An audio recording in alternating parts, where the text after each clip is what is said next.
an old friend, now foe. The club record of 10 wins in a row, and as you mentioned, Sir Doug Nicholls round as well, which also features a bit of friendly rivalry within it as well, which I'll go into when we go through the Guernseys the two teams will be wearing a bit later on. But what an occasion and a big game for both clubs, regardless of all of it. A win really important to both Wallyup and Euroke. It certainly is for the Saints as well. They're 5-5 from the 10 they've played this season. The Dockers 9-1. Our experts tonight, both of them know about going on long winning runs as players. Sharrod Wellingham had an 11-game unbeaten streak in 2010, 10 wins and a draw on their way to a premiership with Collingwood, and a 10-game winning streak in 2012 between rounds 4 and 14. That included the round 12 bye. Chris Waterman was part of a 12-game winning streak with the West Coast Eagles back in 1991. They know what it's like to be on these sorts of runs. What sort of impact? Sharrod, I'll start with you. What sort of impact does it have for a footy club when you are at that run, almost unbeatable? How do players deal with it when everyone, no matter what they're saying internally, everyone externally is talking about the run the Dockers are on? Welcome to you. Yeah, good evening, team. Good evening, listeners. Muddy, I said to you, you said, you've been on a winning streak before. I had no idea when it was. I had no idea when it was. And I think both of the numbers, both of us, it didn't really reflect that much of a win later in the season. 1991, you guys didn't get the job done. No. 2012, we bowed out in a prelim against Sydney, who were the eventual premiers. 2010, you got the job, though. You got the job done then. Well, 1 out of 3 ain't bad, but, look, I don't think the players will be reading too much of it. From an external point of view, it's a really nice thing for everybody to be talking about, but internally, we heard Mason Cox talk about it a couple of weeks ago after post-game.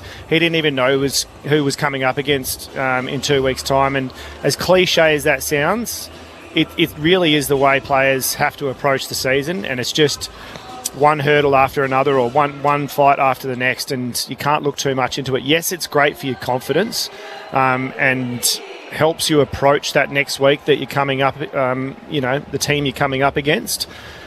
But in terms of the season on a whole, it's May. Like, it doesn't mean much in terms of the whole season and how they're going to go. It's great to go through a season, Muddy, and have a nice winning streak, but doesn't win premierships. No, it certainly doesn't, but it does help you get there. Can I just ask you, Shaz, who did you lose to?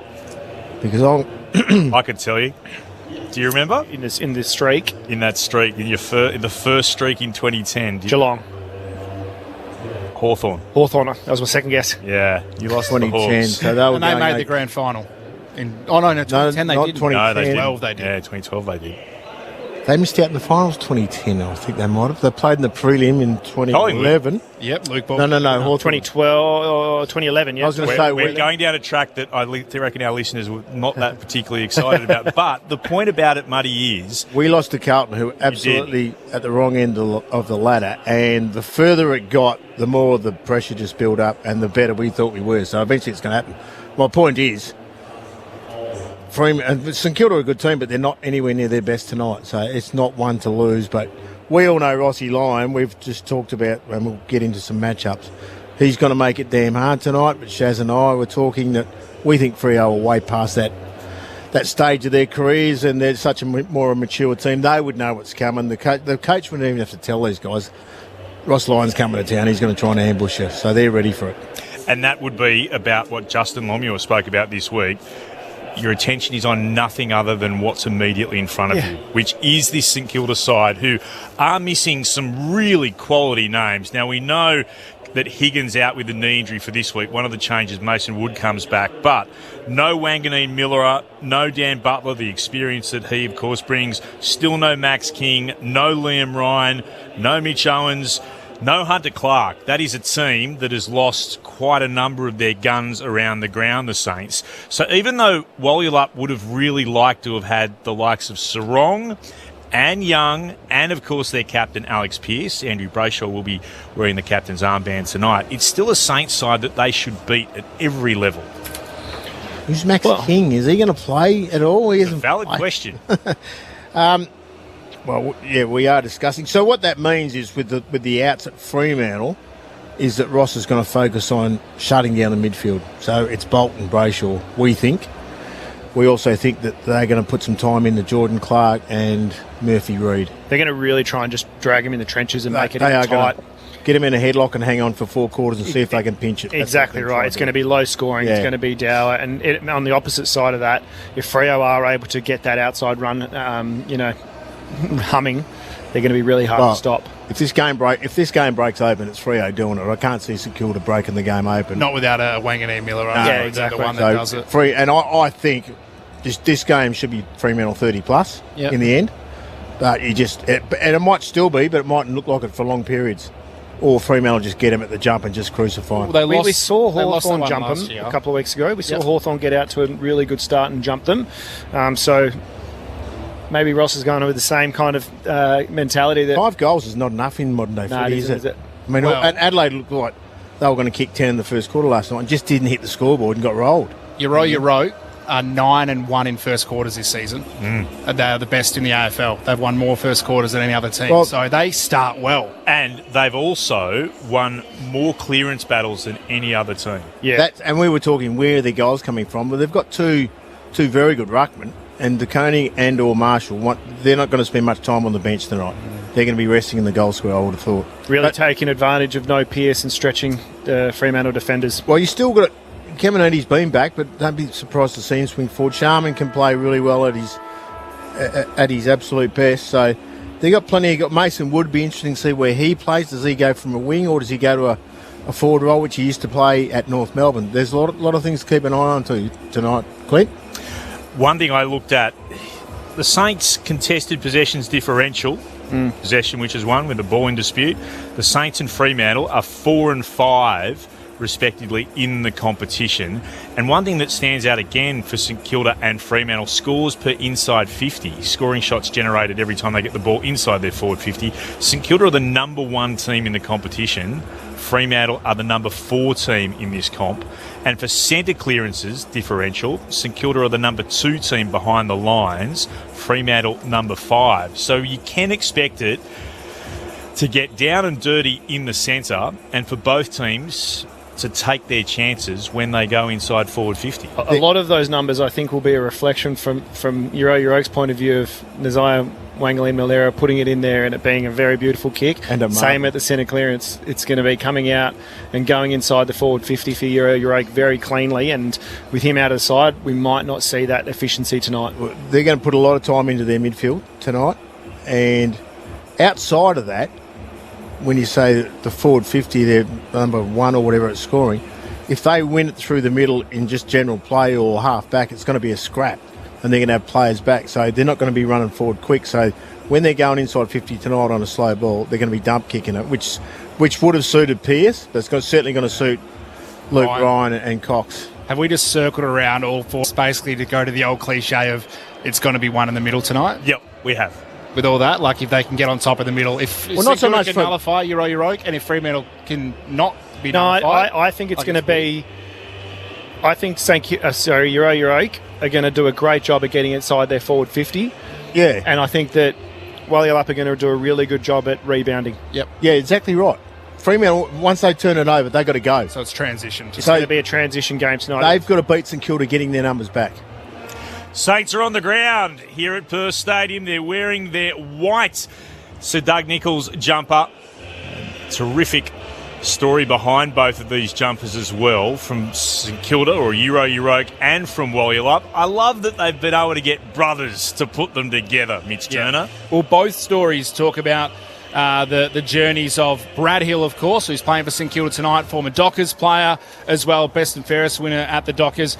And for Wallyup, the former Docker, Stephen Hill, the older brother of Brad as well, of course, who played 218 games for the Dockers, including in that inaugural grand final that he played such a big part in. St Kilda, as they're on the ground in that Guernsey right now, designed by 11-year-old Noongar Yamaji artist Jed Bennell. So, Jed Bennell, that's Jamie Bennell's son. There you go. So 11 years old, pretty cool moment. It was a really cool moment in the press conference earlier in the week where Jed was explaining the kind of stories on the Guernsey, and he froze up a bit as a young 11-year-old would, with a throng of media in front of him, and Bradley just jumped up and made him feel very comfortable, and he explained the story that was present on the jumper. It was a very cool point. On the shoulder. Yeah, it was a nice. It actually was nice a great moment. And great to see all the clubs sending all their Indigenous players or a representative across to the opening of Sir Doug Nicholls round, not just doing it with just Melbourne clubs. That was a great touch as well, I thought. I agree completely, and I did love that. I saw that little bit of vision. Brad Hill's really grown as a leader in the last probably 6 or 7 years. Certainly started to see it the end of his time at Fremantle, but since he's gone across to St Kilda, really has grown into that role. I reckon the example and leadership that he witnessed under Sun was probably something that made him grow as a person and realise the influence that he has. He's a pretty laid-back, funny, larrikin kind of guy, Bradley. One of the funniest blokes I've ever experienced time in a football, I suppose, environment. But yeah, he's definitely learned how to lead by example and understands the, I suppose, position that he's in as a kind of elder statesman around the football club now and the AFL, community in the wide. There is another game going on. Of course, it is one of the marquee matches throughout any AFL season. I speak of Dreamtime at the G. 27 minutes gone in the opening term there. The Tigers lead by 14 points at the moment. Richmond 4-4-28 to Essendon 2-2-14. So we'll keep you across that one. The Tigers and the Bombers, two teams desperate for a win. Neither of them going particularly well at this point in time. Who will emerge victorious? We'll keep you right across that one here. As the Dockers make their way out through the locker room downstairs, the banner reads, anchored in culture, united in spirit. We are Wallula. As the sun is set, the lights come into full effect, so too the pyros on the outer side. They explode the word Freo as the Dockers are about to burst through the banner here at Perth Stadium.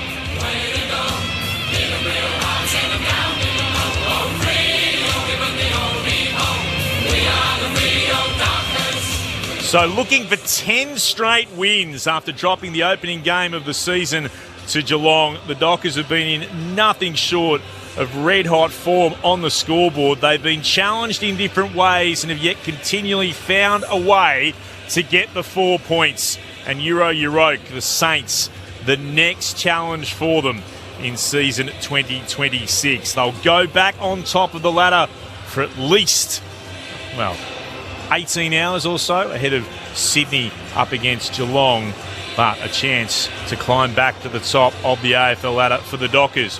How important is Shea Bolton tonight for Fremantle, and how have you rated his season? Sharad Willingham, Chris Waterman.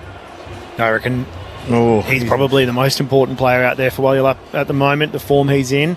His development this year on the whole has been awesome, hey, Muddy. Like, his confidence has obviously blossomed in his second year. And I think I read an article saying that he's really come out of his shell amongst the group. He's seeking a lot of feedback and he's providing it, and he's speaking up a lot more than he did his first year. He's apparently quite a shy, introverted character, and I think what we're seeing is a much more at-home and comfortable Bolton. Yeah, he's right on top of his game. He's not, in the past he's always been a good player, but he'd make those errors and you think, what are you thinking there, Shay? Because he can pull things out, but he just seems to be so in tune with what he's doing. There's no silly. He's not even trying to take mark of the century and all that. He's just doing everything for the team, and he's still taking big marks and kicking great goals, but he's just doing everything from a team point of view, and it's showing out in his game. I mean, he's going to be.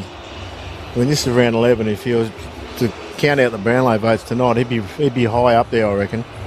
Got him for a bit of a, not a steal, but when you look at what they traded for him, picked 10, 11 and 18 they gave away in the draft to Richmond. They got 14 and Bolton back. So they essentially moved back a little bit and lost one first-round pick for him. Who'd they get for 14? I think Murphy moved back and they got Murphy Reid at 17 after some of the shuffles in the... they got Murphy Reid for that pick. Yeah. So they turned three first-rounders That's a big win. Into Murphy Reid and Shea Bolton. Yeah. That is some remarkable tinkering. Well, we've spoken before about what a tremendous performance David Walls has done by assembling this list, and a few have had to go out the door as well, but what he's been able to do to put this group together, nothing short of incredible. He deserves an enormous rap, as does everyone at Fremantle. Just the Josh Tracy and the Paddy Voss picks have made just about made the rest of the team, really. I mean, Jai Amos, pardon me, Jai Amos is top tenner Yes. in the forward line, but the other two are basically rookies. Well, I had no idea Tracy was a rookie. Yeah, taken a pick 7 in the 2020 rookie draft. And I know that people will say we know the challenges of scouting players in the COVID era. Yeah. But Fremantle got it right, and 17 other clubs didn't. So that's why they deserve a rap for that. And as you mentioned before, you're speaking about a guy who kicked 5 goals last week, taking it, pick 9 in the 2021 rookie draft, and he was on the Bombers list. It didn't work out for them. And Patrick Voss now continues to impress. He's kicked 57 goals in what tonight will be just his 37th game in this season. 13 goals, 14. How would he be going into this game, Paddy Voss, after the big, I would imagine, the emotional high, and it meant a bit to him going back last week, taking on the club that decided that they wouldn't take a chance on him in the Bombers, and he kicked 5 goals against them. How would he feel going into this one? It's funny when you go through those scenarios, but there's not many people at Essendon left from 5 years ago that were in position to make the decision on him. I mean, they're pretty much all gone. I mean, even Fozzo and took Ron O'Brien over, they've all gone. So there's new CEO, there's Matty Rose is there now, all the new guys, and the new president Welsh's there. So Coach was there, though. Coach was there. And if the coach wants you, you stay. yeah, I guess so. It's still the footy club, buddy. It's still the footy club. Yeah. Oh, I know Would have had that. some- I know that, but I mean, the people who made the number one decisions, They're all gone. Adrian Dodorio is gone. I reckon it would have felt very nice. Yeah. To Well, he's not the only ex-bomber in the league going well at somewhere else. That's true. There might be another one. Ambrosio's setting the world on fire. He was a mid-season pick and they didn't stick with him. No. And there's going to be another one potentially if their captain walks out and they're behind at the moment. And Brad Well, it's Scott fair- might it's- not be there much longer if they lose this one. All their first rounders haven't come. I mean, Sam Durham's going to probably end up being captain. He was a mid-season pick, I think, or Yeah, he was. SSP. But getting back to the original point about Patrick Voss, after you've had a performance like that, the challenge now is, can you back it up again? And we've seen he has been outstanding, and we've seen him have performances where he would have preferred to have been more impactful. Can he follow up today? Yeah, I reckon the beauty of the Fremantle forward line at the moment is that there isn't a sole reliance on anybody standing up on each weekend and kicking a bag of 6. Yeah, if it happens, it's a bonus, but I really like the way that forward line is acting at the moment in terms of its selflessness and a team-first mentality. Like, you look at some of their leading patterns and, I suppose, awareness of who might be in a better position and changing of angles of their running patterns and things like that. It is really, really top-notch. But so, in saying that, yes, he'll want to go out there and play another game, but it won't be goal focused. It'll be about playing his role. I reckon it never is. I reckon he just wants to kick a goal so he can go crazy. That's what fires him up. But you go back to the 4 weeks previous to last week, from the Harry Petty incident, he just went off the radar completely. He couldn't sniff the ball. But if you go back to last year, when everyone was shooting Jai Amos down, I mean, he's had an exceptional 5 or 6 weeks. And Tracy started like a house on fire. Then it went to Jai, and all of a sudden last week, Josh Tracy and Jai both got 2 each. I mean, Jai actually hit the post and missed one. He should have. He could have got 3 or 4 easy, but Vossi had the day. So if you're watching, one of them's always leading, takes that third man up away, and the other two split. So they work in so well together, as Shaz was saying. If they get clean ball, they're hard to stop because they're all strong on the lead. Just remember, Patrick Voss was sick as well, which no one really... He was laid out with gastro and lost a lot of weight because he was really sick. So he was affected for a couple of weeks. Last week was probably the first week he felt like he was fit and going again because he lost kilos and kilos. It was that bad. So he had a couple of weeks where he was pretty crook as well. And now he's back fit and... I could have done with that. They're working... There are better ways to lose weight quickly, though. I'm in your camp, Muddy. Don't worry about that. It'd be handy to lose a couple of kilos. Maybe not the way that Paddy Voss had to go about it. The point, I guess, that you both made as well is, even if he hasn't stood up, somebody else has. Continually, Fremantle finds someone in that forward line to kick goals. And that's been one of their real steps forward this season. That if Amos doesn't get on the end of it, Tracy will, and if he doesn't, Pat Voss will. So someone has always been there for them. I can guarantee you in their team meetings, they're not looking at who kicks the goals, it's how they're doing it, and they're looking at the process and their leading patterns and, who's making space for each other. The same can be said for the midfield because it's been Sarong Brayshaw for a long period of time and it hasn't been that this year. It's been Bolton, and when Young was in there, he has turned a couple of games on his own foot. So Sarong out, that's why we think that Brayshaw will get hit on tonight, but it's been different in the midfield as well. Wallulup versus Euroke. It is the Dockers against the Saints here on 102.5 ABC Perth. Sport Digital streaming on ABC Listen as well. Look for the AFL Extra button this evening. Quick score check. It is quarter time. Dream time at the G, and the Tigers lead 4-5-29 to the Bombers 2-2-14. We'll keep you across that, but let's head downstairs now on the Sir Doug Nicholls rounds. We'll get the welcome to country and all the official celebrations downstairs. Here's Pete Corelli. Before we begin this evening, I want to take a moment to honour and acknowledge the traditional custodians of the land on which we gather, the Whadjuk Noongar people, and to pay deep respect to their elders past and present, and to all First Nations people here with us today. It is with great respect and immense gratitude that we welcome a man who lives culture, language and story with strength and humility, Dr. Richard Wally, OAM. Uncle Richard is a proud Noongar man, a cultural leader, artist, musician, educator, and one of the great voices of Australia and the patron of our football club. For decades, he has shared his knowledge, spirit, and vision with people across the globe, always grounded in a deep connection to this land and its stories. We are deeply honoured to have him with us today to welcome us to country, a sacred tradition that reminds us of the enduring connection between people, place and spirit. Please join me in welcoming Dr. Richard Wally, OAM.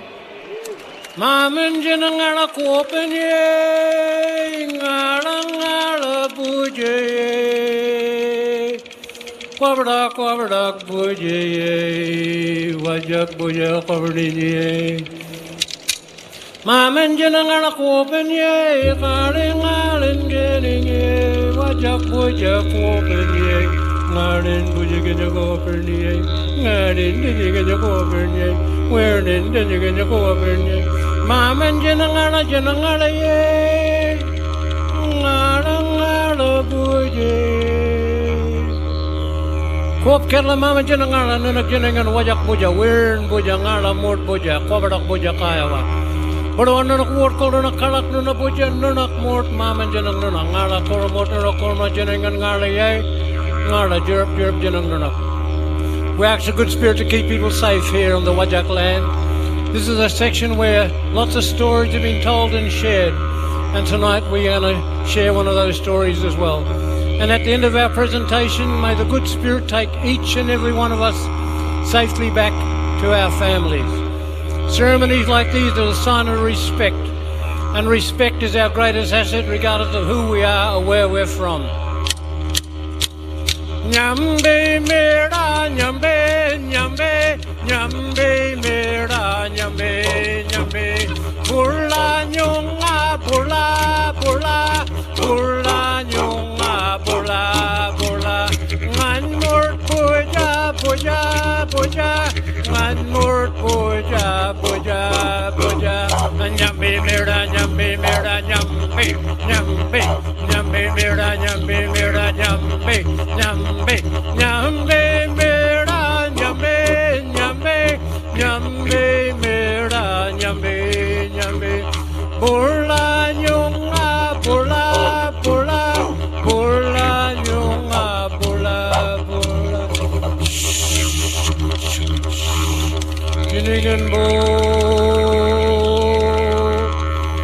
Jiningen bo ngala boja jiningen bo kopen boja jiningen bo.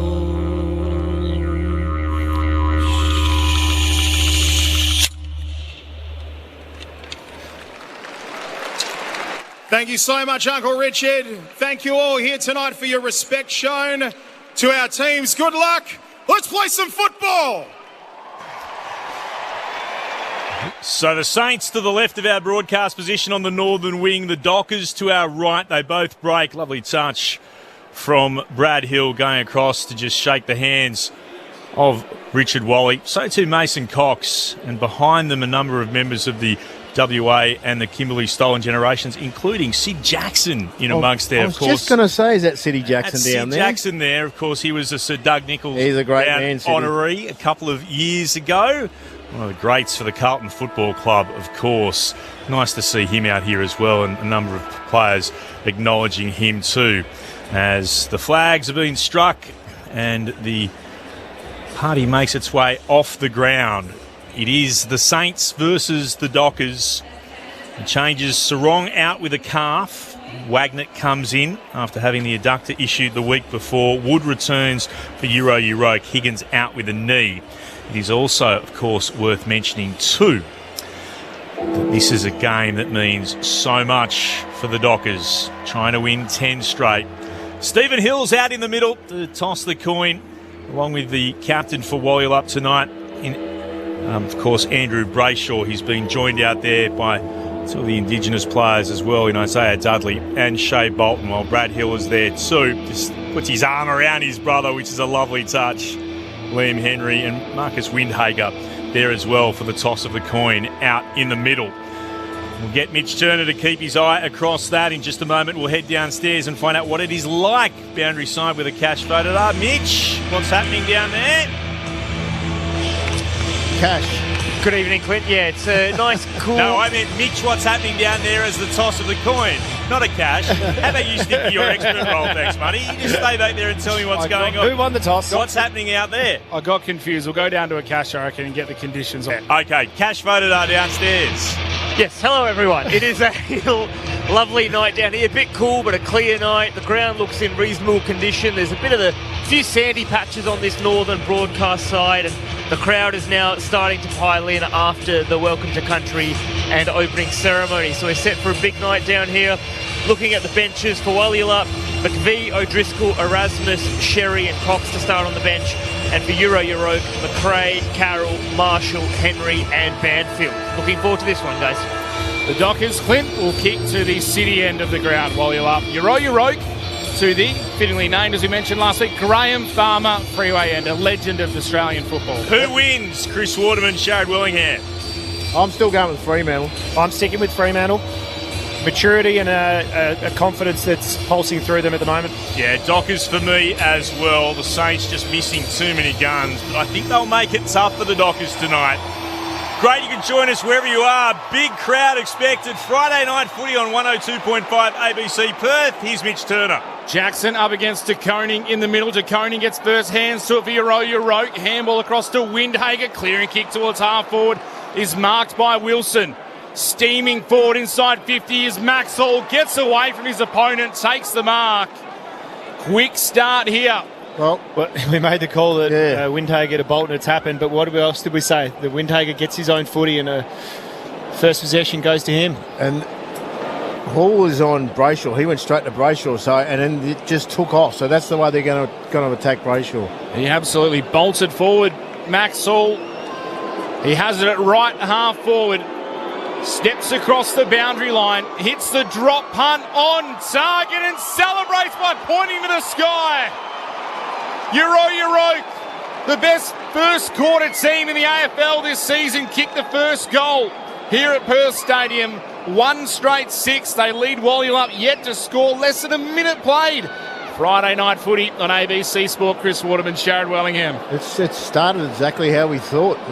The tags went on in the midfield. There's Brayshaw and Hall there behind the play. And there's Wilson leading up on Clark. And look at Hall just bolt forward. So that's going to be the MO, isn't it? Yeah. Make sure that you're hitting up on Clark and make him accountable. Yep. What a start. Go on the board within 48 seconds. And a terrific kick too. Hard up against the boundary from Hall. Right forward pocket. Wonderful finish. Saints fans at the Farmer Freeway end, delighted with that. De Koning against Jackson. De Koning won it down. The Saints try to get it away. Hall tried to get a hand pass out. Stolen though by Bolton. Not a great hand pass to Frederick. Windhager was more interested in tackling the player than the footy. Saints will emerge with it out of the middle. Garcia. Chance to hand it back to Wilson. And now an opportunity to Windhager. Kicks across half back. Came to Hill, immediately under pressure. The Dockers win it. Reed to Amos. He's kicking to the side of Sinclair. Hill knocked it down for the Saints. Byrne again to Sinclair. Hand passes it forward at left half back. Trying to race through here. Burns got it back. Now to Flanders. Kicks towards left half forward. 2-on-1 favouring the Dockers. McDonald won it to ground. Picked up by Wood. Does he keep it in? No. It's going to be a throw-in just forward of centre wing for the Saints as Wood and Clark exchange pleasantries, and Clark throws Wood to ground, but the umpire says nothing doing here. Ball in from the boundary umpire. Shallow throw in. Jackson gets in front of De Koning, taps it to the front of the stoppage. Johnson couldn't gather. The Saints can. Burns, his handball cut off by Jackson. Back the way of the Dockers. Inboard to Bolton. Now to Brayshaw. Forward handball up the wing to Johnson. Has runners next to him. One of them is Wagner. Runs to 60. Kicks inside. Forward 50. Amos can't mark. Stocker over the top. Crunched him with a fist. Great spoil over the boundary line. You can boo what you want. That was a fair and legal spoil. Good old-fashioned spoil, that one. Good body spoil, and it was well read by Stocker.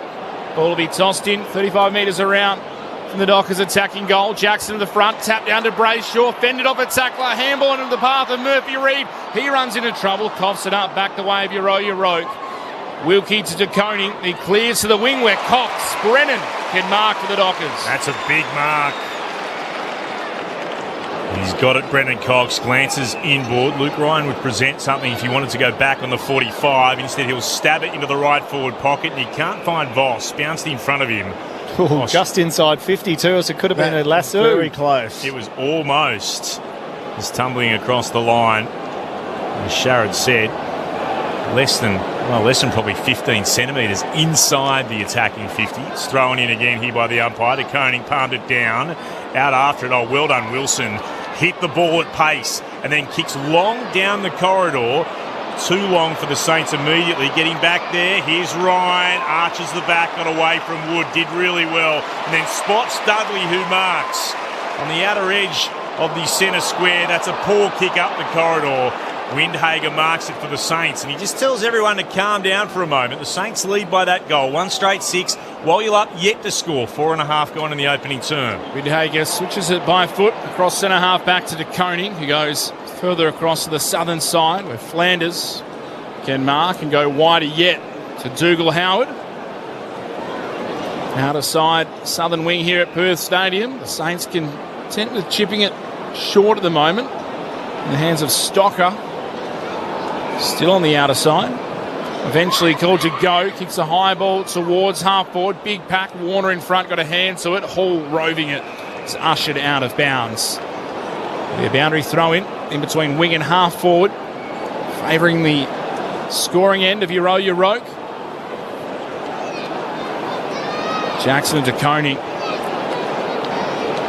Two most exciting young rucks in the comp going at it. Ball tossed in. Jackson got a palm out in front of the path of Shea Bolton. Gathers, dances away from Windhager. Dangerous kick inboard was good. And he found the chest of Chapman.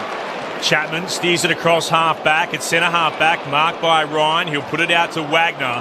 Back in the team this week. Marks on the northern wing. Pauses for a moment, takes a couple of steps to his right and will kick high towards right half forward. Tracy out, leaping up into the air. Marks for Freo. Kicks into the right forward pocket. He wants Voss. Had one bite at it. Couldn't get a second grab. Pressure came from behind, both from Sinclair and Silvani. It's across the boundary line for a throw-in. 35 out from Freo's goal. Certainly protecting the corridor when they go inside 50, or their defensive 50, you're right. Front position for Wallulop. Jackson got hands to it. Spills down. It's going to be locked in. Brayshaw doing the tackling. Wraps up Hall. Ball up, still in the right forward pocket for the Dockers. De Koning with the more telling tap. It bounced back to him as well. He's kicked towards centre half back, is marked by Chapman coming the other way. He's got it for Wallulop. He's probably 55 from goal. He gets told to go long here. A couple of players offering him advice, and he will now. He'll put the ball on the deck, just adjust the shorts and the socks. Wipes both hands. Spins the Sherrin over in his hands. He's going to have to kick this about 56 metres. It's not going to be a goal. It's going to land at left full forward, and really only one player went for it, and that was the Koning of St Kilda, and he marks at right full back.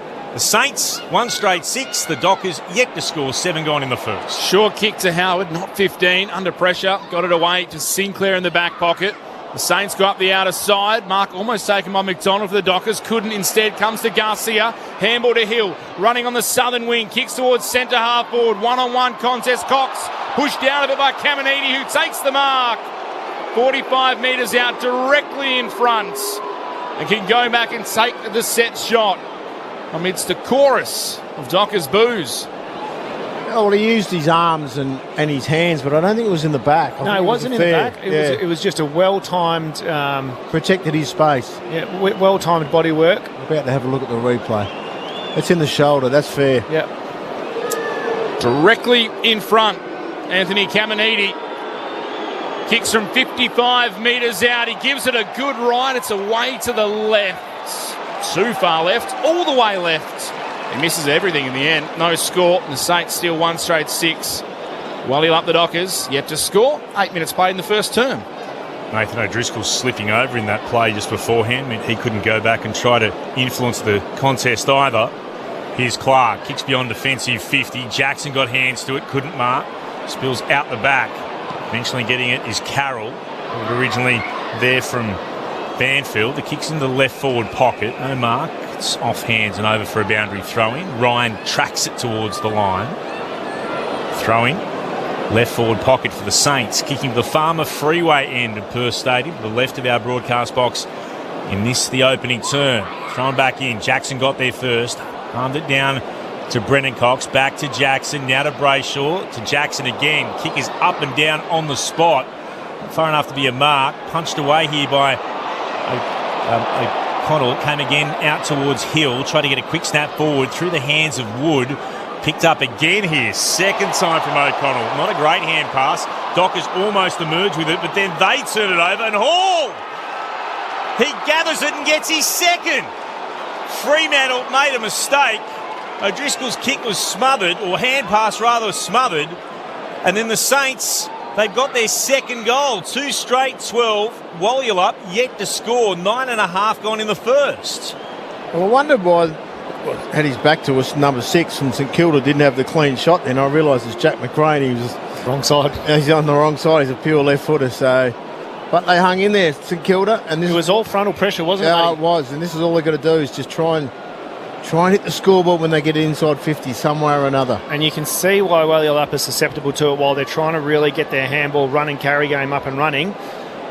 If you keep applying that frontal pressure, just keep coming at the ball carrier, it's going to go a long way to getting turnovers. He's one serious footballer, Max Hall, the last 12 months. His development has been incredible. Ball in the middle, free kick going against Mason Cox to Rowan Marshall, ruck infringement. Marshall kicks it inside forward 50. Brennan Cox to the front, couldn't mark at ground level. Ryan gathers, free kick Fremantle. Advantage taken by McVee, comes out to the broadcast side. Good mark going back with the fly. Taken by O'Connell, who can go short to left half forward for Yaro to Brad Hill. Guernsey they wear tonight, Yaro, about his journey and his story. Hill goes inside forward 50, not his best kick on this occasion. Kicks it to Nathan O'Driscoll, who takes the intercept mark for the Dockers. Flares it out to Warner, who marks in the left back pocket. Saints 2 straight goals. Wallyup yet to score. 11 gone in the first. Warner kicks towards centre wing, out of side. Silvani attacks the football and marks. Goes back here to Flanders, the former Sun. Short chip to Sinclair. Still between right half back and centre half back. Moves it short again. Oh, through the hands of Carroll. Couldn't take it cleanly. Emerging with it here, Tracy. Not a great hand pass. Went to Wilson. Got jacked by Dudley, but got a hand pass away. Moved it to Silvani towards the outer side. Still able to mop this up again. The Saints will move it forward through Silvani. O'Driscoll did well. Got in front of Carroll. Knocked it out. Amos moved it to Tracy. Got 2 Saints to beat. Knocked out of his grasp. Windhager picks it up for St Kilda. Handing it off again to Silvani. Now an opportunity for McRae. Kicks up the corridor. Taken here by Windhager, or Marshall rather, who brushes off one. Hands it back to McRae. Running by Wilson. Wilson from 50 out. Top of the arc. Kicks to the left. Misses. A minor score. The Saints looking the goods at the moment. 2-1-13 to Wallyup, yet to score. 12 gone in the first. The inside 50, 7-4 to Euroke. Quick kick in by Wallyup, but Ryan couldn't go anywhere, so it ended up being slow anyway. The kick eventually out the southern side, off hands and out of bounds. Trying to go quick, but Euroke and Kilda, they were already set up. No score for the home side. Fans, a little bit of restlessness, some nerves kicking in. Well, I think already at the stoppages we're seeing the missing impact that Sarong can have. On this occasion, Murphy Reid tries to crash through, tackled by a couple of Saints. Holding the ball, Windhager gets the reward, could have raffled it off. Gang tackled was the rising star. It's a free kick going the way of Euroke on the southern side. Windhager kicks inside forward 50, and big mark taken by Sharman. Rising from behind. Somehow got a clean, unimpeded run in the end. Takes the mark, will have the set shot. Slightly worse than a 45-degree angle to the right, 45 metres out. He's the one. We didn't know which one we're going to get, and that's a great mark. It's a great mark. Beautiful pack. Just floated really, didn't he? On his day, he's as good as anyone, Cooper Sharman. Set shot, that is not his best. Going back, Cox can't mark for the Dockers. Falls to ground level. Ryan handball to Erasmus. Still inside defensive 50. Out to Warner. Running towards halfback. Throws on the left boot. Up the broadcast wing. Going back, Tracy. Crunched by Wilkie. Ball hits the deck. Here you go, Euroke. Trying to gather it. Tracy couldn't quite do so. Filippo got harassed off it. Voss gathers it. Oh, under pressure, Johnson just got a hand pass away. Over it, trying to work his way forward. Warner, he was tackled by Filippo, but broke free. Hands it off to Tracy. His hand pass intercepted by Brad Hill for the Saints. He looks to shovel it forward. To anyone in particular in red, white and black. Brayshaw put his head over the body, emerging with it. Flanders gets it back a second time, is eventually able to conjure a kick inside forward 50. McDonald marks defensively for the Dockers. Ryan wanted it in the left back pocket. He'll go shorter though, and he'll find Warner, who marks it full back. 2-1-13 the Saints. The Dockers still yet to score. 14.5 gone in the opening term. It's the Tigers by 10. 21 into the second term. Dreamtime at the G over the Bombers. Warner runs, takes a bounce, kicks up the wing to Mason Cox. Quick handball to Murphy Reid. Has Voss alone further afield. Takes the mark. Had a couple runners, ignored them. Now goes inside 50. Has Amos on the lead, who marks on the chest. Got away from Silvani. Takes the mark. And he'll have the chance for a set shot. For a tight angle to the right, will kick from about 40 metres out. They just left the space open, and that's Jai's bread and butter, leading straight at the kick when it was just a perfect kick. Now he's going to go around the corner, Jai Amos. He'll kick from 40, 45 out. Here he goes. Jai Amos plays on, snaps around the body. He knew what he was doing, and he did it to perfection. Wallyup are on the board. Jai Amos gets his first, gets their first. 1 straight 6. They trail Euroke. The Saints, 2-1-13, 7-point margin. 16 minutes played in the first term. Friday night footy on ABC Sport. Chris Waterman and Sharon Wellingham. It was nice and patient by the big prancing pony, wasn't it? He got the mark. He was out the back. He had a couple of runners going past, and I thought it was maybe a little bit counterintuitive to not take him, but held his patience. Beautiful hit up, as he said, from Amos. Well, but he got right up and about into Wilkie's face straight afterwards as well. So the prancing pony's up and about. It was just the mark by Cox here that just changed the whole game there. He just got in front, and maybe I'm not sure it was a deliberate kick from Warner, was it? No one was near him. Yeah. Thrown up in the centre. Here's Mason Cox winning it down. Got it back a second time. Gave it to Johnson. Johnson for the Dockers. Runs towards the logo and then kicks deep inside forward 50. 3-on-3 battle. Silvani takes the mark as Howard went to ground in the contest. He's got it for the Saints. Thought about going to left half-back and then kicks to Howard, marking between full-back and centre half-back. Saints by 7. 17 gone in the opening term. Tigers now by 16. 23 gone in the second at the G over the Bombers. St Kilda move it out towards left half-back where McRae marks. Will walk back inside his defensive 50. Short lead was on from Marshall. That's ignored. He's going to go further afield with the kick towards the logo. Oh, Mason Cox underneath it. Caminiti got to the contest late. Won it down, though. Did well. Spills out to Erasmus. Immediately tackled by Marshall. Right in front of the Freo bench. Ball up will be the call. 2-1-13 the Saints. 1 straight 6 the Dockers. 17 gone in the first. Marshall in front of Cox in this ruck knock. Tapped it down to McRae. His handball, though, straight to Bolton from the Dockers. Handball across to Warner. Kick inside forward, 50. Amos in front. Wilkie over the back, couldn't mark. Roved his own crumb.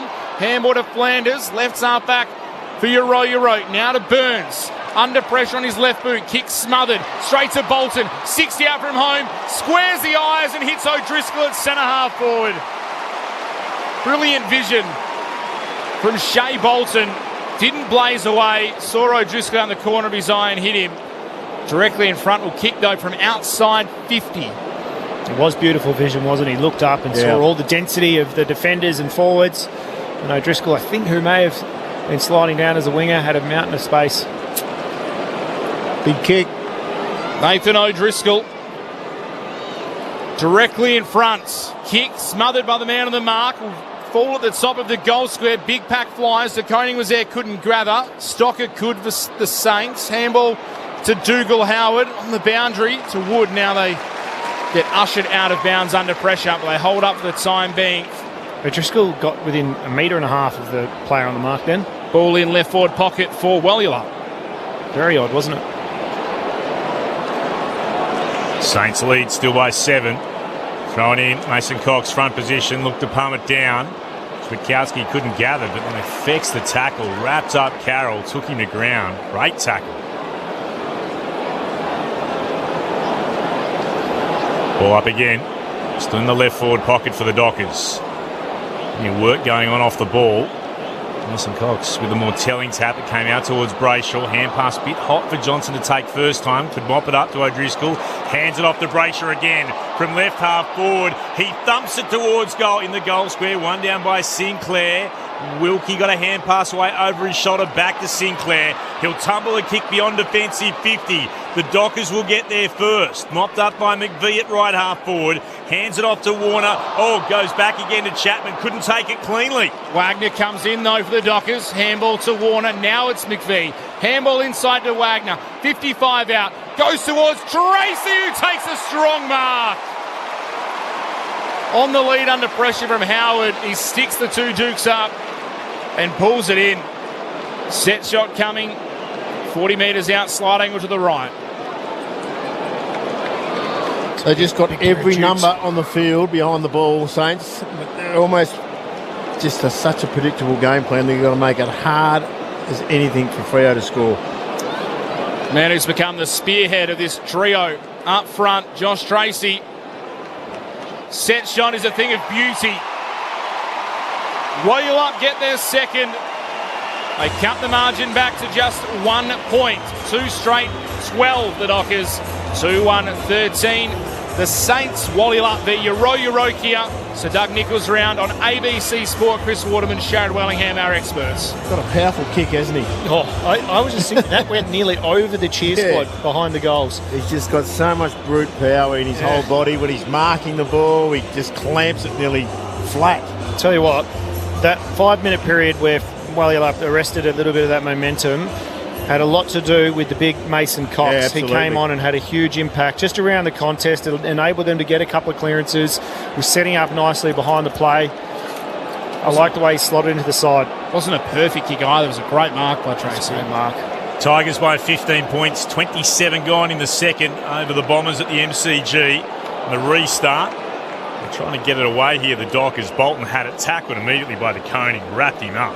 Took him to ground. Ball up. Attacking edge of the centre circles for the Saints. Jackson with the more telling tap down. They're trying to get it out though. Eventually Filippo gave it to Sinclair. His kick was up into the air. Underneath it was Clark. It's not a mark. It's going to be tackled to ground. They'll ball it up again. De Koning won it down. Went to Johnson of the Dockers. To Clark. Worked his way through traffic. Hand pass Switkowski. Driscoll continues on, gathers, sweeps a hand pass out to Wagner on the northern wing. The kick's towards Tracy, who marks. Leading out strongly. up against Silvani, one of the best defenders in the comp. And he's been able to take a second mark now inside forward 50, Josh Tracy. He'll put boots of ball, 45-degree angle out to the right. He'll kick from about 47. That man, Jordan Clark, just breaking out of that contest off half-back.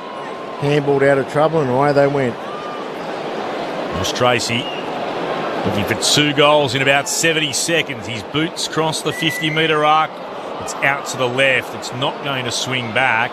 He pack up on the behind line. It was eventually tapped through. Oh, a little bit of volleyball there. Yeah.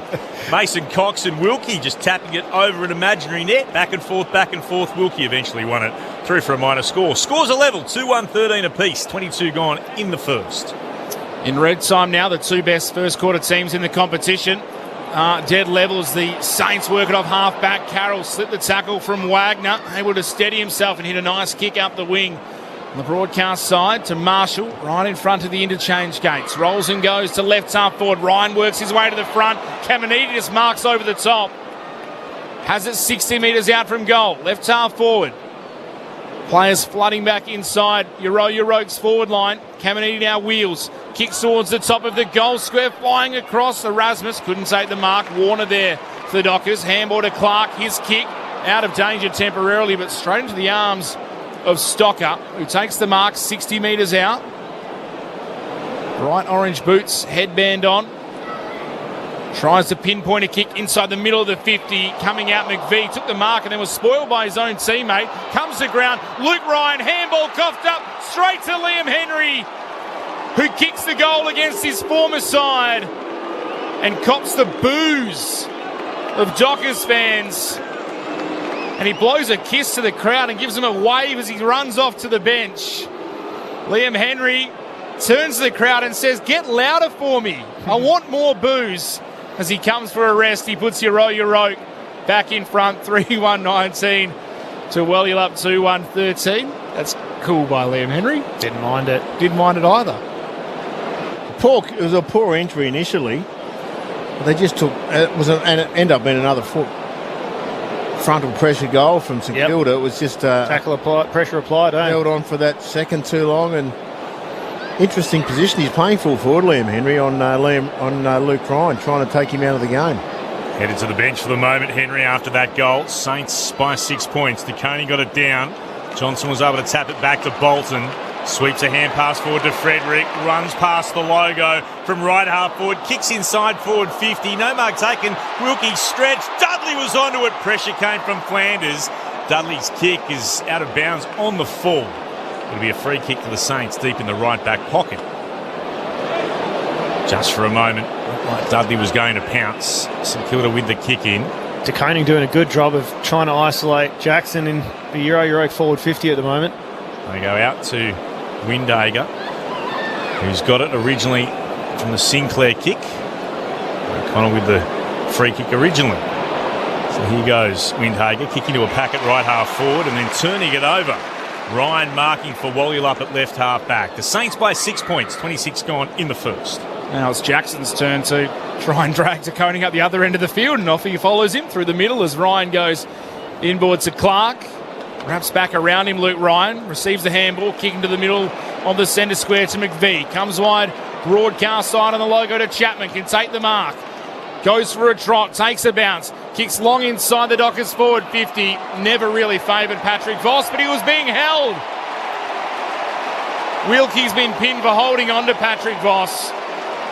The whistle blew. He immediately turned to the umpire, asking for the free kick, and he was already tugging at the jumper. Set shot coming for Patrick Voss. I'm waiting to see this one. So am I. I thought he just stood his ground and knew that Jack Silvani was there. I'm not sure this is a free kick. But anyway, he's got it. Ball in the hands of Patrick Voss. Set shots, makes no mistake. And he walks straight up to Callum Wilkie after he kicks it. And flexes both biceps. Wilkie turns his back and doesn't want a piece of it.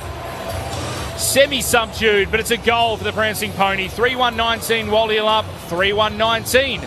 Euroke, 27-minute mark approaching us.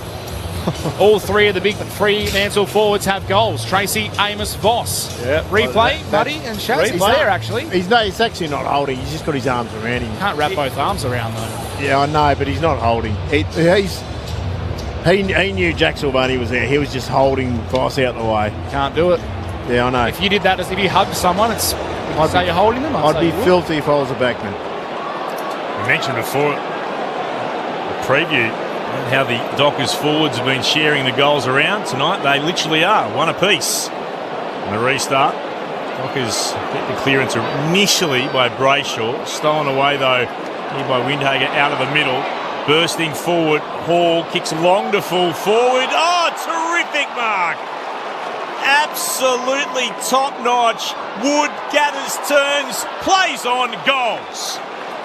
The Dockers, who had brought the scores level, suddenly find themselves 6 points in arrears again. 4-1-25 St Kilda.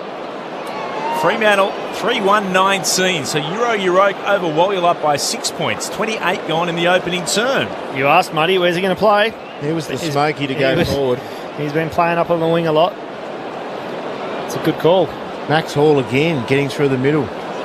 Just running off his opponents. Good mark. He's got to be 6'4", Mason Wood, isn't he? Something like that. Not sure. I haven't got his measurements in front of me, but he's a good size. And he's got Judd McVie covered there for sure. Mason Wood is 192 centimetres tall. Is that in the old? Ask me. Ball back in the middle. Murphy Reid breaks one tackle. Gang tackle by a couple of Saints after that. Just coughed the handball up. Hall again. Grabs it for Euroke. Handball back to Sinclair. Kick towards centre half forward. McDonald spilled it at the back. Garcia grabbed it for the Saints. Handballed forward inside 50. Frederick, first one there for Wallula. Can kick out beyond half back where Brayshaw marks. Took a couple of steps. The umpire caught him to play on. His kick smothered. The siren goes as Garcia dumps Sherry into the surface, and Jordan Clark comes over after the siren. Just wants to stick up for his young teammate a little bit, and there's a bit of push and shove right in front of the interchange gates as Garcia wasn't as keen to take on Tracy when Tracy came to demonstrate. He was pretty keen to go chest to chest with Jordan Clark, and as you said, he backed up very, very quickly when Josh Tracy came over. The two teams now separated their huddles. It's Euroke over Wallula by 6 points at quarter time. So the goals, Euroke, the Saints in Sir Doug Nichols rounds. 2 to Max Hall, singles to Mason Wood and Liam Henry, while for Wallula, the Dockers, singles to Josh Tracy, Jai Amos and Patrick Voss. Euroke 4-1-25, Wallula 3-1-19. Dreamtime at the G, it is half-time. Both of these teams looking for a second win in 2026. The Tigers 7-7-49. To the Bombers 5-4-34. We'll be back with the thoughts of our experts Sharad Wellingham and Chris Waterman in just a moment, wherever you're listening on ABC Local Radio, 102.5 ABC Perth and ABC WA on Sport Digital and streaming on ABC Listen. Look for the AFL Extra button. This is Friday Night Footy on ABC Sport. Bet you didn't know we're the world's biggest gamblers. Totally crippled my life. Bingo. I'm finding out why and if we really are the lucky country. Join me, Sean McAuliffe, going for broke. Stream all the episodes now on ABC iView. On ABC Local Radio, Sport Digital, and on ABC Listen. This is Sir Doug Nichols Round with ABC Sport. Marked by Wilson. Steaming forward inside 50 as Max Hall gets away from his opponent, takes the mark, steps across the boundary line, hits the drop punt on target and celebrates by pointing to the sky. Euroke, the best first quarter team in the AFL this season, kicked the first goal. It's up again here, second time from O'Connell. Not a great hand pass. Dockers almost emerge with it, but then they turn it over and Hall, he gathers it and gets his second. Has Voss alone further afield, takes the mark, goes inside 50, has Amos on the lead who marks on the chest. Here he goes, Jai Amos plays on, snaps around the body. He knew what he was doing and he did it to perfection. Wallula on the board, handball inside to Wagner, 55 out, goes towards Tracy who takes a strong mark. Set shot is a thing of beauty. Royal up, get their second. Tries to pinpoint a kick inside the middle of the 50. Coming out, McVie took the mark and then was spoiled by his own teammate. Comes to ground. Luke Ryan, handball coughed up straight to Liam Henry, who kicks the goal against his former side. Never really favoured Patrick Voss, but he was being held. Set shots, makes no mistake. Bursting forward, Hall kicks long to full forward. Oh, terrific mark. Absolutely top-notch. Wood gathers turns, plays on, goals. This is Sir Doug Nicholls Round on ABC Local Radio, Sport Digital, and on ABC Listen. It's the Saints by 6 points over the Dockers at quarter time. A couple of things we talked to you about in the pre-game. Again, who would dominate in the centre bounce? The Saints have kicked 2 goals from centre bounce so far. The Dockers haven't got one. 3 of their goals, all 3, coming from turnover. One of our experts made it all. With the Saints in front, they've now won 10 straight first quarters. St Kilda, that's an impressive effort as the Dockers are trying to win 10 straight games. Sharad Wellingham, Chris Waterman on ABC Sport. Well, Shaz, we just went through the metres gained from the Fremantle players, and it's all coming from the back half, but on the St Kilda side, you've got Wilson, Brad Hill, Rowan Marshall. So it's all coming from the midfield, although Jack Sinclair's got some metres up from half back, but he almost plays that midfielder behind the ball. Yep. But it's almost panned out the way we talked about it before the game. It's St Kilda were going to make it scrappy, the way they've got their goals. Fremantle got 3 clean looks with their tools, but they've owned territory, haven't they? They have. As a result of owning stoppages and clearances, they've been able to own the territory battle.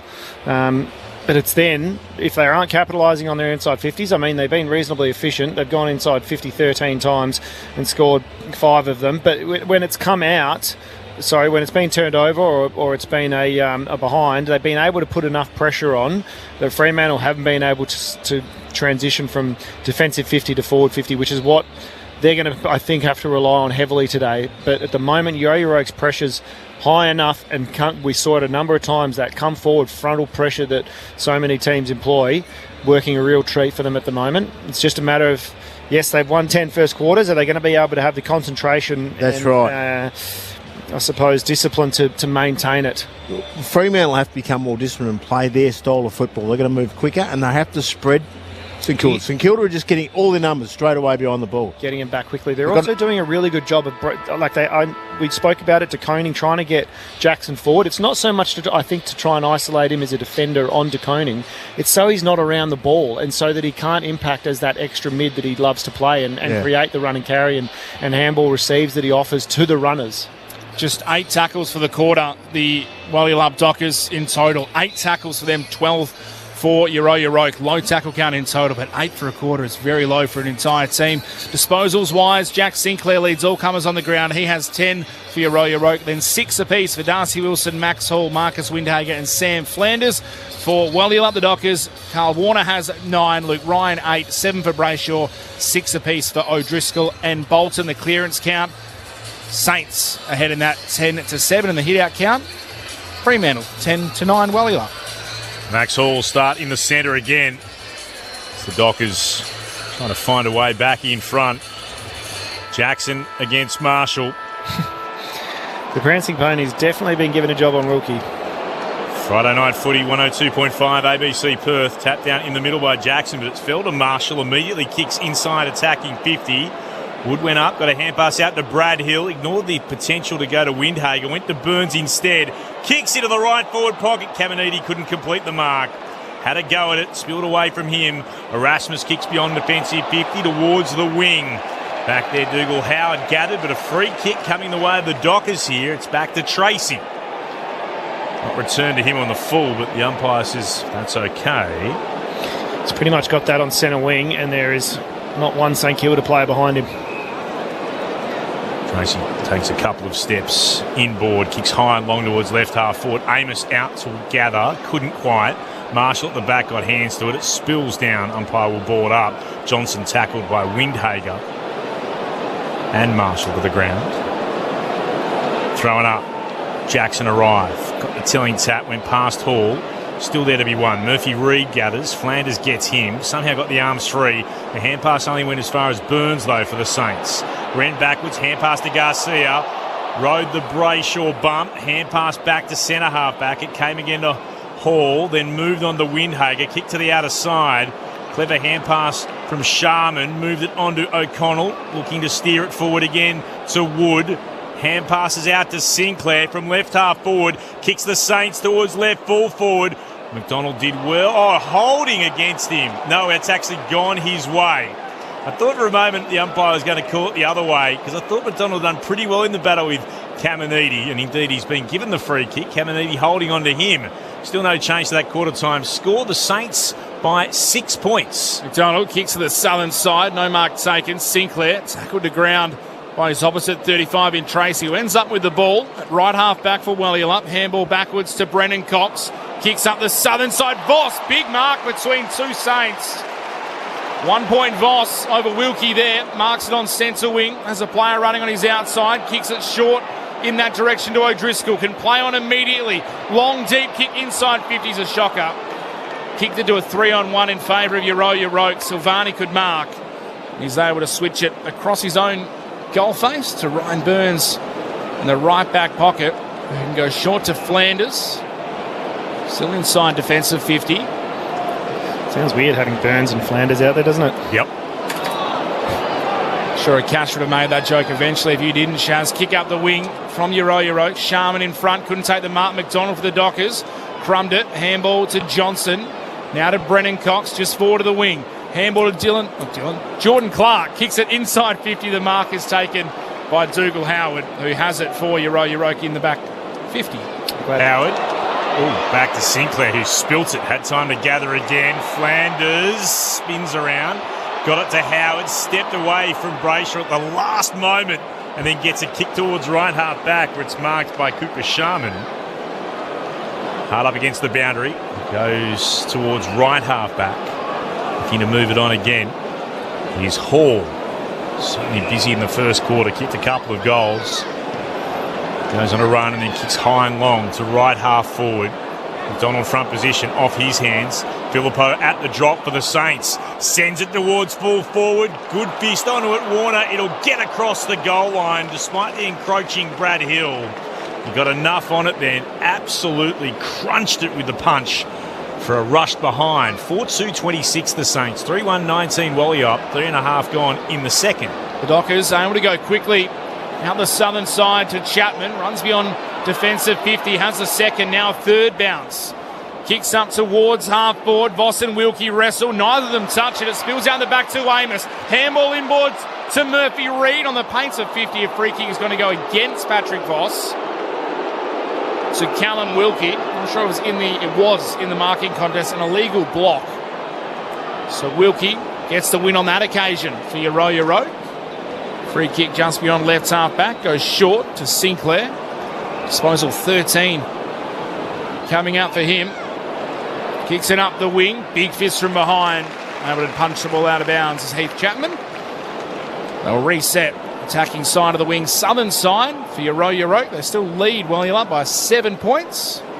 We've played 5 minutes in the second term. Still half time. Dream time at the G. The Tigers lead the Bombers by 15. All back in play. The Saints get the clearance. They kick it inside attacking 50. But waiting for it was Ryan. Gathered on the bounce. Gave it to Warner. Steers it out into space at left half back. Having to wait for it to bounce Frederick. Now taps it back. Put his teammate Erasmus under a bit of pressure. Coming through Filippo. He's able to gather. Steadies. Kicks on goal and steers it through for the Saints. Darcy Wilson pounced. Handed it off to Filippo. And he was as cool as you like as the big sticks beckon. The Saints have got their fifth. 5-2-32. The Dockers 3-1-19. 5.5 gone in the second term. This is great pressure by Charlie Banfield. Doesn't get a stat here. Just went at Fredericks and then Erasmus. Forced the turnover. So, again, frontal pressure, Shaz. And they... pressure's doing the job for them at the moment. It is, isn't it? Great pressure by Charlie. Second game for Charlie Banfield, of course, from here in the west, the son of Eagles dual premiership player, Drew Banfield, will have plenty of friends and family in the crowd tonight. Ball in the middle, Jackson palms it straight to Bolton. Windhager wearing him like a glove, knocks him off the ball. The Saints almost come away with it. O'Driscoll, though, steals it for Wellilup, gives it to Jackson. Handball out towards the wing to Murphy Reid. Chip over the top. Little hot for Bolton. He can gather, though, now and kick inside 50. Terrific kick from Bolton. Finds a sliding, leading Jai Amos, who marks 45 metres out. About 10 metres in from the boundary at right half forward. It's one of those kicks that just draws the forward, doesn't it? It was beautifully weighted. Perfect. Exactly right. He put it where the full forward needed to get. Just over the top of Sinclair, made it really hard for him to get back and intercept it. Went around the corner last time. This one's too far out for Jai Amos. He'll go the drop punt from outside 50. Amos sends it on its way. It's right to the line. It's there. Jai Amos has his second. And Wellilup get a goal they so badly needed. 4-1-25 the Dockers. The Saints 5-2-32, 7-point margin restored, 7 minutes played in the second term. Friday night footy on ABC Sports. The Doug Nichols round of the AFL. Chris Waterman, Sharad Wellingham in the box with us. Well, it's a bit more higher scoring and free reign at the moment, buddy, than I expected from the game. But it's nice. It's good watching. Yeah, but again, it's the skill and class of Bolton, his ability to find it inside 50. You can see just why they're clamping on him. And doing a pretty good job at this stage, but he's only going to need 15 touches tonight. Shade, if he can make the most of him. He's had 7 so far, which is pretty low for him. Windhager's doing a reasonable job. Sinclair leads all comers with 13. It's Jackson trying to get a hand pass forward, actually hand passed it straight into Hall. And then had to go and follow up with a tackle. We'll ball it up again in the centre circles.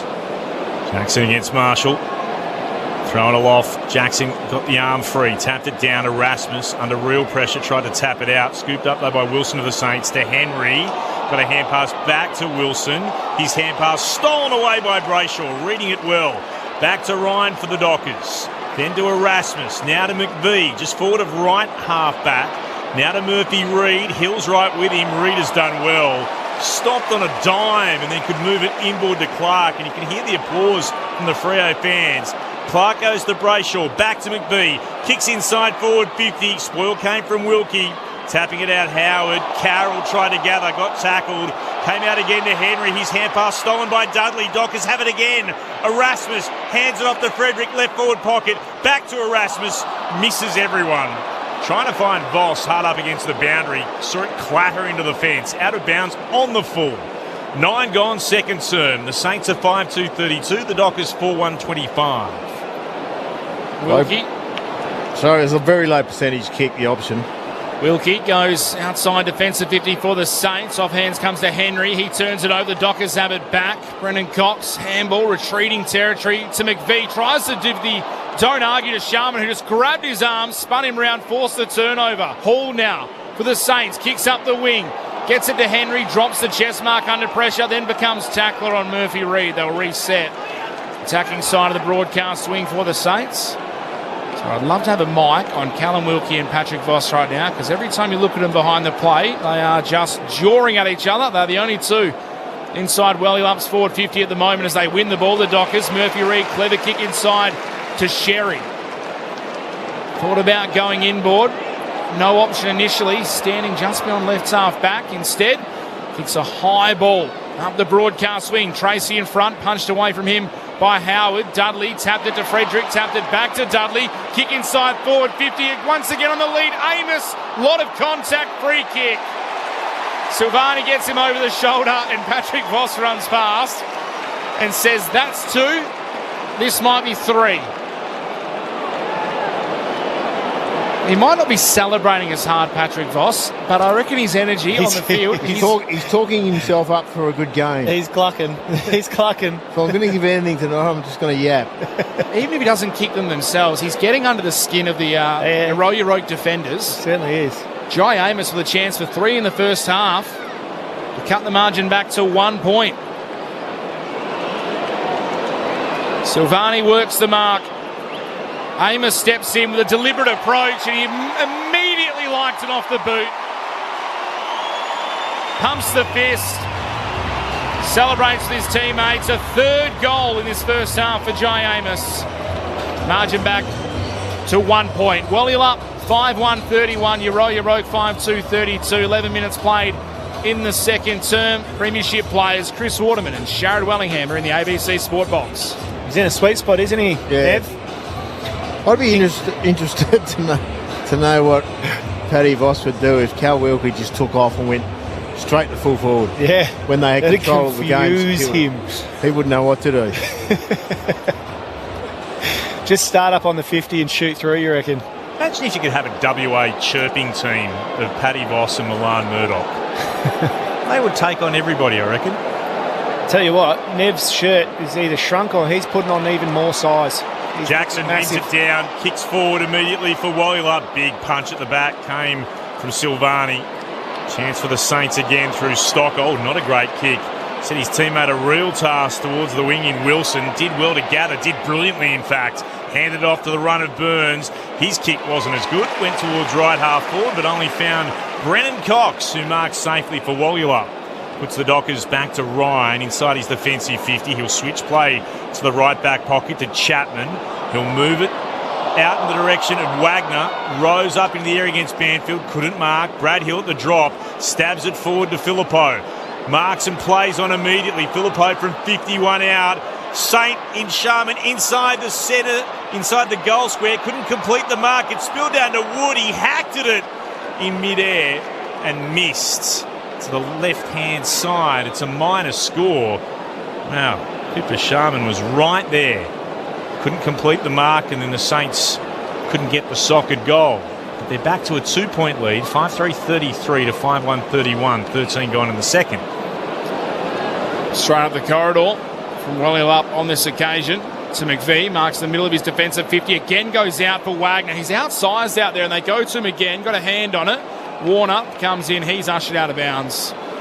It's twice they've gone to Corey Wagner on the outer side, and they're very cautious buzz in the ground at the moment, isn't there? Because there's a man called Ross Lyon who, when he comes to town, Dockers fans get nervous, and so far his side leads. Ball tossed back in on the wing. Banfield grabs it from the stoppage, kicks inside forward 50 for the Saints. Ryan in front, taps it away from Wood. Wood followed up, handball to Sharman. His kicking body was pushed off it. Falls the way of Murphy Reid. Handball back to Warner at centre half back to Johnson. His handball inboard to the runner Clark. Tucks it under the arm, takes a bounce. Handball forward to Sherry. Now to Murphy Reid through the middle of Perth Stadium. Kicks inside 50. Voss gets rid of Wilkie. Picks it up. Dribbles the goal. End to end from the Dockers. Patrick Voss has two. And if you're going to talk the talk, you'd want to back it up. And so far he's doing that. Wallyup to hit the lead. 6-1-37 the Dockers. The Saints are 5-3-33. And would it surprise you that there's 5 Saints in the middle of their defensive 50 trying to have a chat, and Patrick Voss is between all of them?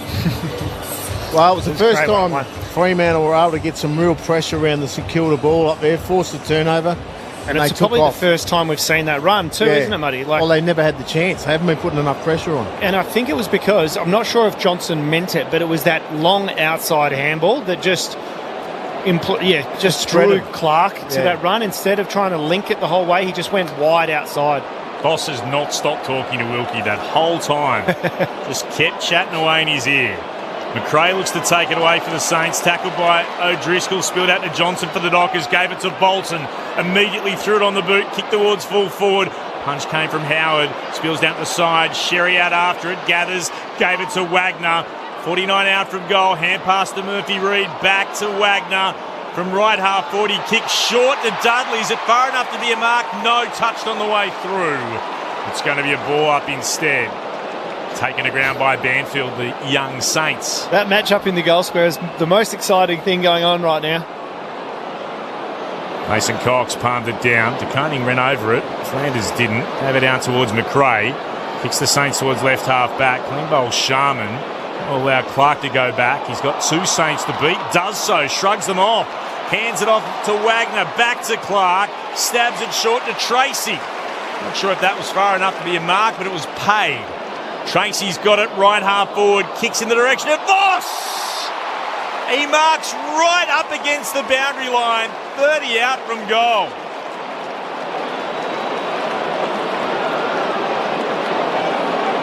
He'll have a shot for sure, won't he? He'd have to.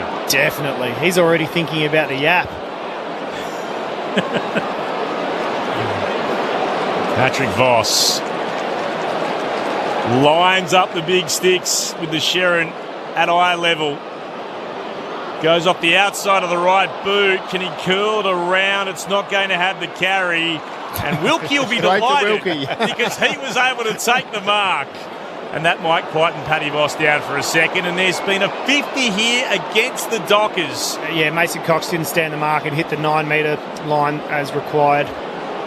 That's a dumb rule they got to fix, I think. So here's Wilkie from centre half back, steering it out to the logo commentary wing. Sinclair receives it, kicks it up the wing. Good mark by Mason Wood in front of Brayshaw. Kicking a half out. Numbers are flooding. Back inside Rogues forward 50. Big kick long. Marshall is there. Can't mark. Luke Ryan at the back of the Dockers. Gathered it. Handball to Warner. Steps over the line under pressure. Well, that's going to be polarising. They've paid insufficient intent. Deliberate rush behind.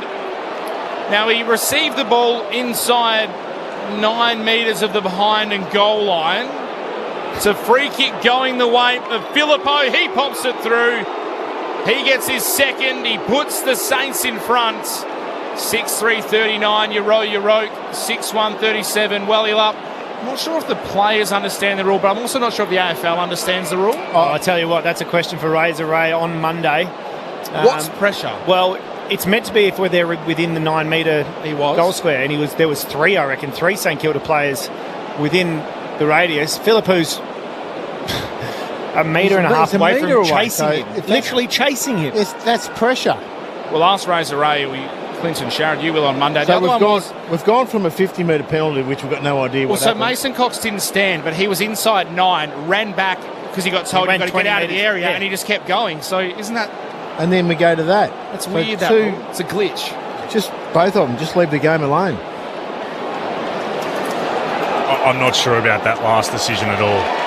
I think if you're a Fremantle fan, you'd have every reason to be ropeable. Even that one in the centre. So De Koning's jumped before the line but landed after it because Cox elected to stay on the ground. Now, we've seen that given. I don't agree. That's actually the correct rule. I don't like the law. I don't like the law at all. That's actually the correct law. The Dockers went deep inside forward 50 and they turned it over. Banfield took the mark and he comes towards the wing, and up to mark is Filippo. Got a couple of goals so far. Filippo for the Saints. Kicking towards right half forward. Oh, big attempt there from Caminiti to put his hands through in a pack. Spills out towards the boundary line. That's going to be a throw-in. Burns. Well, actually, it's gone the other way. Throw. It was a throw. I thought it was a lasso. Yeah, me too, but throw being the call. So instead it's going to be the way of Wagner. Will kick towards the commentary wing. The punch came there from Stocker. Spilled out to Johnson. Got the arms free. Reid couldn't take it, but that's a good tackle from Reid. He's going to wrap up his opponent. Underneath all of that is Hall. And this time we'll have a ball up at right half forward for the Saints. Still bewildered by that rush behind. Extra time on Monday night. At 7:45 we'll speak to Ray Chandler, get him to explain what happened. De Koning trying to take it cleanly. Got a hand pass out, but only as far as O'Driscoll for the Dockers, and he was tackled by Banfield. Ball up left half back for the Dockers, who trail by 2 on the scoreboard. Mason Cox takes it out of the ruck, tumbles a kick up towards the interchange gates. It goes over the line, so it'll be lassoed on this occasion. Wilkie, free kick, goes inboard just in time to get it to Carroll in front of Bolton, who immediately played on, took off, ran away from Bolton. Kicks inside the forward 50, flying Chapman can't mark. Wagner at ground level, taps it back to Chapman for the Dockers. He handballs to Mason Cox, handballs backwards to McVie. Goes all the way back by hand to his defensive goal square. To Ryan, who handballs to Warner. They don't want to kick at the Dockers. He handballs to Erasmus, who's tackled over the line at right half back, and they will throw the ball back in. Pressure ramped up again from the Saints. The pressure is definitely there, but it is because of their handball game that's inviting that pressure from Wellylup. Ball toss back in, left half forward for Yoroke. Hall through the pack, gathered it, handballed it inboard to Windhager, and the umpire said he threw it. I'm pretty certain he handballed it, had the binoculars up, and it was against Hall. He was pretty sure he handballed it too. But the ball goes back to the Dockers, and they retreat inside defensive 50 to Luke Ryan. 35 metres out from his own goal, and instead of going long, he'll go laterally to right half back where Warner can mark. Tigers by 19, or now 20 points. 15 gone in the third against the Bombers. Dreamtime at the G. As the Dockers will head down the southern wing. And there's Mason Cox, got hands to it. Mark's been paid. Got slapped out of his grasp by Marshall after the mark was being paid. Mason Cox tells everyone he's going to go high and long, and he'll do so towards right half forward. And then this time Silvani against Amos is able to take the mark at the back. Flares it out to Filippo. Marking just inside the point of the defensive 50. Chip it short.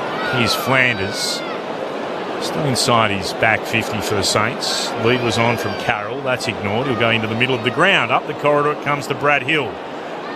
Runs across the defensive edge of the centre square. Up against Voss. Takes a bounce. Plays on by hand to Wilkie. Wilkie stabs it short to Silvani. He's on the logo on the southern wing. Saints still lead by 2 points. 23 gone in the second term. Friday night footy on ABC Sport, 102.5 ABC Perth and ABC WA. Spearing kick up towards Hall. Handball across to Sinclair. High kick inside 50 for the Saints. Wood flies. Wood marks. Impressive above his head, as always, is Mason Wood. He and Mateus Filippo have had huge quarters. And I think one of them's coming up and one's staying deep, both left footers. Because Filippo's, he's got to be 6'2" as well, 6'3". And he covers the ground really well. They both play like midfielders, and they can both play tall as forwards, and they're 190 centimetres. Well, they've had about... This is... I can't convert it. I'll figure it out.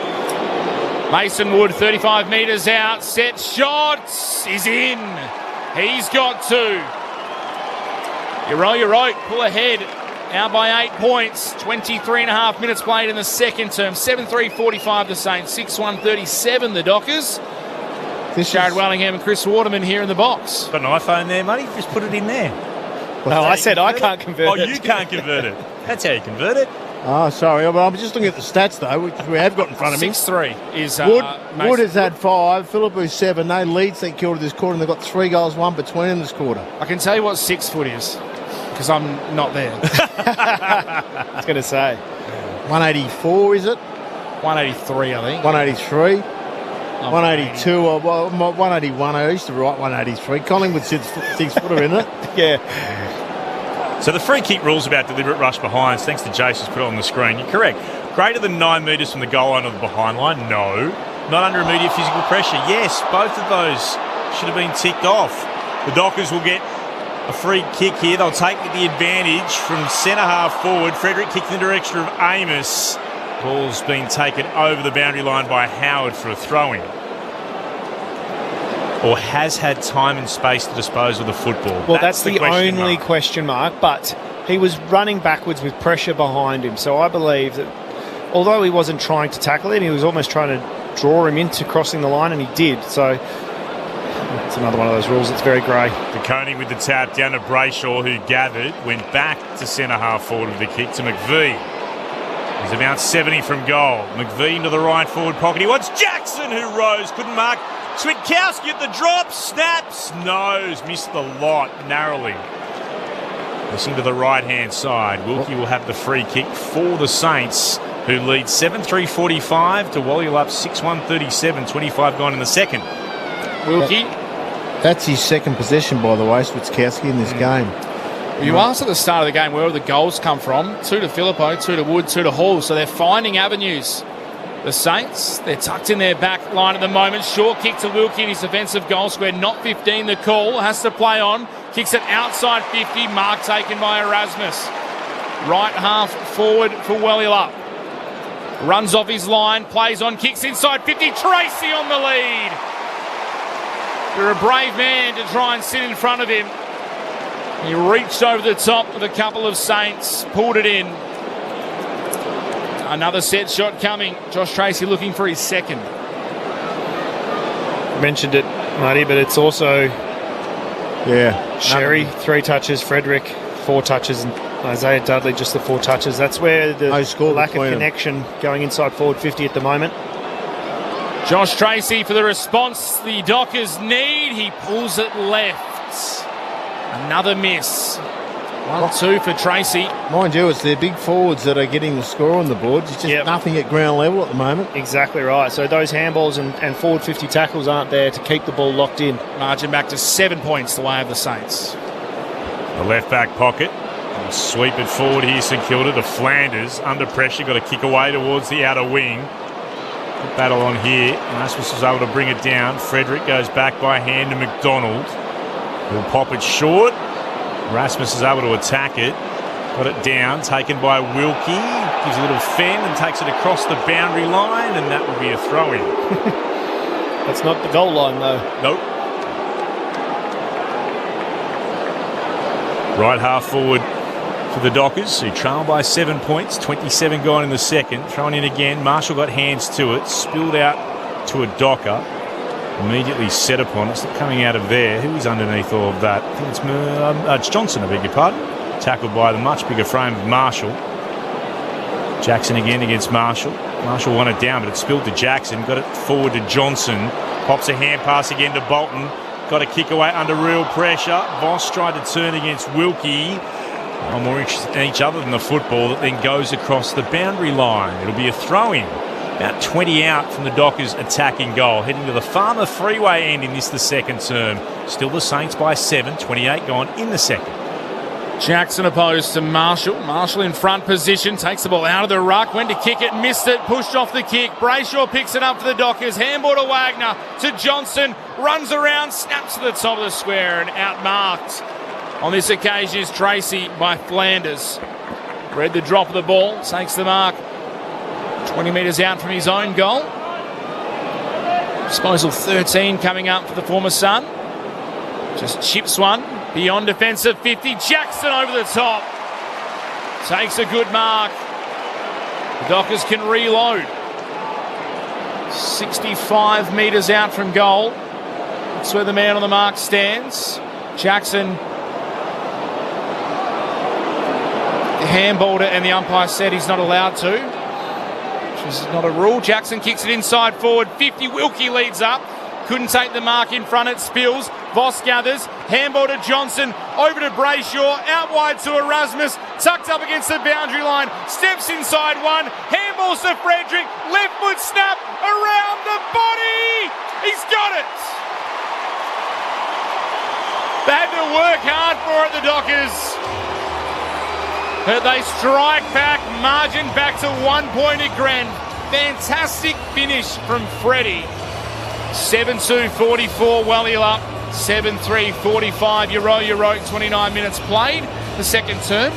The weird one is you're allowed to go close to a player to receive a handball if it's on up the field and it's not a set shot. And Luke Ryan wrapped around, the umpire said, no, you've got to come back. Jackson took a mark, doesn't have to come back on his line. Luke Ryan's allowed to go to as close to him as he wants. I'm a little bit confused. They've confused themselves, the umpires tonight. It's not a rule up on the wing.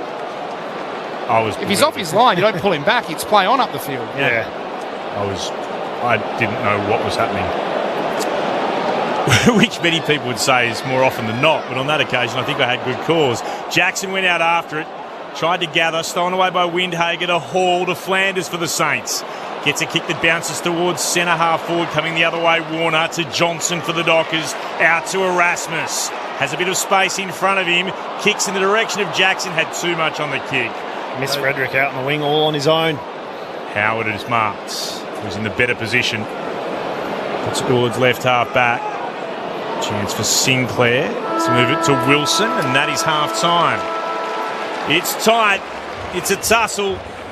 The Saints lead at the major break. They're up 7-3-45 to the Dockers 7-2-44.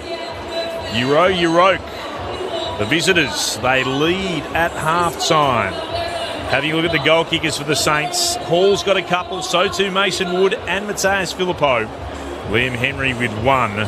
While for Wallyup, Jai Amos with 3. Patrick Voss with 2 and singles to Josh Tracy and Michael Frederick, who kicked an absolute ripper. There's only been one occasion throughout that entire half where Wallylup got in front, and it was only for a minute or so, but it's been close. The score's never been greater than 13 points in favour of the Saints throughout that first half of football. Score check for you. Dreamtime at the G, and the Tigers still lead the Bombers. 13 points now, Richmond's advantage. 8:10:58 to 6:9:45. That's 25 minutes gone into the third. But here at Perth Stadium, it's a genuine battle between these two groups, and the Dockers, they're staying out there at the moment, just being called into a tight huddle before they now break as a group and head downstairs into the rooms. Half time, the Saints 7-3-45. They're up by a point over the Dockers, 7-2-44. Let's get the thoughts of our experts. Dual premiership player Chris Waterman, premiership pie Sharad Willingham on ABC Sport. We've seen great intent from Euro, haven't we, Mate? They've come over with a plan, and at the moment they are executing it, you would have to say. And like you said, it's been a couple of really good decisions. Mason Wood to go down and play as a forward. Phillip, who I think is covering the ground really well. He's getting up and engaged high, almost as an extra mid, but then re-engaging as a forward. They've done a really good job of nullifying the impact of Jackson. Around the ground. I don't think he's had as big an impact as he has previous weeks. And Cox, although he's done a couple of good things in the first quarter, isn't. I think that they would definitely say in the ruck division, De Koning and Marshall are winning it pretty convincingly, giving their midfielders first look, and that's reflected in clearances. Not actually going the way of. They're just in front with Fremantle, but you wouldn't think it. No, ground field positions. It's panned out the way we thought, just a scrap, and it's just how long can St Kilda hang on, and will they hang on? And this is, what are they? They're a point in front. This is what Ross wants at the end of the game. That's all he's hoping for, and he's just going to preach and preach and preach. He's got Wood doing the job. He's got Philippe doing the job. Sharman took a good mark early. He's done not much since, but it was we just identified the small forwards. Bolton's been well held on by Windhager. It was the small forwards we identified that hadn't done much damage for Fremantle, and Frederick just snuck one in, but they still haven't been able to get involved in the game as much. But at the other end, Liam Henry hasn't been able to get himself involved in the game too much. He managed to scrap a goal out. I see even De Koning and Marshall have only got 5 possessions each, so their rucks haven't been dominating, so they're obviously tagging the ruckman. Been told to, so don't let Jackson off the hook. And have you seen every time one of them gets on Jackson, their first protocol is to just try and drag him forward and away from the footy, and then the other one take him forward, take him forward, and then the other one will take the duties up around the ball. And Jackson, when the ball turns over, is turning around and running the other way. But what he's doing, he's gassing himself, spending all his energy. So he can't give much once he gets down the other end. So it's a good tactic by St Kilda. And the other blokes are all just, the Hills, the Burns, and these sort of guys. Wilsons are all just floating around, and so's Reid, Erasmus, McVie, and Brayshaw's up there with 13. Warner and Johnson's getting a bit of the ball through the midfield, which is good. But this is a reflection of what happens when Sarong goes out of the side, right? Yeah. So Brayshaw's now required in there to go in there and do the grunt work and try and get the clearances. So you go, he's had the 7 contested possessions. He's got the 5 clearances. But he's had 2 metres gained because he's got three kicks and 10 handballs. So all his work's in tight, it's under pressure. Whereas we know when he's relieved of that duty and able to go and run and try and get some ball, he can get back in defence and try and help clog up, but he promotes that run and carry, and he's the one who gets it into the runners' hands of McVie and Clark, and they're able to really transition the football. We haven't seen that from Fremantle just as yet. Yeah, interesting game. We've got what we thought we were going to get, and I don't think it's going to change too much in the second half. So if you actually look at those clearances, of the last 8 clearances in the game, Fremantle had 6 of those. So that swung things heavily in that favour. But again, having a look at score sources from stoppages, and I know it's tight, so there's nothing really telling here. St Kilda 3 goals straight from stoppage, Freo 2-1, where Fremantle have had the advantage in goals from turnover, 5-1 to 4-3. Centre bounce goals remain in favour of St Kilda 2-1. So, yeah, it's tight. It's really tight, which is why it's a 1-point game in favour of the Saints. 7-3-45 to Wallula 7-2-44. We'll pause here at Perth Stadium. Another quick score check for you. The other game, Dreamtime at the G. It's three-quarter time there now, and Richmond have a 12-point lead, 8-10-58 to the Bombers 6-10-46. In regards to who's been dominating, Archie Roberts has had 28 disposals. Darcy Parish also with 28. Zach Merritt with 24. Tim Taranto leading the way for the Tigers with 22. And of the goal kickers, Archer May for the Bombers has 3. Nate Caddy with 2. Steely Green has a couple for the Tigers. But it is the Tigers who lead despite those stats. 8-10-58 to the Bombers 6-10-46. Final term about 2 minutes away from starting. Here at Perth Stadium, Euroke, the Saints lead by 1 over Wallula. The Dockers 7-2-44, 7-3 to 7-2. Wherever you're listening on ABC Local Radio, 102.5 ABC Perth here in the West, or ABC WA around the big state. Also on Sport Digital and streaming on ABC Listen. This is Friday Night Footy. Let's pause and take the latest from the ABC Newsroom.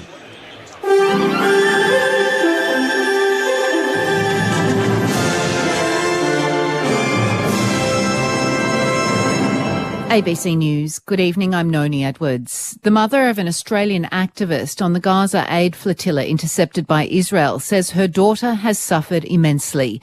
The 11 Australians who are part of the flotilla have been released, with a spokesperson saying they're now undergoing health checks at a Turkish hospital.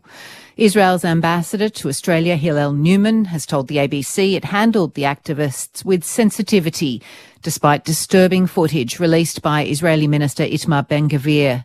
Activist Gemma O'Toole's mother, Susie, says this was not the case. Gemma's accounts are totally at odds with what the ambassador has said. She was subjected to assaults, humiliation, degradation, torture, sexual assaults on the floating prison boat on its very slow journey to Israel, and then once on land again. The last Australians in the Syrian Al-Roj camp for the families of killed and captured Islamic State group fighters have left the facility on bus, beginning a long journey back. Matthew Doran reports. We have since heard from supporters of this group that all of the remaining Australians in Al-Roj camp were on board that bus and are now in Damascus. That's 21 people, 7 women and 14 children in that group. We know that of that group, 1 woman is subject to a temporary exclusion order, a government order saying that she cannot travel to Australia for a period of up to 2 years on national security grounds. But with regards to the rest of the group, they don't have any barriers to actually getting back to Australia other than making those final logistical arrangements and getting on board planes. Advocates for the prevention of family violence are calling on the federal government to cast a wider net and address several problem areas in the sector. The federal government has launched consultation to shape the next phase of its national plan to end violence against women by 2032. It's dismissed some calls for a royal commission, saying the sector already knows what changes are needed. Chair of Respect Victoria, Professor Kate Fitzgibbon, says a lack of actual funded action is pushing Australia severely behind. We're now coming up to the halfway point of a national plan to end violence against women and children. It expressly acknowledges children as victim survivors in their own right. And yet, across Australian states and territories, there is no specialist children's domestic and family violence service. That is a huge gap. A woman who's claimed a WA Police Assistant Commissioner stalked her has admitted in the Perth Magistrates Court that she deleted some text messages. David Webber reports. Galen Hamilton has been on trial accused of stalking the officer, who said she'd messaged her to stop contact, but it continued. Under questioning from Ms Hamilton's lawyer this afternoon, the complainant admitted she deleted some messages, including a cross signifying 2 kisses. But the officer told the court she'd been advised to delete anything from her phone which she didn't want investigators to see, as it was her work and personal phone. She denied she deleted anything that was relevant to the investigation. The trial returns to court in October. NATO Secretary-General Mark Rutte has welcomed an announcement that the US will send 5,000 troops to Poland as confusion continues over US commitments in Europe.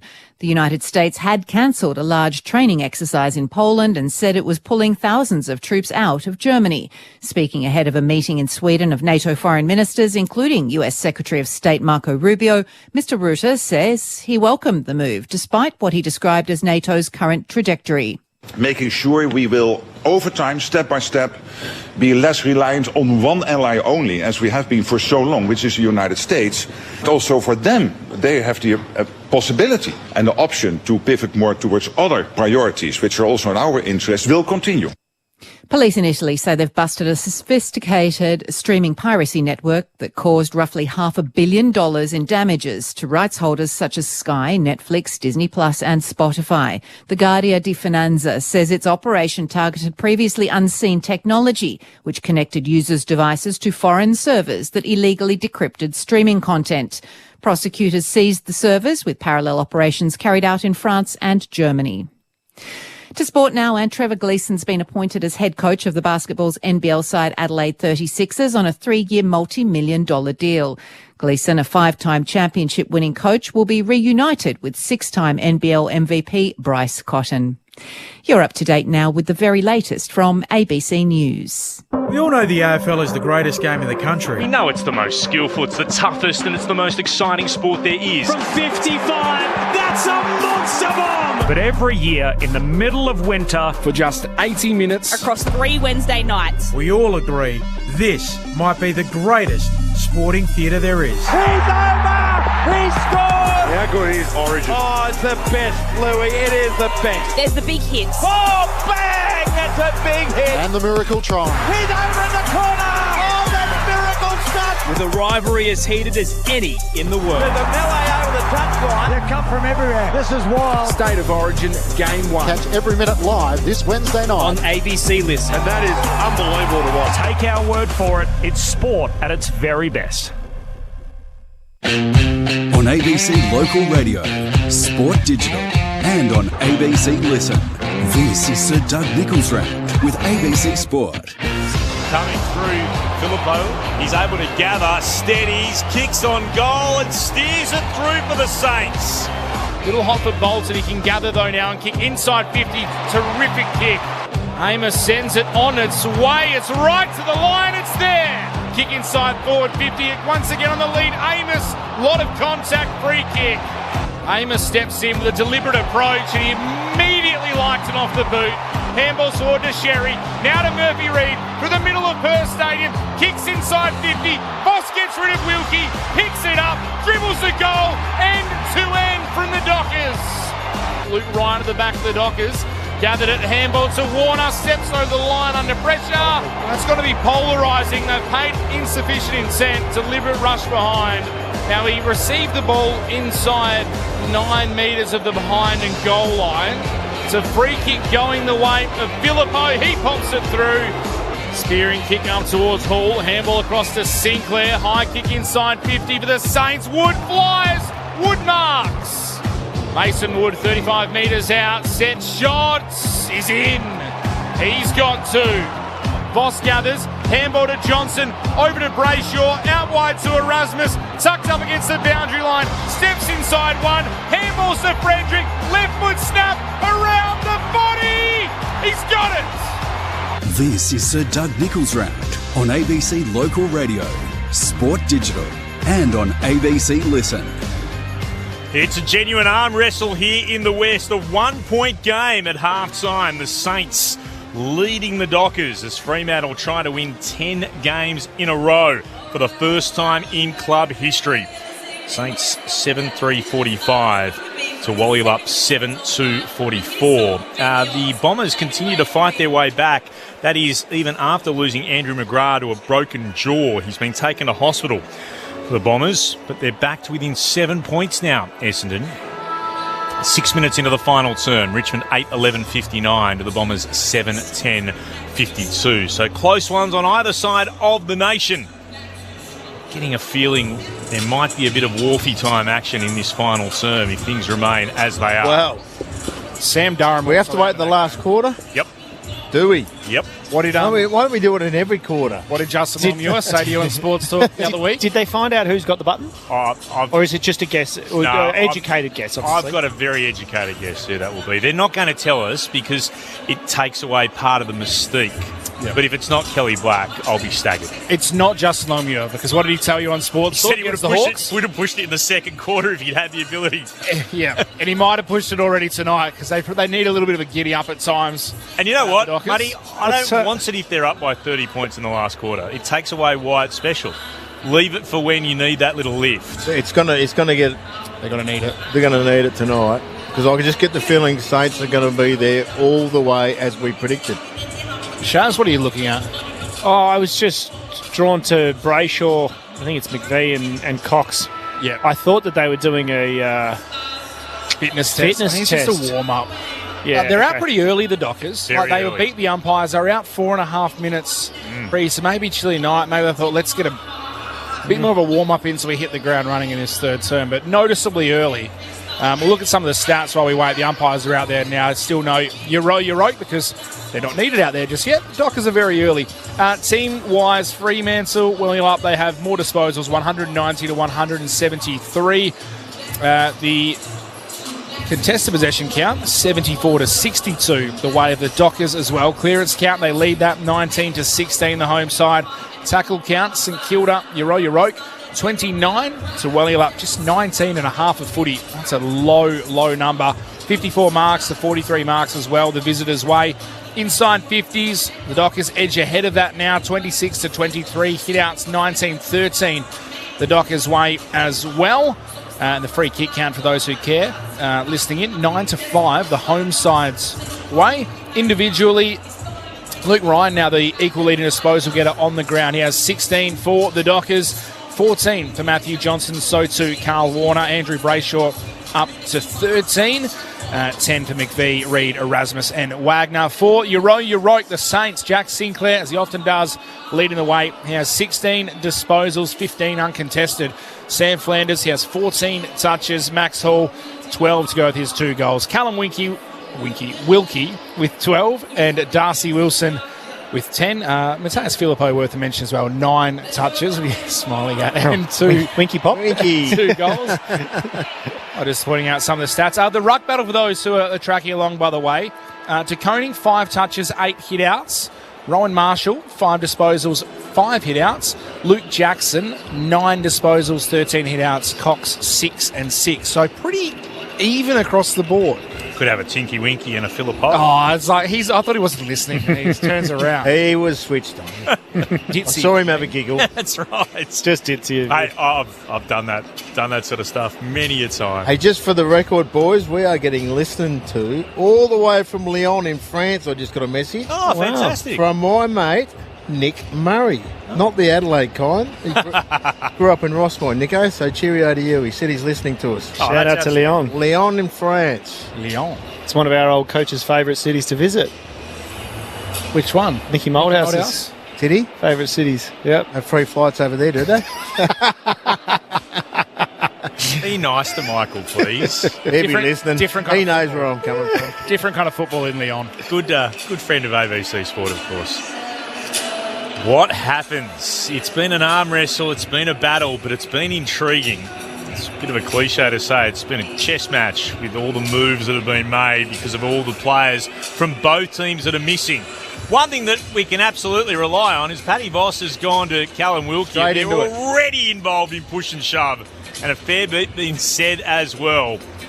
The lights display, the purple and the white flashing lights continue to make Perth Stadium look spectacular as we wait for the OK from the television broadcasters to get stuck into this again. It really does make the stadium look like it's a concert, doesn't it? It looks like a rock concert. It looks like a nightclub. Meantime, I was about to say the main dancing has been done between Wilkie and Voss. They continue to just get stuck into each other. That chat won't stop for the next 2 halves. The Saints lead by a point. Here's Mitch Turner. She changed the siren to a bell. Ball up in the middle. Jackson came down without the footy. End up going back and getting it for the Dockers. Handball to Johnson. Ran away from Hall. Handball forward to Bolton. Inside 50. Kick was looking for Amos. It was spilled by Howard, who turns it over. Tracy knocked off it deep in the Dockers forward 50. Comes to Wilkie. Gets it to Sinclair by hand. Now to Burns. Tackled. Dropped it. Holding the ball. No play on. Right forward pocket for the Dockers. Murphy Reid gathers inboard. And Switkowski takes the mark.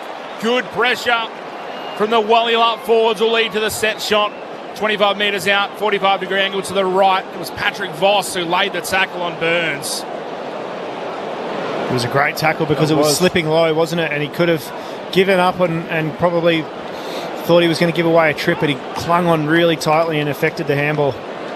Very quiet first half for one of their members of the leadership group. Sam Switkowski, set shot, make your moments count, and he does.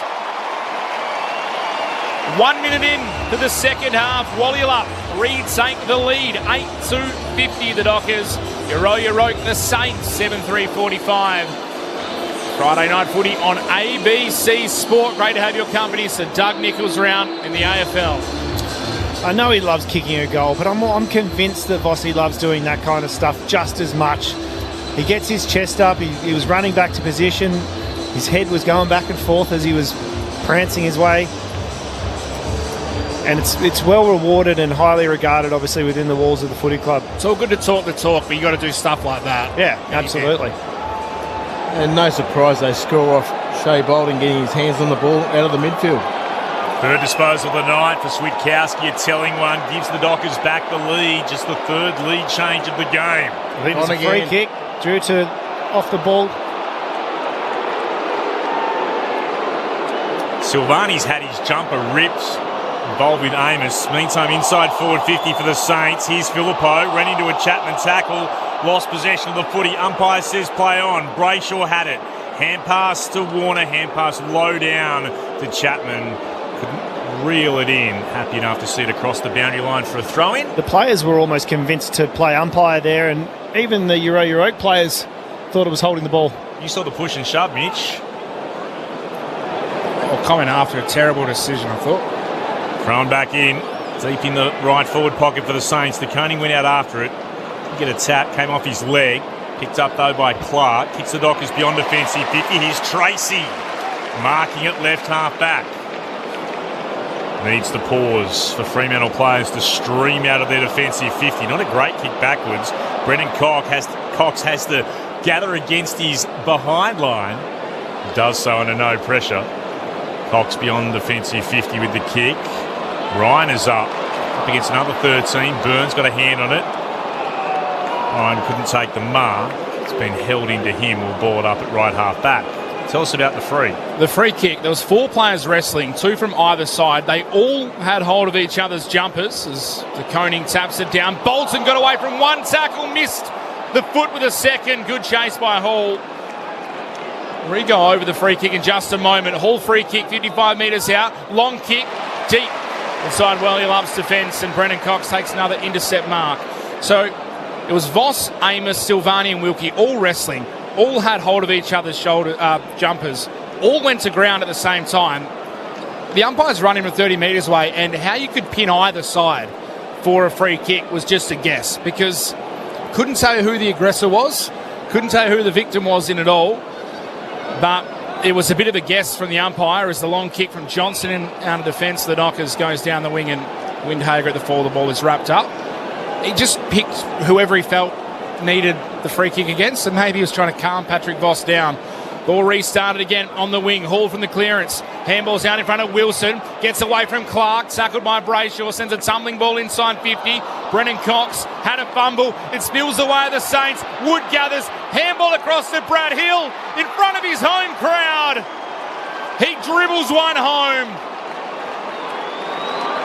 And the Guernsey that details his story and his family against the Guernsey that also does the same. So Doug Nichols round. Brad Hill gets a goal against his former side. Back in front, Yoroke, 8-3-51. So Wally-Lup, 8-2-50. 5 minutes played in the third term. Friday Night Footy on ABC Sport. That was just a half a second of napping from Warner, and Hill was able to get goal side and anticipated the ball going inside his forward 50 nice and early. It kind of goes back to what Mitch was saying. I mean, I saw the scuffle and I thought Joe Amos got thrown to the ground. And if anything, it was a free kick for Fremantle, but that's resulted from St Kilda getting that free kick and going forward and eventually squeezing out a goal. Fourth lead change of the game. Saints back in front by a point. De Koning tapped it down. Hall going backwards under pressure. Hand pass stolen by Jackson. Hand passes to Tracy at centre half forward, to Bolton, to Frederick inside forward 50. Now to O'Driscoll, sweeps a hand pass in the direction of Jackson. Lost his footing as he went to ground. Sinclair mopped it up for the Saints to Windhager. Now a chance for O'Connell to go beyond defensive 50. Good mark. Full stretch, Chapman. He was behind in the one-on-one against Filippo. Literally was leaning back. Couldn't have been stretched any higher. Was able to take the mark. Gave it to O'Driscoll. Kicked inside forward 50. Off the hands of De Koning. Spilled down to Tracy. Swept the hand pass back to O'Driscoll again. He's at left half forward. 51 out from goal. Goes looking for Voss. Spilled off his hands. Switkowski kicked around the body. Going back, Sinclair was touched on the way through. No mark. Held to him. Ball up at full forward for the Dockers. They trail by one. Immediately thrown up. Jackson palmed it. Tried to gather himself. Hand pass back to Switkowski. Wilkie applies pressure. Ball locked in. Ball up. Still at full forward for Wallyup. The Saints by a point. 6.5 gone in the third. Wallyup numbers all around the back of this stoppage if they're able to get a feedback option. Jackson tapped it. Only the path of O'Connell for Euro. Clearing kick beats all comers. At the back, Brennan Cox gathers at his ankles. Handballs inboard to Brayshaw. Stands up in the tackle. Handball to Clark. Kick under pressure inside 50 was a grubber. No one could take it. Silvani eventually gathered. Handball outside defensive 50 to Windhager. He missed the target with the handball. Now Wilson at centre half back. Gathered it, gave it to Stocker for Euro. He turns it over. O'Driscoll, middle of the ground, gathers for the Dockers, steadies to Tracy, comes out to half forward. Frederick has space, gathers, handball to Erasmus, runs to 45, kicks on goal. Wallyup back in front. Great finish by Neil Erasmus. Steadied on the run, finished with class. Home side back in front by 5 points. 9-2, 56 the Dockers, 8-3, 51 the Saints. 7.5 played in the third term. Friday night footy on ABC Sport. If you want to see the replay of the earlier scuffle, here it is. I'm interested. Now this is a free kick they gave. Yeah, it's hard to pick one out of that. Just four players really just grabbing at each other's jumpers, really. Just going back to that one, Liam Stocker would love that handball back again. That was often gone and just got it wrong. Well done to Fremantle. First goal to Erasmus. They're up by 5 points, the Dockers. 8 and a bit gone in the third. Fifth lead change of the game as Jackson takes it out of the middle. Hurries a kick towards centre half forward. Sherry went up over the top. Free kicks, though, going against him and Dudley. Taken here by Flanders, who'll stab it short to Sinclair, who marks for the Saints in the centre square. Kick heads out towards right half forward. Decent battle here. O'Driscoll got himself in front but couldn't mark. Spills out for the Saints. McRae into the right forward pocket. Sharman couldn't quite complete the mark. Oh, it has been paid. I thought at first the umpire hadn't called a mark, so Sharman decided he needed to try and hand pass it off. Now the umpire's come in and said, no, I will play it to Cooper Sharman. That all happened very quickly. I'm not entirely sure. I thought that he lost control as his feet touched back down on the ground. It was very quick transition football from Euro though, wasn't it? Cooper Sharman tied up against the boundary, right half forward, misses to the right-hand side. A minor score. 9-2-56 to 8-4-52. 9.5 gone in the third.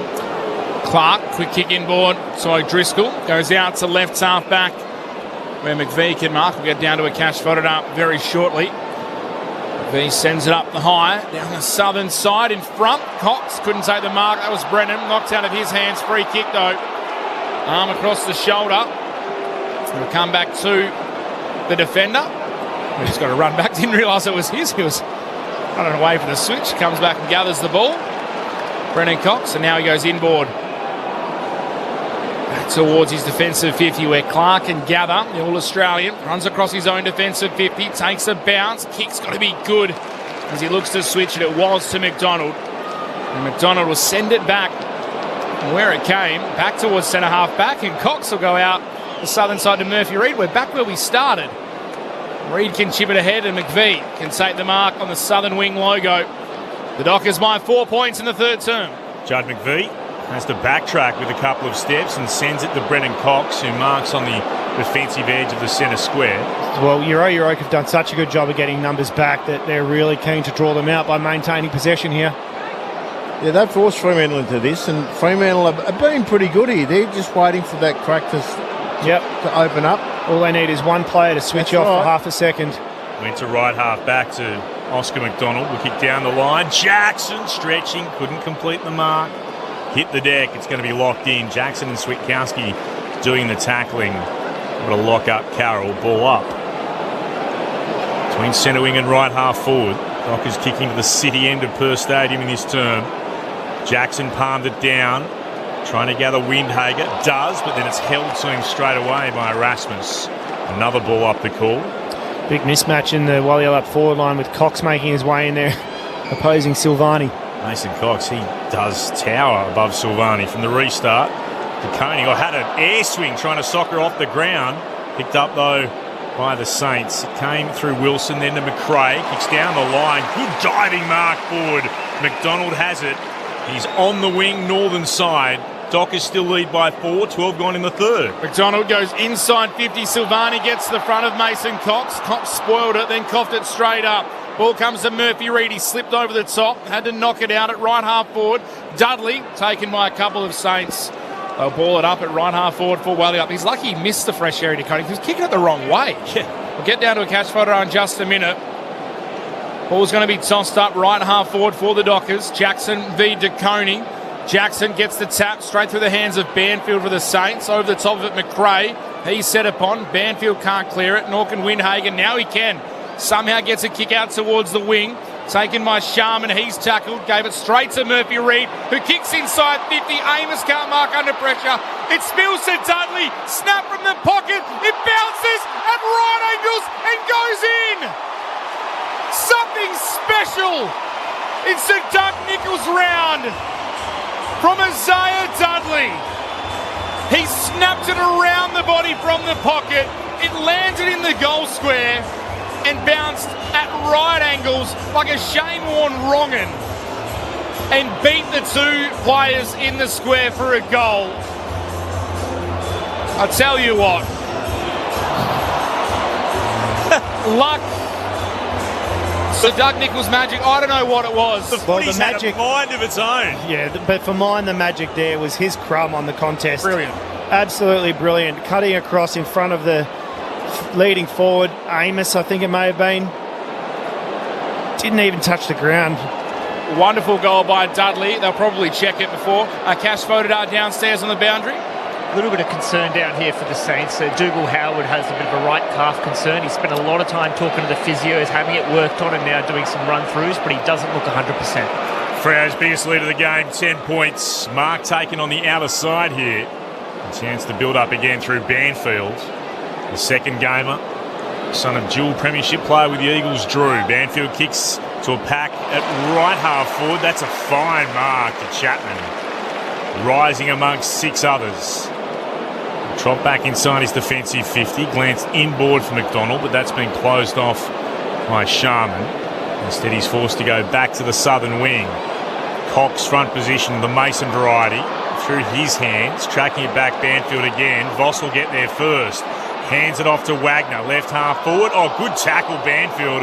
Wrapped him up perfectly. Taken a little bit high, though, and then Banfield had a bit to go here with Wagner, and then Reid's involved as well. There's been spot fires starting to break out. Hall's got a bit to say as well here to Murphy Reid. Boundary umpire will eventually unfurl, throwing it back in. Marshall front position against Mason Cox. Tried to hand pass. No one in particular. Going on the deck, McRae. Emerging with it, Garcia. Kicks the Saints towards the logo. McDonald! Back of the line of 5. Takes the mark for the Dockers and moves it on to Murphy Reid. Just forward of the southern wing. Still Freo by 10 points, 15 gone in the third. Murphy Reid disposal, 15 coming up for him. From short to O'Driscoll. How many in this quarter for Murphy Reid? In a quiet first half, he's up to 5. O'Driscoll kicks it inside 50. Tracy comes from a mile away, couldn't mark. Brave by Stocker, who stood in the hole. Was crunched by a couple of Dockers, a few sore bodies. It was a great mark by the St Kilda defender. They take it back to Wilkie. That's his name. He kicks it towards left half back. Caminiti marks. Switches back to the middle of his defensive 50.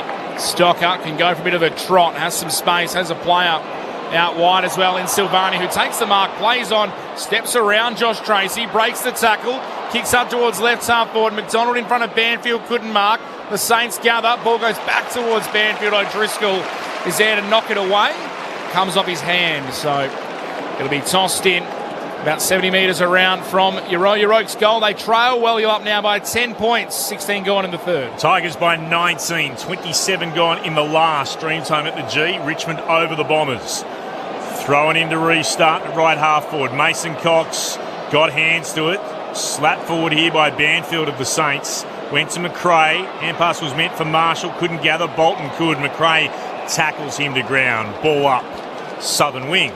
Saints need to score here, or this game could just trickle away in the next 8 or 9 minutes. Dockers by 10 points, 17 gone in the third. Marshall again with the touch, but it went down to Johnson. Arch the back, got a hand pass away. Not what he wanted though. Saints able to intercept. They kick inside forward 50. Here's Burns. Got the arms free. Tried to hand it off. Couldn't find a Saint rather. Getting in the way, Chapman gave it to Murphy Reid. Kick towards the logo. Amos got out-muscled by Caminiti.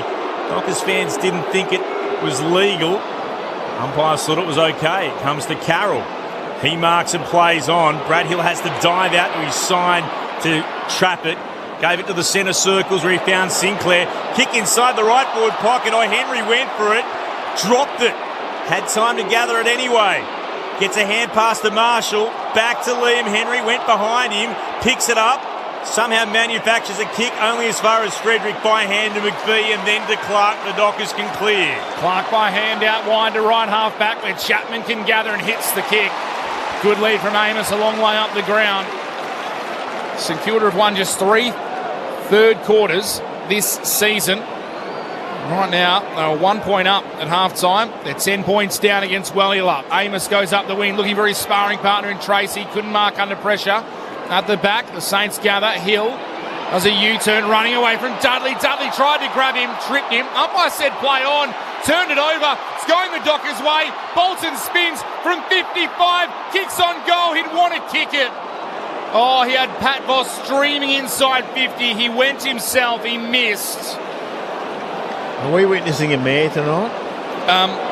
Brad Hill, the term is he was ankle tapped by Isaiah Dudley, and I cannot believe the umpire missed it, so it got what it deserved, that kick. It's a 11-point lead to Wellylup. People will say it's biased umpiring, but it's just been awful tonight. That was a terrible decision to catch Fodor downstairs. Just an update on Dougal Howard. His night is done with that right calf injury, so the Saints down a rotation and a key defender. Just what they don't need. Marshall goes to Flanders, comes to Brad Hill, who marks and goes on a run, gets around Sherry, which is no mean feat because Sherry's quick. Brad Hill towards right half forward, going up O'Driscoll in front of Banfield, got a hand on it, knocked it across the boundary line for a throw-in. So, just repeating, as Cash told us, Dougal Howard gone for the game. The line through him. Ball put back into play. Cox off the fingertips, the Mason variety. Down in turns to Wilson, got tackled by Clark. Spilled out to Garcia though for the Saints, to McRae. Chance to go back inside, forward 50. Wood leading out, takes the mark. Well done. Short pass from Carroll, able to hit a target. Mason Wood is right in front, and he'll put boots of ball from about 47 out. He's leading at the ball very nicely, but not to harp on it, but was that another non-call for the Clark tackle? Yeah, I'd have thought so. Which is, again, there's no bias here, no home crowd advantage. It's been poor all round. Poor. Here comes Mason Wood from right in front, from 48 metres out. He's missed. 2 goals, 2 now for Mason Wood. 10-3-63 the Dockers. They lead the Saints by 10. 8-5-53 St Kilda. 21 gone in the third term. Full time, dream time at the G. The Tigers win by 18 points. Their second victory of the season. Long kick out from Warner, off the hands, makes it all the way to the broadcast swing as Dudley lays a tackle on Wilkie. Wouldn't want to be Brad Scott right now. Richmond can barely get a team together at the moment, and they've just beaten the Dons in a marquee fixture. Ball back into play. Windhager gathers for the Saints. Handballs to O'Connell. Left foot kick up the wing. Wasn't what he intended, but it landed in the hands of Brad Hill. Wheels around. Kicks inside the forward 50. Big pack fist came from behind towards the boundary to Koning. Just shoves Luke Ryan over the boundary. And boundary throw in to come. Left forward pocket for Yorote, trailing by 10 points. Just the 1 goal for this quarter. Came off the boot of Brad Hill. Was lurking around this pack. Ball tossed in. Marshall tapped it down to the front. Erasmus coming through. Gang tackled. They'll ball it up again. 25 metres out. And the Saints attacking goal. Marshall in front of Jackson. Taps it down towards Filippo. Handball out to Hall. To Henry. Kick. Tried to snap it. Ended up kicking it outside his own attacking 50. Sherry did well for the Dockers. Got a spoil on Stocker. It spills to Banfield. Chips inside. Too hot for a teammate in Filippo. Coming the other way, McDonald. He got it for Wellilup. Tapped it towards a teammate. Eventually, Driscoll. He got it back to Chapman. His kick smothered. Warner gathers.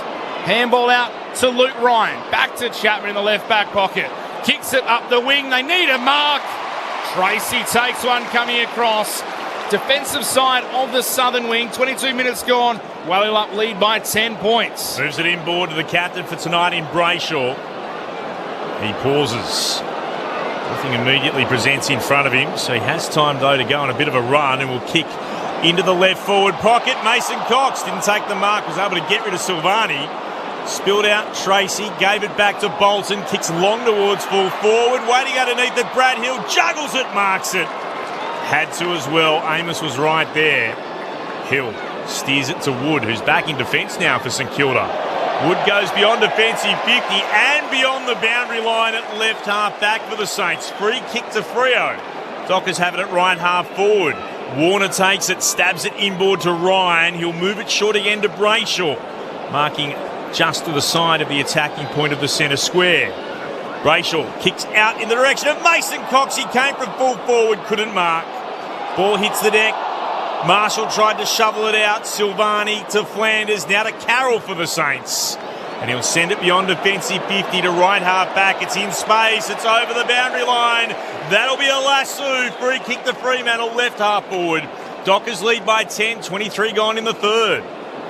Inboard the Dockers go to Johnson. Chip kick forward to Judd McVie. Has some space. Runs to 60. Chips it inside the forward 50. Going back into the hole is Charlie Banfield. Great grab on the second gamer. Claremont product. Goes for a bit of a trot out of the right back pocket. Sends the Saints back outside defensive 50. Big fist from behind McDonald into the arms of Sherry, who was tackled immediately, and they'll reset. 70 metres out from goal between wing and half forward, southern side of Perth Stadium. The lights on under the night sky. That's the direction the ball heads as Jackson and DeConey get underneath it. Tap down to Charlie Banfield, who was tackled again.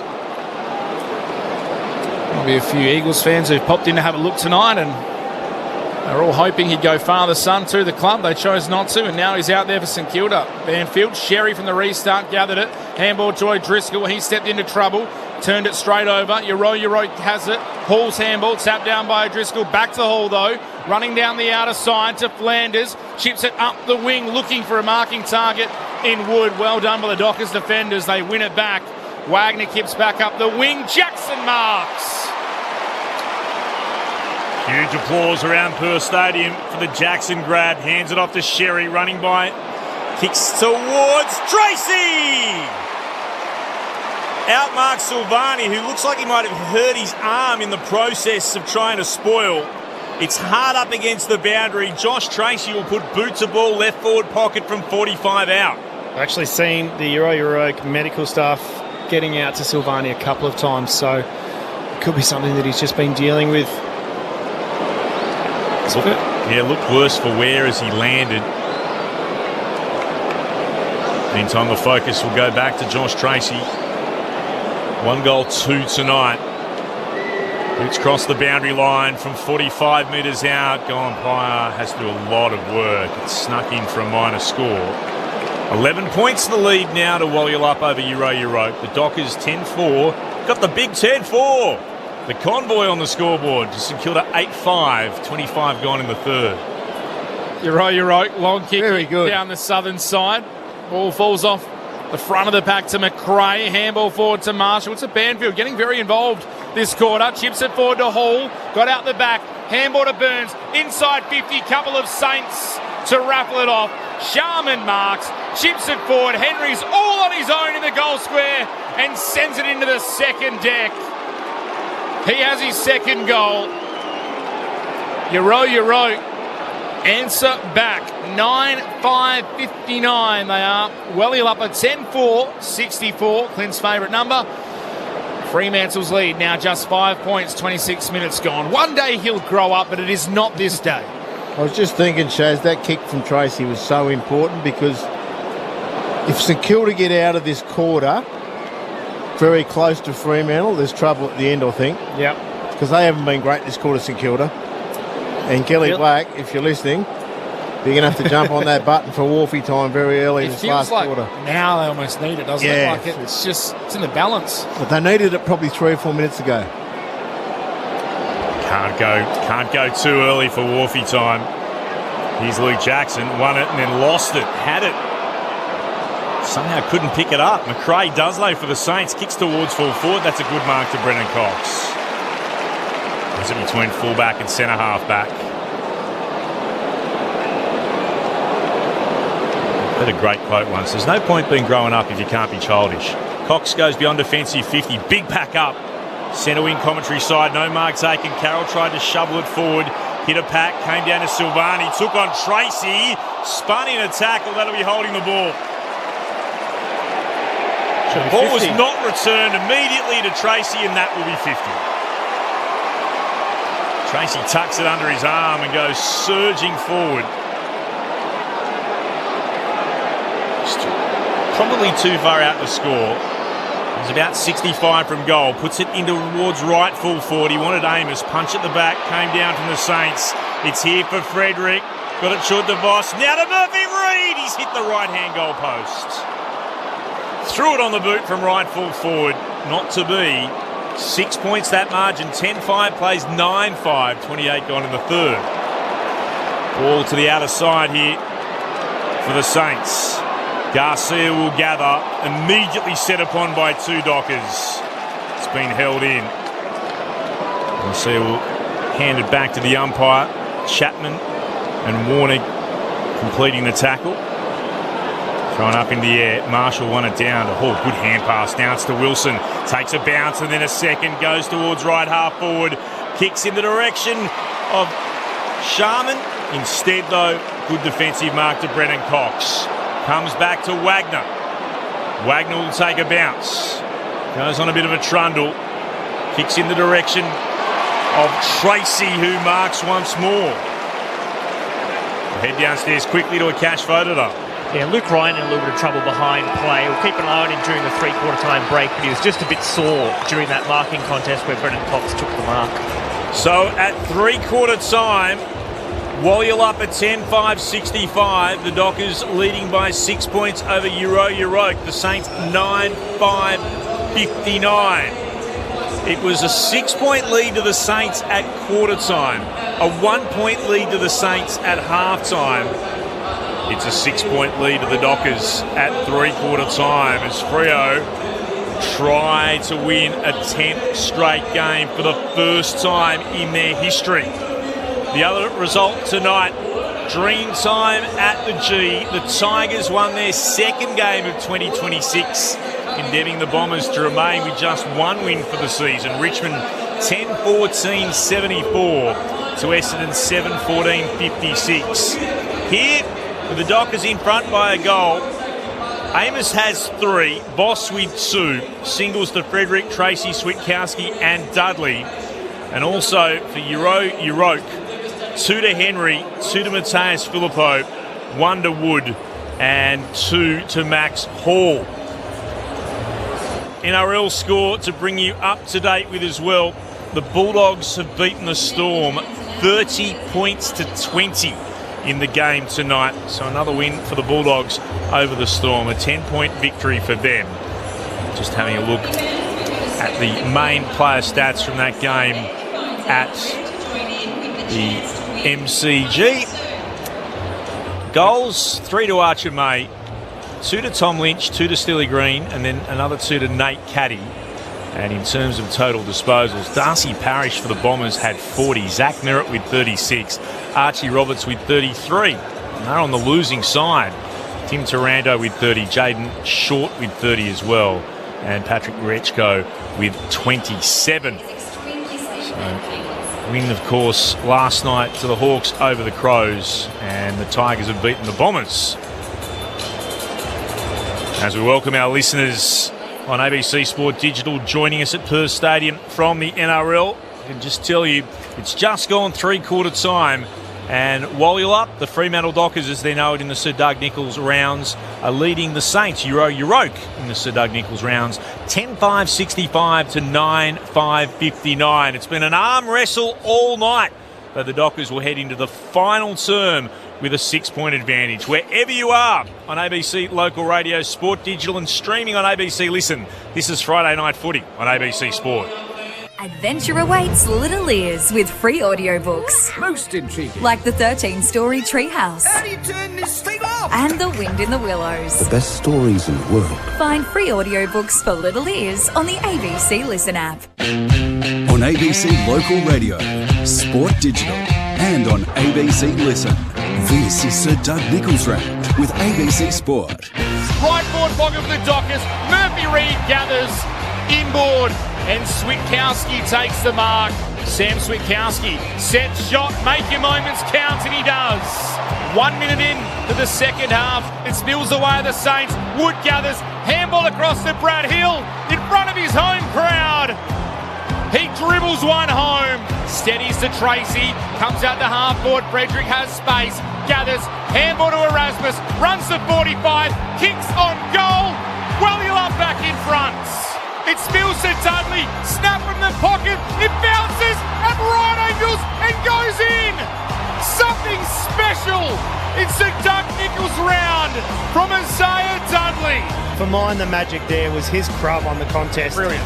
Absolutely brilliant. Cutting across in front of the leading forward. Chips it forward to Hall, got out the back, handball to Burns, inside 50, couple of Saints to raffle it off.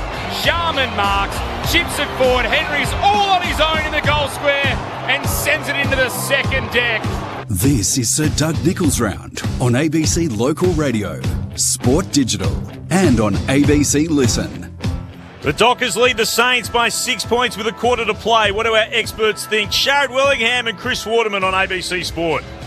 Definitely dragged them in the trenches, haven't they, Muddy? Yeah. They've made it an ugly game. It's not free-flowing, but when both sides are able to break away, we're seeing some transition. So it's a little bit of both. But I really think that Jackson got going in that third quarter and gave them a lot more ascendancy around the stoppage. And although the stoppage numbers early on reflected Fremantle winning, it didn't feel that way. But that quarter definitely did feel like they were able to get some clearance and field position straight away from the clearances. It's just a dogged match. It's a dogged match. It's what we thought it was going to be, and it's going to stay this way till the very end. Do you think Dougal? I think the Dougal-Howard injury will probably start to have an impact on the Fremantle forward line being too big. Jackson and Cox, one of them will definitely be resting forward now. I wouldn't be surprised if Cox spends a lot of time down forward. Well, they don't want to be over tall because they've still got 3 tall forwards down there. And guess what we're all waiting for? Wharfie time. It's the first time they've played at home since they took the nation by storm with it against Hawthorn a couple of weeks ago. Will they bring it out again? They're going to have to. On the text line, Perry says, up the Mighty Dockers, bringing the Wharfie time down the scrap from the old Clackline refractory. So there you go. Perry's excited. A few stats quickly, just the leading disposal to get us. Jack Sinclair, 22, leads all comers on the ground. Max Hall has 21 and 2 goals. Sam Flanders has 21 disposals. McRae, 17. For Welliup, Luke Ryan, 19. Carl Warner, 19. Matthew Johnson, he has 18 disposals. The leading goal kickers so far for the Dockers. Amos has 3, 2 each to Hall, Wood, Philippou and Henry. It's been a collective performance from Yoroke. And guess where the action is starting already? In the goal square? Or outside 15 metres outside, Voss. Voss and Wilkie lock up again. Final quarter underway here at Perth Stadium. Friday night footy. It's Welliup by 6 points. And we'll restart again. No. Free kick in the ruck. Going the way of De Koning. He'll take it for Yoroke. Plays on quickly. Long kick inside forward 50. Sharman in the back couldn't get up. Ball spills in front down to Wood. Handball to Philippou. Goes back to O'Connell. Snaps around the body from 45. He snaps it too far. It is a minor score. 9-6-60. Yoroke. Welliup the Dockers. They're 10-5-65. 5-point margin. We've played just 30 seconds in the final quarter. Friday night footy on ABC Sport. Kick comes to Chapman. And originally from Clark, and Chapman has it in the left back pocket after taking the mark. Heads towards left half back. Bolton Rose tapped it down. Switkowski gathers. Hand pass to Bolton running by. He'll take a bounce on the wing. Still going Bolton. He'll kick inside forward 50. He wants Voss. Spoiled the back from Wilkie. Came down to Caminiti. Was able to throw ball to boot. Kicked high up into the air towards right half back. Tracy brought it to ground. Flanders was there at the drop. Tried to shovel the hand pass back. Still there to be won. Switkowski over it. Couldn't emerge with it. Sherry does. Hand pass back into traffic. Garcia did well. Gave it to a fellow Saint in Sinclair. He's clearing kick towards the wing. Marked though by Brennan Cox. Can set Fremantle up again. They lead by 5, the Dockers. Out towards Frederick. Uncontested mark at left half forward. Kicks again into the left forward pocket. De Koning waits underneath it. He couldn't mark, neither could Wilkie. At the crumbs, Switkowski wrapped up. Strong tackle. Stocker got him. And he'll win the free kick for the Saints, who trail by 5, opening 2 minutes of the last. Buddy, I know that we'd love seeing Bolton up around the ball a lot more this year, but is it a chance to maybe have him play as a forward? Stocker kicks up the wing. Cox can't mark. Sharman from behind knocks it away. Frederick now tries to keep it in, and that is one of the downfalls of the rule. The handball's along the boundary to keep it in. It bounces out. Lasso last disposal. Free kick to Sharman. Kicks up the wing. Big pack. Fist came from Clark. It rolls out towards the boundary. Goes out before we hear from Muddy on that thought from Shaz. The Cash Fotodar downstairs. Yeah, Brennan Cox has limped straight off after that marking contest. He was pointing towards his right knee, and he's straight off the field talking to the doctors now. Yeah, well, it's something worth thinking about. So what does St Kilda do with Windhager? That's what you got to think about from the Saints' Fremantle point of view. Koning won it down. The kick was short towards Sharman. He marks it right half forward. Goes into the right forward pocket for the Saints. Out was McDonald. Couldn't mark. Sinclair gathers. Hand pass over the top. Wilson snaps the goal from right full forward to put the Saints back in front. Here we 3 go. minutes into the final term. Here we go. 10-6-66 to 10-5-65. The Saints over the Dockers in the final term. A 6-lead change of the night. Haphazard kind of soccer, wasn't it, from Windhager inside the stoppage. Just flung his boot at it and it landed very fortuitously for... They've got a lot of goals. They just scrapped their goals out tonight, haven't they? Sharman, though, playing in front as a forward is what you're always told, Matty. And the funny thing was, when Cox took that mark, I thought he's been the master all night. Then he's come off and limped off, and Sharman's just had an impact. Yeah.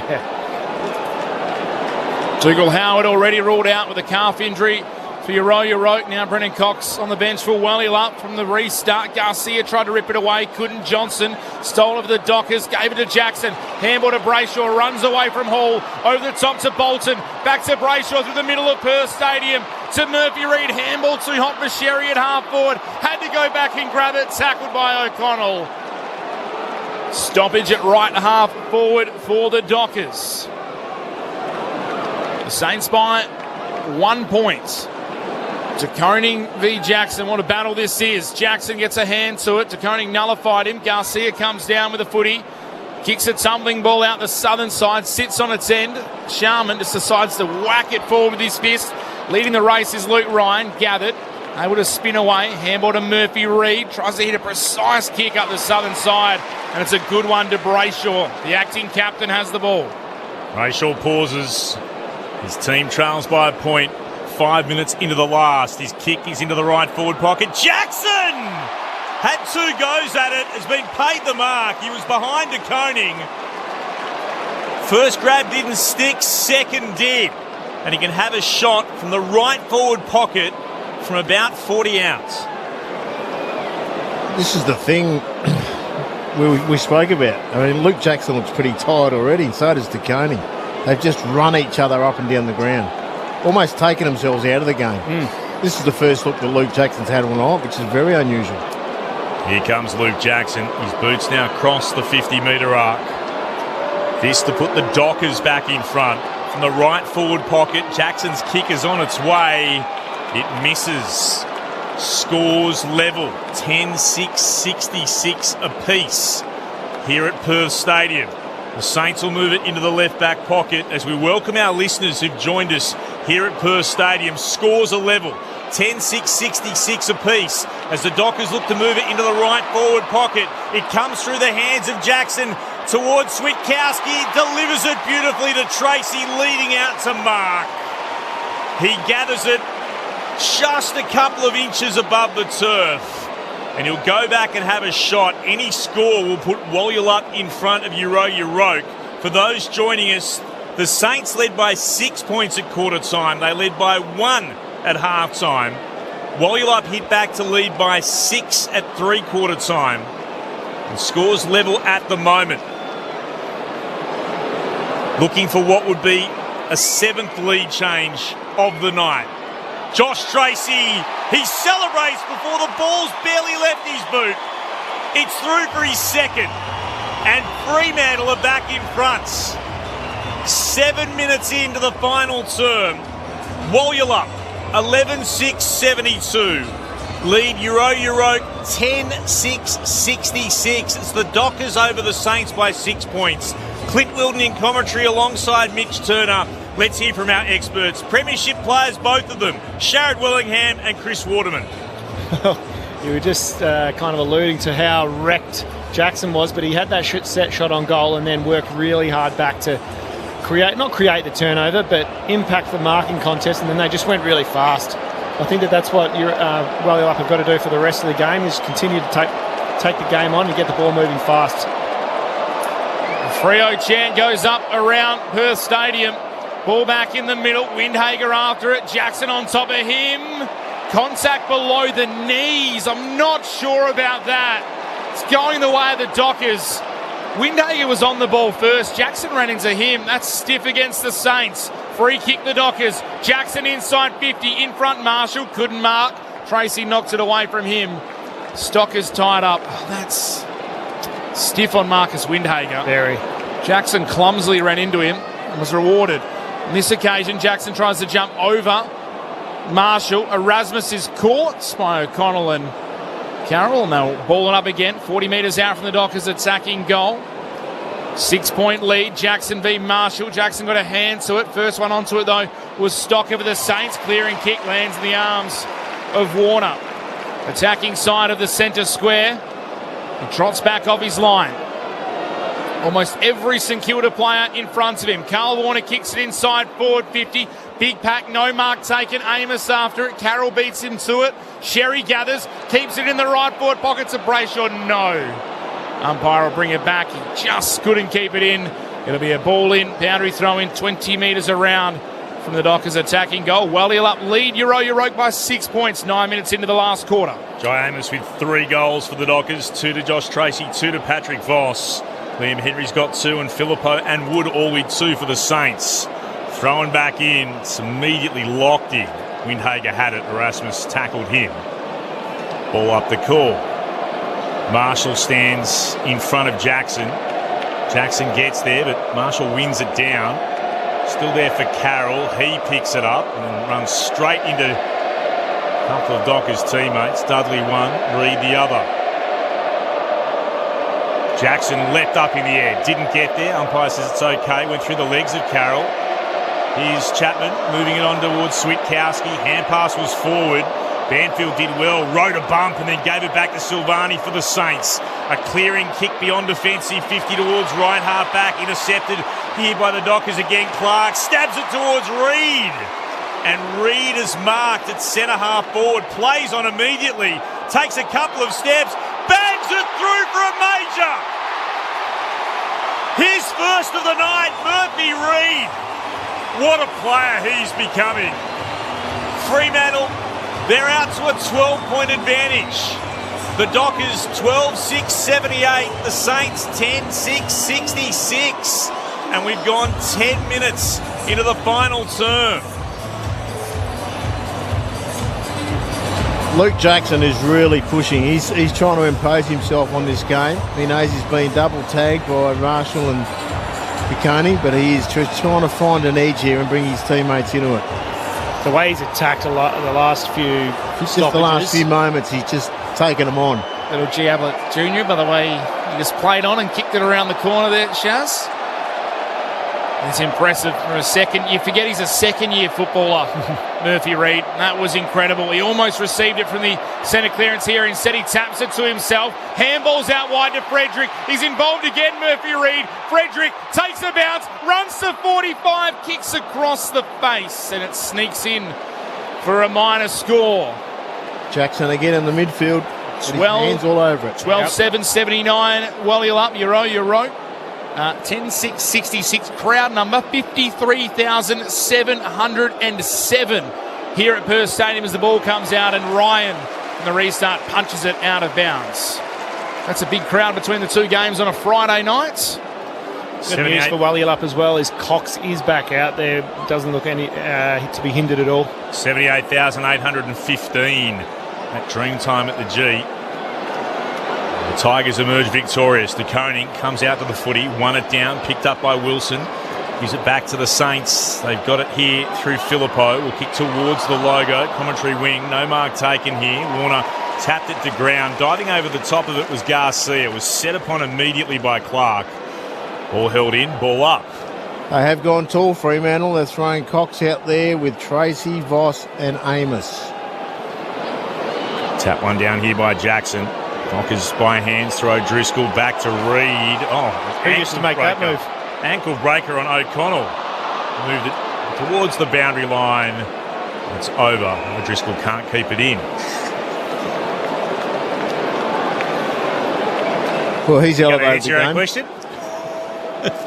Murphy Reed's up to 6 disposals and a goal for this quarter already. Plenty of players, including one, G. Ablett Jr. Wonderful bit of play. Thrown back in. Here comes the coding, punching it forward. Breaking away from Philippou. Murphy Reed. Tough. To Erasmus. To Reed again. Hand pass in the direction of Clark. Gathered at full pace. Then kicks in the direction of Tracy, who marks and plays on by a hand of Frederick on the southern wing. Stabs it towards Amos. 55 from goal at right half forward. Amos wants someone to lead. Cox does. Mason is up.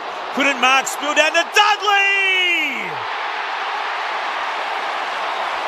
Dudley did amazingly. He leaps into the arms of Patrick Voss to celebrate. And the roar, you had to be here to believe. I hope it came through the speakers. It was enormous from the Fremantle crowd. Dudley's got his second, the Dockers have got their 13th, and all of a sudden their lead is 19 points. 13-7-85 to the Saints, 10-6-66. 13 and a bit gone in the last. Maybe we won't need Wharfie time after all. Well, they're implementing it themselves, the crowd. The cheer is loud. There was a really strong Freo chant that went around as there was a couple of forward 50 stoppages. But, Marty, that was probably the fastest transition from stoppage that we've seen tonight. Yep, and all Isaiah Dudley did was go to the front of the pack. And it was the stretching of the Euro defenders. Cox out of the middle, got it towards Johnson. He was pulled off, it became tackler. The Dockers win it back. Warner shares it with O'Driscoll. Now goes out to the broadcast side to Wagner. Back into the side tonight. Kicks towards half forward. Over the head of Tracy. Dudley can't keep it in. It'll be balled in 55 metres out. And it all started back here, that last goal with Murphy Reid. And the kick from Jordan Clark. That was perfect, wasn't it? Unbelievable out to Josh Tracy. The crowd number official on the screen for the Freo faithful, 53,707. Friday night footy, they've packed in. Shallow throw in. Cox taps it towards O'Driscoll. Shakes one tackle. Handball to Dudley. Kicks it towards Amos. Can't take the mark. Ball goes past Frederick. Out to Murphy Reid. Handball turned over. Banfield has it for Yoroke. Carroll was brilliant for the Saints. Broke through traffic. Handball to Brad Hill. Running through Perth Stadium like the old days. Kicks up towards centre half forward. No mark taken off hands. At the back, McDonald. Handball for Wallylup to Chapman, who goes wide to right half back to Ryan. And Ryan will head out to Erasmus and he hits him on the chest. Between right half back and centre wing, southern side. 13-7 plays 10-6. Wallylup over Euro. 15 gone in the last. Dockers head back inside the defensive 50 and Ryan marks. Puts the orange boots in motion, runs beyond the defensive 50 arc. And then will kick long towards the southern wing again. Big pack underneath it. Mason Cox had 2 bites at it, couldn't complete the mark.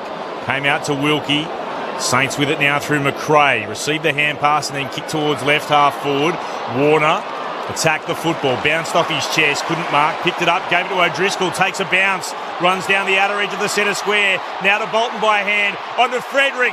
Frederick snaps towards goal. It's not going to have the accuracy or the distance. Silvani back there on the behind line at right full back. Gathers and then moves it short. This is Wilson who marks, still inside his defensive 50. The Dockers still lead, 16 gone in the last by 19 points. Short inboard to Flanders, out to left half back where Harold can mark. Wheel and go for the Saints, out to Brad Hill, who's doing his best to provide some run. Gets the kick away under pressure. Up the southern wing, Sharman in front, couldn't mark. Burns at the back, got away from the pack. Now retreats by hand to Sharman, steps around Chapman. Kick inside the forward 50, Marshall edged under it. Warner came in, couldn't take the mark. Hall at ground level, taps it towards Filippo. Handball out to Sinclair, short kick, not 15. O'Connell grabs it, handball to Filippo, steps around one, drops it, no, play on. Cox steals it for the Dockers, it was Mason Cox. Kick up the wing, big pack, no mark taken. Silvani, crunched by Tracy. Now Voss lays the tackle. All the players take a sigh of relief and a deep breath. That was a throw in the back line. They got away with it. Ball's going to be tossed up in the air. Mason Cox now into the ruck against Marshall. Both players got a hand on it. Spilled back to Marshall. Handball to Wilson. His kick towards half forward is off the side of the boot. It's between the arcs. It is a lasso, last disposal, and Nathan O'Driscoll for Wallylup will take the free kick. Goes across half back, marking it Warner. Friday night footy on ABC Sport. Warner for the Dockers decides to have a bit of a run. He'll kick in the direction of Voss. Wilkie got a hand to it. Voss turned, tried to tap it forward. Wilkie does pick it up off the ground. Clever hand pass, bounced it into the ground to Flanders. Gave it back to Wilkie. Pressure came from Wagner. Ball spilled out. Jackson gathered. Wilkie tackled him over the boundary line. Right beneath our broadcast position here on the northern wing. Still the Dockers lead by 19 points. 18 gone in the last. Clint Wilden alongside Mitch Turner in commentary. Our experts Sharad Wellingham and Chris Waterman. The cash voted up on the boundary. Thrown in again.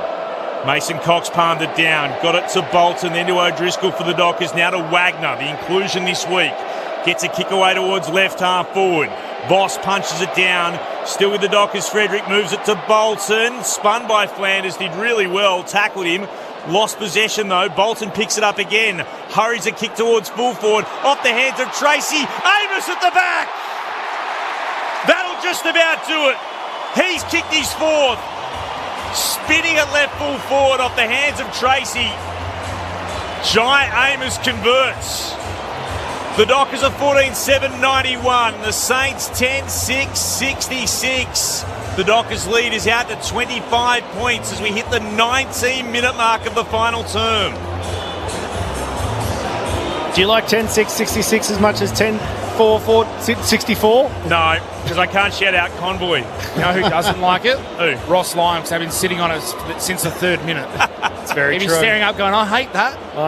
That is very true. But the pressure, and I think the other thing that I feel has gone up is the cleanliness, the efficiency from Walyalup in the last quarter.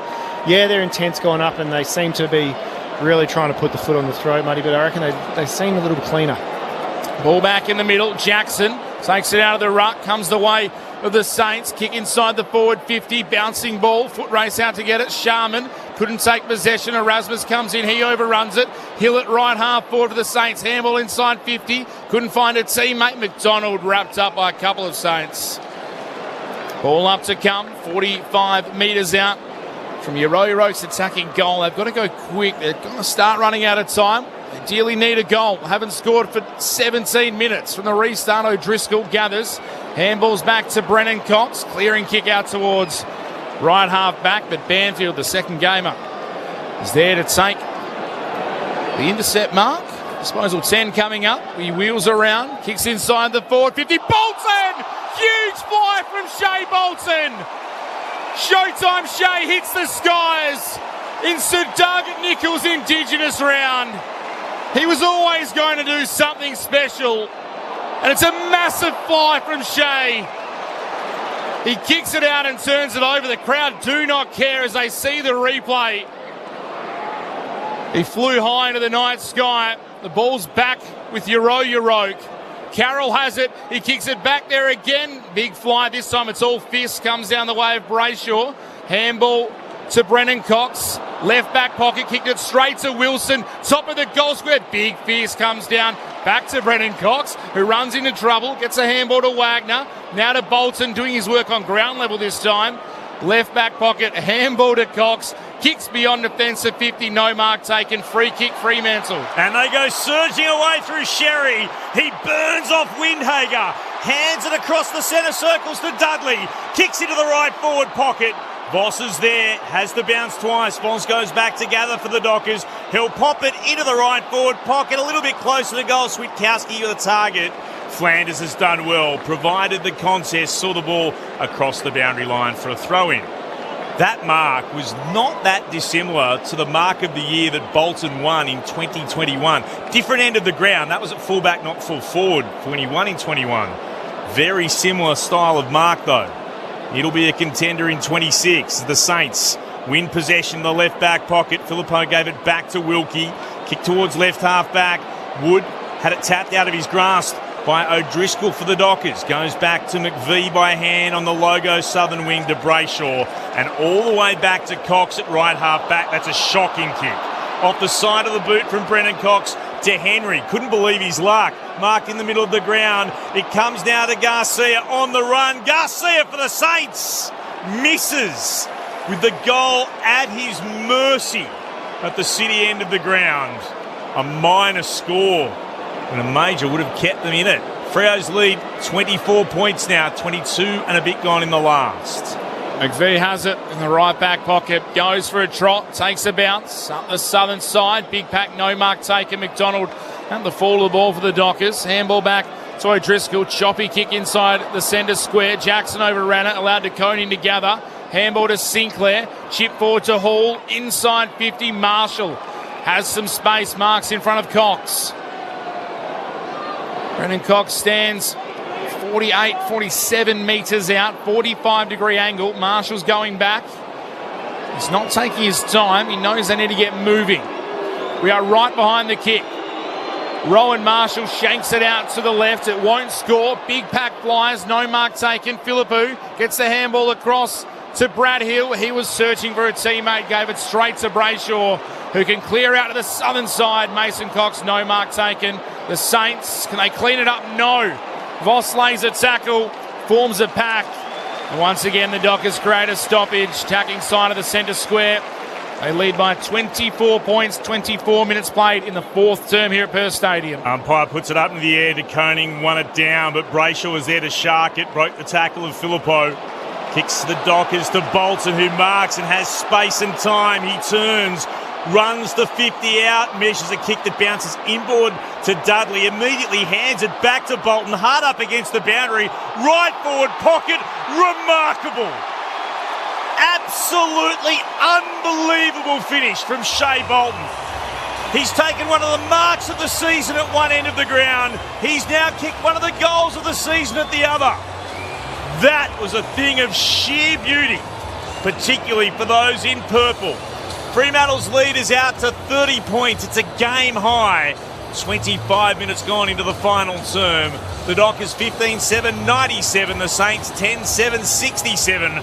Friday night footy on ABC Sport. Our experts, Sharad Wellingham and Chris Waterman. He made the ball talk there, didn't he? Tucked into the pocket.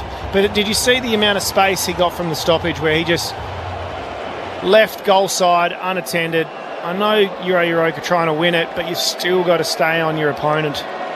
Fremantle might get a 666 warning here because they took so long celebrating with Shea Bolton that they didn't really swing the changes straight away. Now they're sprinting. This has been a dominant final term. Well, Marshall's stuck on the wing. Everyone was swinging changes and they took forever. I don't know who you're warning because I think both sides were guilty. Ball back in the middle. Jackson jumps into Koning. Koning got a hand to it. The Hall, brilliant. Runs out of the middle. Shakes a tackle. Kicks inside. Forward 50. No mark taken to the back. Warner. No. Free kick. It's going the way of the 6'3" Mason Wood, who has a couple of goals already tonight. Might be too little too late. The margin's 30 points. 26 minutes played. Wood will have the set shot directly in front. Little nudge by McDonald. Mason Wood directly in front for Euroke's first goal of the final term. You can probably tell by the crowd reaction. It was not a goal. He hit the left upright. It is a behind. And he lets out his frustrations. 10-8, 68, the Saints. The Dockers 15-7, 97. 26 minutes played in the final term. Friday night footy on ABC Sport. So the Dockers still have kicked the last 5 goals of the game. So they have the ball in the left back pocket through Warner. Turns away from Sharman. Kicks the Dockers to left half back. Jackson flew up from the side. Couldn't mark in the pack. Picked it up a second time. Gave it to Reid. That's a clever hand pass from Murphy Reid over the shoulder to Frederick. Takes a bounce.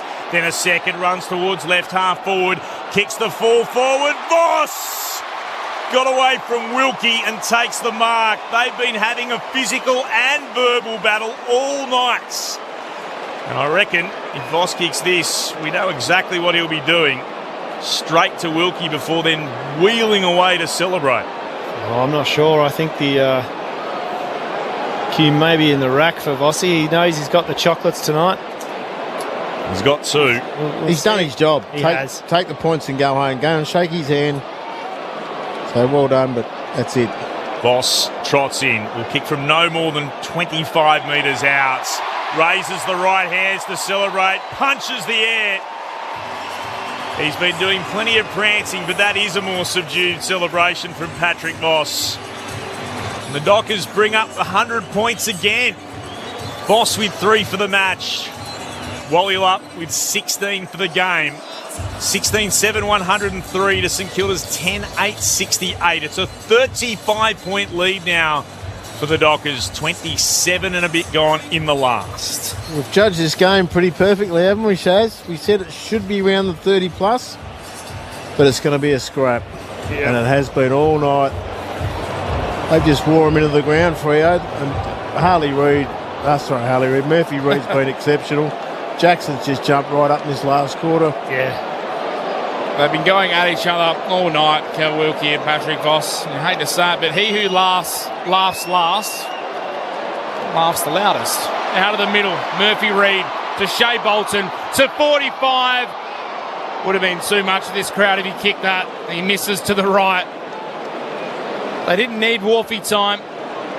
Looks like Rowan Marshall's injured in the centre square in the jump. He's very sore. He's proppy on the lower leg. Trainer with him as the ball comes out and Banfield takes the mark. Defensive side of the wing. They didn't want to wait for anyone with no button tonight. They pushed it themselves. Fans gave them the lift they needed. They were enormous. As Banfield moves it down the commentary wing. Taken there by Filippo. Kicks the Saints into the right forward pocket. Sharman went, couldn't mark it, tapped it to his own advantage. That was clever. Handed it off to O'Connell. O'Connell's shot is going to just bounce through for a minor score. Maybe it grazed the post. Ooh, in that case, they'll be throwing it in. Instead, just clipped the inside of the post. So throwing it left full forward. It's just about the margin now.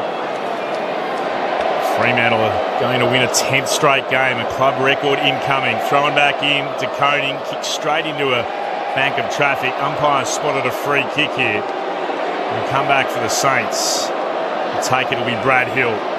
He's in line with the left hand behind post, Brad Hill. Can trot back and have a shot to try to kick what would be a second of the night for him. In he comes, Brad Hill. Kicks the goal. The Saints have got their 11th. Ends a run of 5 unanswered goals, or actually rather 6 unanswered goals by the Dockers. Freo's lead cut to 30 points. Half an hour gone in the final term. The Saints are 11-8-74. The Dockers 16-8-104. Friday night footy on ABC Sport. Chris Waterman and Sharad Willingham. We're just sorting out our votes. It's very difficult to pick at the moment with a minute to go. Had the cans off. Sorry, Clint. Look, we've been able to pick this one, and we've just about got it right from the jump. Well done to Freo. They're going to go 10 straight. The cash voted are downstairs. Yeah, just an update on Rowan Marshall there. Testing around his right knee area, so it might have been a knee-on-knee incident in the ruck. Keep an eye on him as this game wears down to a conclusion. The Dockers will take one more clearance for good measure. Jackson kicks inside 50. Wilkie punches it away from Voss off hands. Flanders is there. He's tackled to ground by Switkowski. Voss just bullocks his way through. Handballed it straight to Sinclair though. Murphy Reid, why not have another touch for good measure? Spots up O'Driscoll at centre half forward. He'll go back. He'll soak up the seconds and take the set shot. Slightest of angles to the right. He'll kick from 50 metres out. Been a big night for Nathan on the wing. He's had a really good game. Provided that run and dash and got his hands on the ball quite a bit. He's had a really good game. He's been on his own journey, Nathan O'Driscoll, in recent times. He's been very public about it. He struggles with mental health. He's worked his way back into the senior side. O'Driscoll kicks from 55 metres out. It won't score, and for the first time in Dockers history, they make it 10 wins in a row. And this purple wave has become a tidal surge sweeping across the competition. Wellula defeat Euroke by 30 points.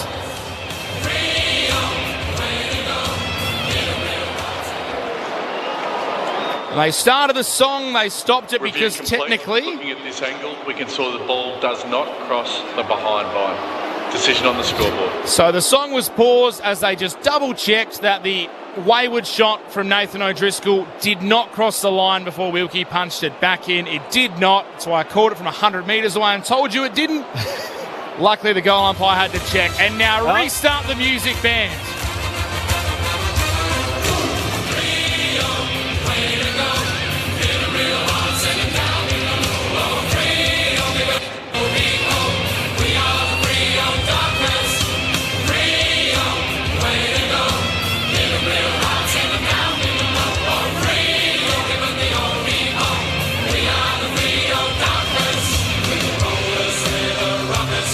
We're the mighty Rio Dockers. We're gonna roll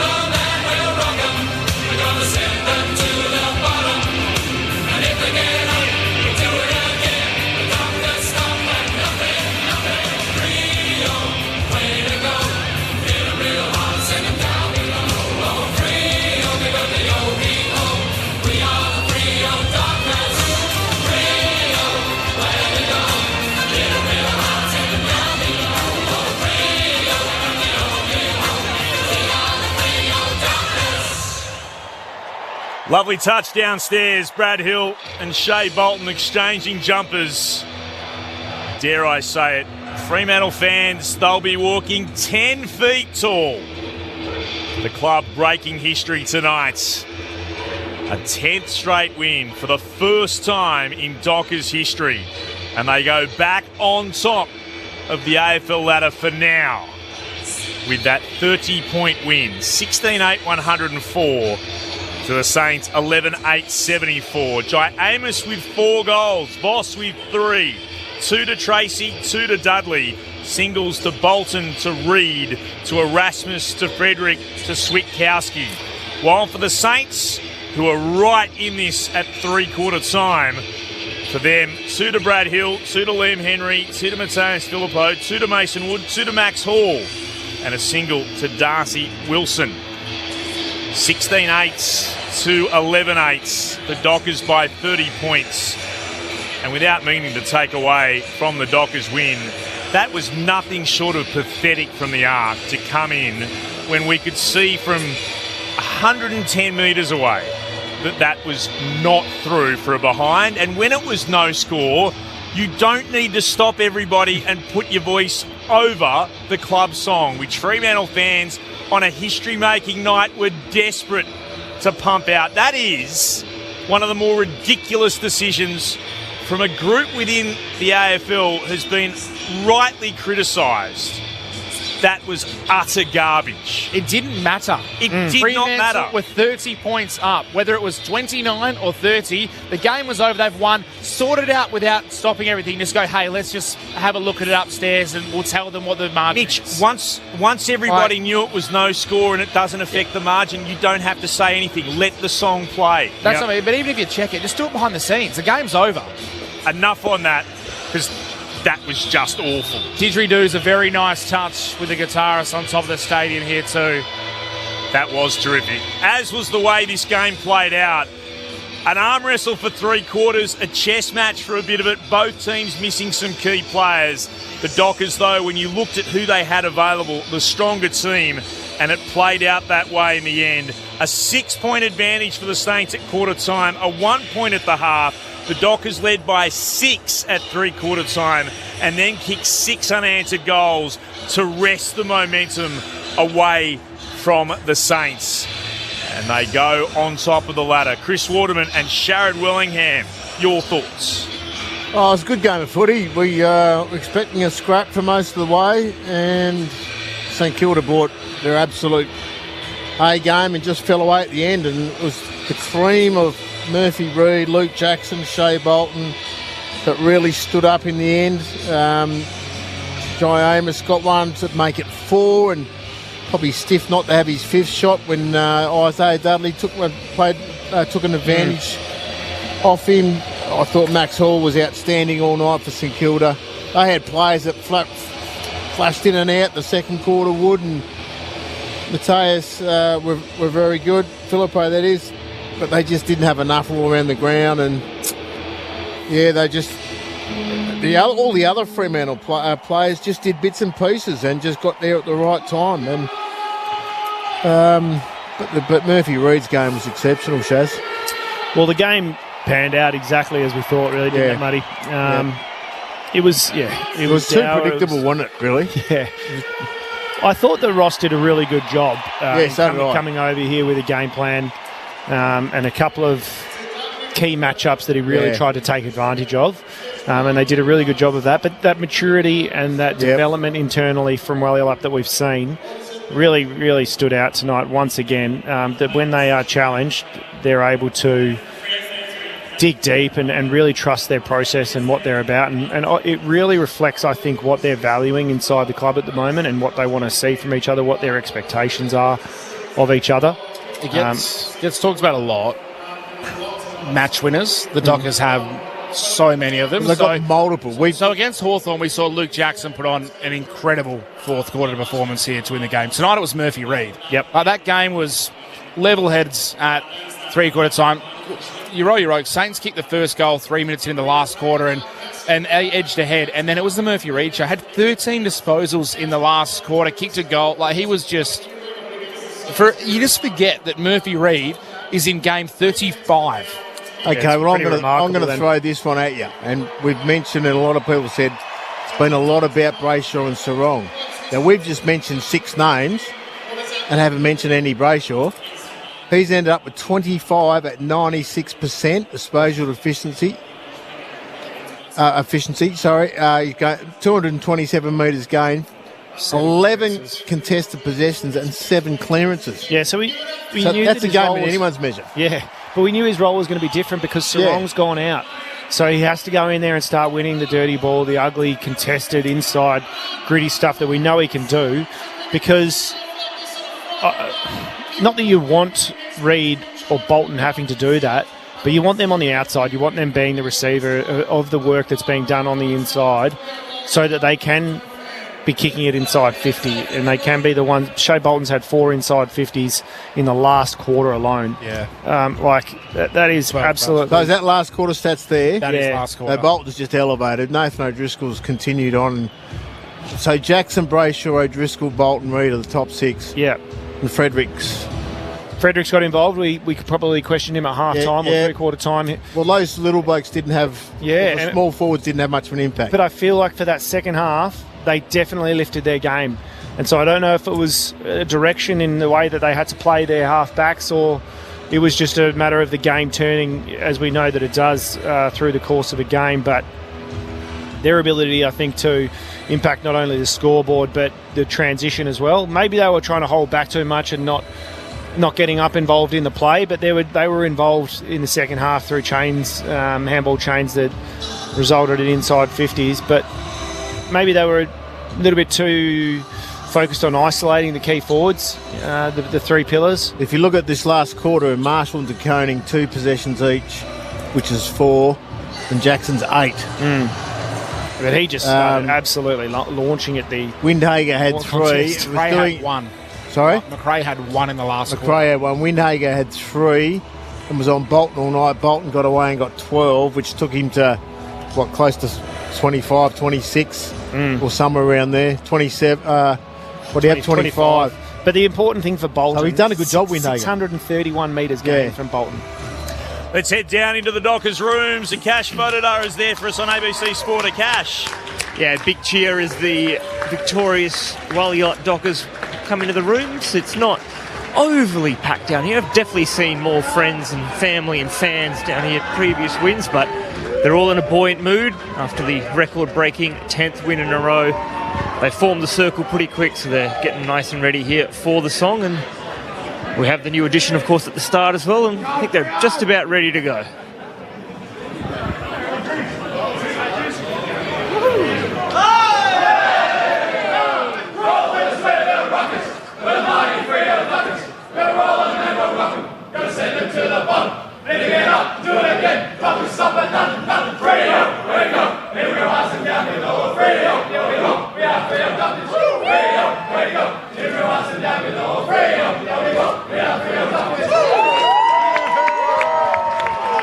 Definitely a happy bunch down here, but pretty contained in their celebrations despite that record-winning streak. We should hopefully have a Fremantle player join us very shortly. 10 straight for the Dockers, and they're, of course, obviously club record.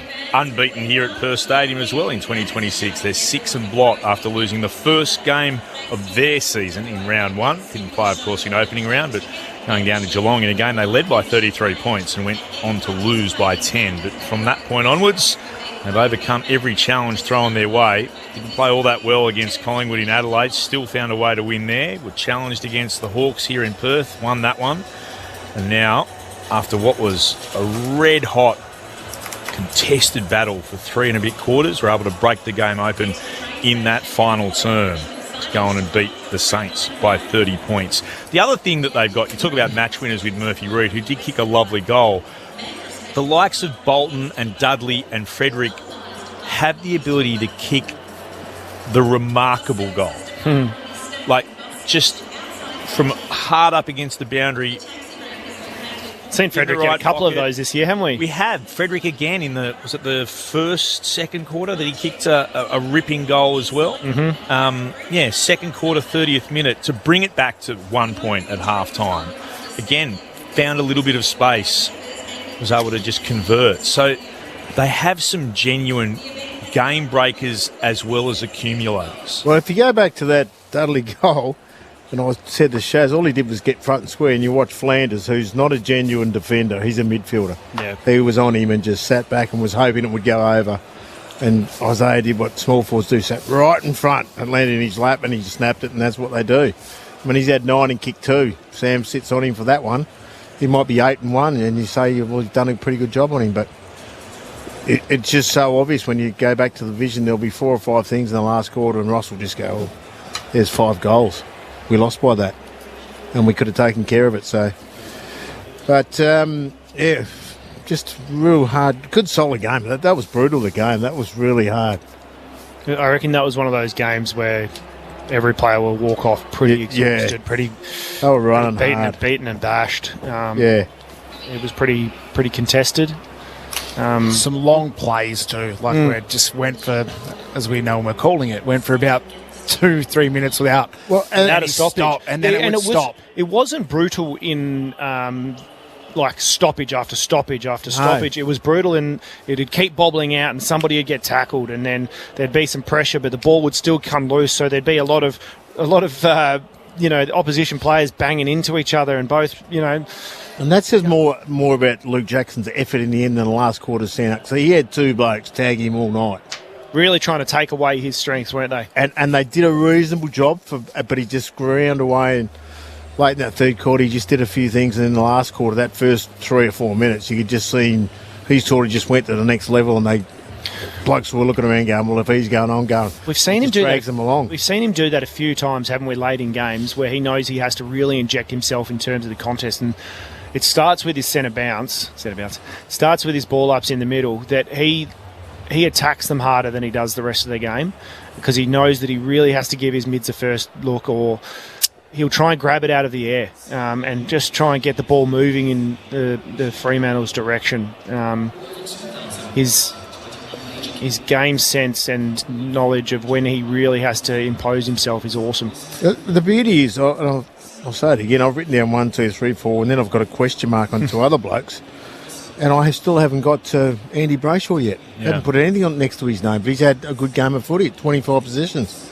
We're talking Amos, Cox, Shea Bolton, Luke Jackson, Murphy Reid, and then I've got a question mark with Nathan O'Driscoll, who I thought was terrific, and still haven't got to Andy Brayshaw.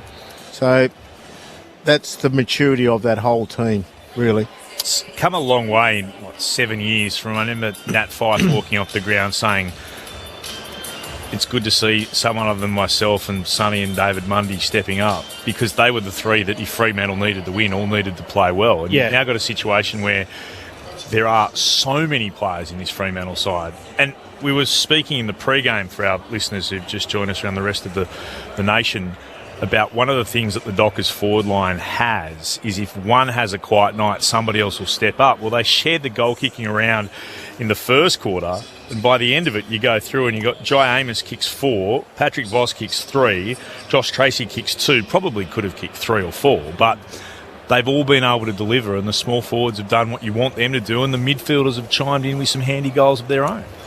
And you can even go further down the list here. I mean, Matty Johnson's had a pretty good game. He's had 20 possessions. Erasmus was in and out, but ended up still having 15 possessions and kicked a really good goal. So there's so much balance right through the team that there's no real passenger. And Switkowski's probably had his quietest game for a long time, but he still would have been yapping out there, directing traffic and doing all the leadership stuff. Just on Murphy Reid, so 30 disposals is an equal career high for him. He had 14 score involvements, which is 1 shy of his career high of 15, which he did in the Derby last year. And he's had 23 effective disposals out of his 30, which is also a career high as well. So he had 14 score involvements. Josh Tracy had 9, Luke Jackson 8, Frederick 7, Clark 6, Voss 6, Bolton 6, and that's what you're talking about. There's so many involved. Well, let's go back to numbers. Just before 6:30, and we said they've got to stop Bolton ahead of Brayshaw. They've got to do something about Murphy Reid, and it might be a Clarkson or someone like that, but they did jump on Brayshaw. But the other big one was Luke Jackson, who they worked off. That's a career high inside 50s for Shea Bolton. Previously 11, which he'd done on a number of occasions. He had 12 inside 50s today. So he wasn't his cleanest. He wasn't his cleanest and most efficient tonight. He stood up massively in the last quarter when it was really needed. He broke the tag big time the last quarter. Massively. And obviously the tag influenced that. He was under a lot more pressure than he probably usually is, which is why his effectiveness with the ball wasn't as great, but he broke the back of it, and we saw, was it 5 inside 50s in the last quarter maybe, and all of those I think were really good. Well, so he broke the tag. They couldn't go with Murphy Reid. Well, I don't know if they had anyone set, but they couldn't. If you're a Dockers fan, 0437 774 774. Are you now booking your tickets? Have you booked your tickets? I know, well, they won't be filling up the car. Nadia Mitsopoulos from our morning's program here in Perth has booked her tickets. She's that confident. Is the lid off if you're a Dockers supporter? How are you feeling? I've only got 2 teams they've got to beat. Because I was up and about with the Bulldogs before the start of the season. They're gone. They've had too many injuries. I think the season, and we'll see a bit next week because Fremantle play Brisbane next week. That's a big game. Massive Saturday twilight at the Gabba. That's a big game. Huge game. I just think we haven't seen the end of Brisbane's injuries. That Shaz and I were talking before. They're going into their 4th. They've had 3 grand finals. It just takes its toll. I think people are underestimating Geelong. Don't sleep on them. The Mitch Edwards part, but also the Tanner Bruin and Warple in the midfield just gives them more run. So I'm thinking Geelong, Sydney and Fremantle are the 3 who can win it So right here again, now. I go back to you if you're a Dockers fan and you're on your way home or you're listening somewhere else around the nation, 0437 774 774. Is the lid off? 10 straight wins. You've never done that before. Tonight, are you having a look? I'll guarantee you one thing. There'll be some serious price gouging going on from our airlines. So what year did they win their first 9-game streak? 2006. And they made a prelim and lost. Yep. And then 2015? Prelim. And lost. So they went 10. They didn't want to stop on 9 because history shows they win 9 in a row, they lose a prelim. They've got to 10. Maybe that's the hurdle that Fremantle need. Why stop? Big game. They've got Brisbane at the Gabba. Yeah, well, Brisbane and then Geelong here. Hayden Young might be back if they choose to play him. Alex Pearce maybe as well. Big couple of weeks. Sarong's out for a couple of weeks, which would be a tough one against Brisbane given the likes of their midfield with Neil and Ashcroft and Duncan. I'd just be having a look around at a few of the smaller hotels in the Carlton area right now, I think. Lygon Street. Airbnbs. Couple of year-old flats are available, Shaz, from over there around Victoria Park. I'll be staying with some mates. If they win this week, they might still be partying on Lygon Street later in the year. The other thing we've got to think of, they won 16 last year and got rolled here. Yeah. They're going to get, if they keep going, they just got to keep going, they're going to get the second chance here. Yeah. And you've got to take the first week and get the second game here. Yep. They've got to sew up top 2. And we've spoken...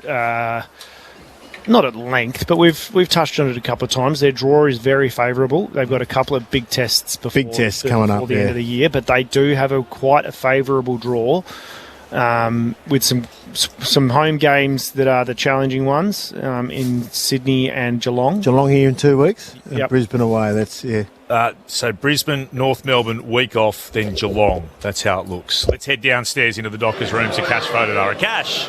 Thanks, Clint. I'm down here with your favourite player. We've got Jai Amos with me, fresh off 4 goals. Jai, firstly, on the team performance, 10 wins in a row, club record. Was that brought up at all during the week or talked about, or has it been talked about now that you've got it? No, not really. Obviously, there's acknowledgement there that we're playing good footy. That's how we look at it, and even though we won 10 in a row now, we look at it as 1-0, and we've got a big test next week against Brisbane, so it'll be a good challenge. How did you find tonight's game, particularly the first half? It looked like a bit of a scrappy affair, and St Kilda weren't really letting you get your game going?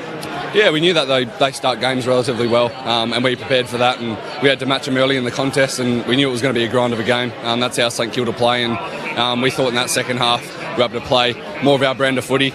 We stuck up in the contest in the first half, and then to be able to finish like we did in the last quarter was nice. As a forward group, it looked like you had some plans for their interceptors, and particularly the job Patrick Voss did on Cal Wilkie. What were the instructions for him? Yeah, it was sort of a full line thing. But obviously, yeah, Vossi went to him for a little bit and did a really, really good job. And then whenever he was off, it was one of us other tall forwards doing the job. But yeah, when we have something like that, it's a team thing. And same as when a midfielder gets tagged, it's a team thing as well. So yeah, I thought he did a good job tonight. Let's head upstairs. We've got Clint Wheeldon, Mitch Turner, and our experts Chris Waterman and Sharad Wellingham. Sharad, mate, congratulations on the win and the form so far this year, mate. It's good to watch. The skills in the first half looked a little bit sloppy. Just, handballs hitting the ground before a teammate, and they seemed to be a little bit far away. They weren't rocking up and getting in each other. You weren't getting in each other's faces. Was anything spoken about that, or was that purely just off the back of the St Kilda pressure? There was a little bit, more around our composure. Like you just mentioned, just composure with the footy. We got ourselves into good positions and good looks. But we just needed to show a bit more composure in those moments, and we had players there to use. But yeah, like I mentioned, just a bit more composure. And you mentioned that you knew it was going to be a dirty game. It was going to be tough. Did you know that it was going to be up until the last quarter that it would take to break them, or was that a mention from Longy at the three-quarter time break that you've got to go hard? It felt like at the start of the last you just went bang out of the blocks and really took it to them. Or was that always the game plan, or was that something that just eventuated throughout tonight? We always knew that. Yeah, every time we played Saints, they bring up the fight, and they're always a tough team to play. And yeah, we thought it was going to take 4 quarters. We prepare for every team's best, they brought their best early, and I thought we were able to match them in the contest, and yeah, we just lacked in that bit of composure that I just mentioned. But it was good to finish the way we did. It kind of looked like you didn't have the run and carry that you guys have done so well this year. What did you have to kind of change, or did you have to change anything to use a bit more space and get it outside that kind of tight bubble? Yeah, obviously they roll around pretty heavy like a lot of teams do, and the way that we can bring the ball off the line and get our running half-backs involved and our running players was a big part of the game, and that was a big part of our ball movement. But like I mentioned, I felt like our ball movement was there. It was just showing a bit more composure in those moments. Jai, well done, it's Muddy. So just on the back of all that, has that felt like a real brutal game of football that you were just involved in? It was definitely a physical game, which we prepared for, and it was a pretty physical game, and it was good. And you've ended up the biggest goal scorer with 4, but you got ripped off with 1. You have to have a chat to those little blokes. It's taking goals off you. Yeah, lucky it went through. Well done tonight. That was a good effort. Jai, Clint Wheeldon here. I'm always a bit dodgy about asking players of other players because sometimes you don't see the moments, but could Shea Bolton win mark and goal of the year in the one game tonight? Oh, hope so. I actually was sitting on the bench at that time watching a clip, and I actually didn't see it in real life, so I watched the replay back, and he did get up there, and then the goal was just something special. That was an incredible moment, the way the crowd rose. Do you feel that as another player when one of your teammates does something that spectacular from that goal? Yeah, for sure. And even that whole last quarter, we feel like our crowd, we have the best crowd in the AFL. And when they're up and about, it's pretty loud out there. So, yeah, it was nice. Jai, we spoke about Patrick Voss. We asked you about it. Cash did, and the role he played today, and he was very lippy and very chirpy out there, and it was a great battle between him and Callum Wilkie. You got sucked into it as well at one stage and found yourself in the middle of a bit of a pony sandwich. Do you ever shake your head sometimes and think, what has Vossi dragged me into here? No, we love Vossi and what he does. He had that job today, and all us forwards are there to help him out, and sometimes you get caught up in it. So, it was good. He was good today. And Murphy Reid, speak about him all the time, but that fourth quarter, once again, he's in his 35th game, Jai, and he is just so special. What is it like to be out there when he gets in those moods and takes over a game? Yeah, he's great. He's that one player that throughout the game shows that composure. The way that he uses the ball, and he runs to the right spots, and especially in big moments in game like you just mentioned, showing composure like that and flying the footy definitely helps us as forwards, and obviously his delivery inside 50 is nice as well. Nev, does he have a huge tank? Because he seems to cover the ground really well and manages to find a level of pace when he's kind of worked into, like you said, he's really smart and he does work around the ground really well. But does he have a big tank, or is it more just his smarts that get him around the ground? He's relatively fit. He had a good pre-season, I think it's a bit of both. He's fit and knows where to run to get the ball. So, they work hand in hand, I think. Jai, I wanted to ask you quickly as well. There was a lot made about the clash with St Kilda. Round 8 last year, you lowered your colours on the bright lights over East, and since then the club has done an incredible job to turn things around. I think you're 22 wins and 5 losses now since that game. Did it feel like a turning point for you looking back now? 10 in a row this season, finals last year. Have you matured a lot since that specific game? It's hard to think that far back now. We're sort of thinking about what we've done this year and what we can continue to do this year. But obviously it was a turning point last year. But we're not looking back now. We're looking forward.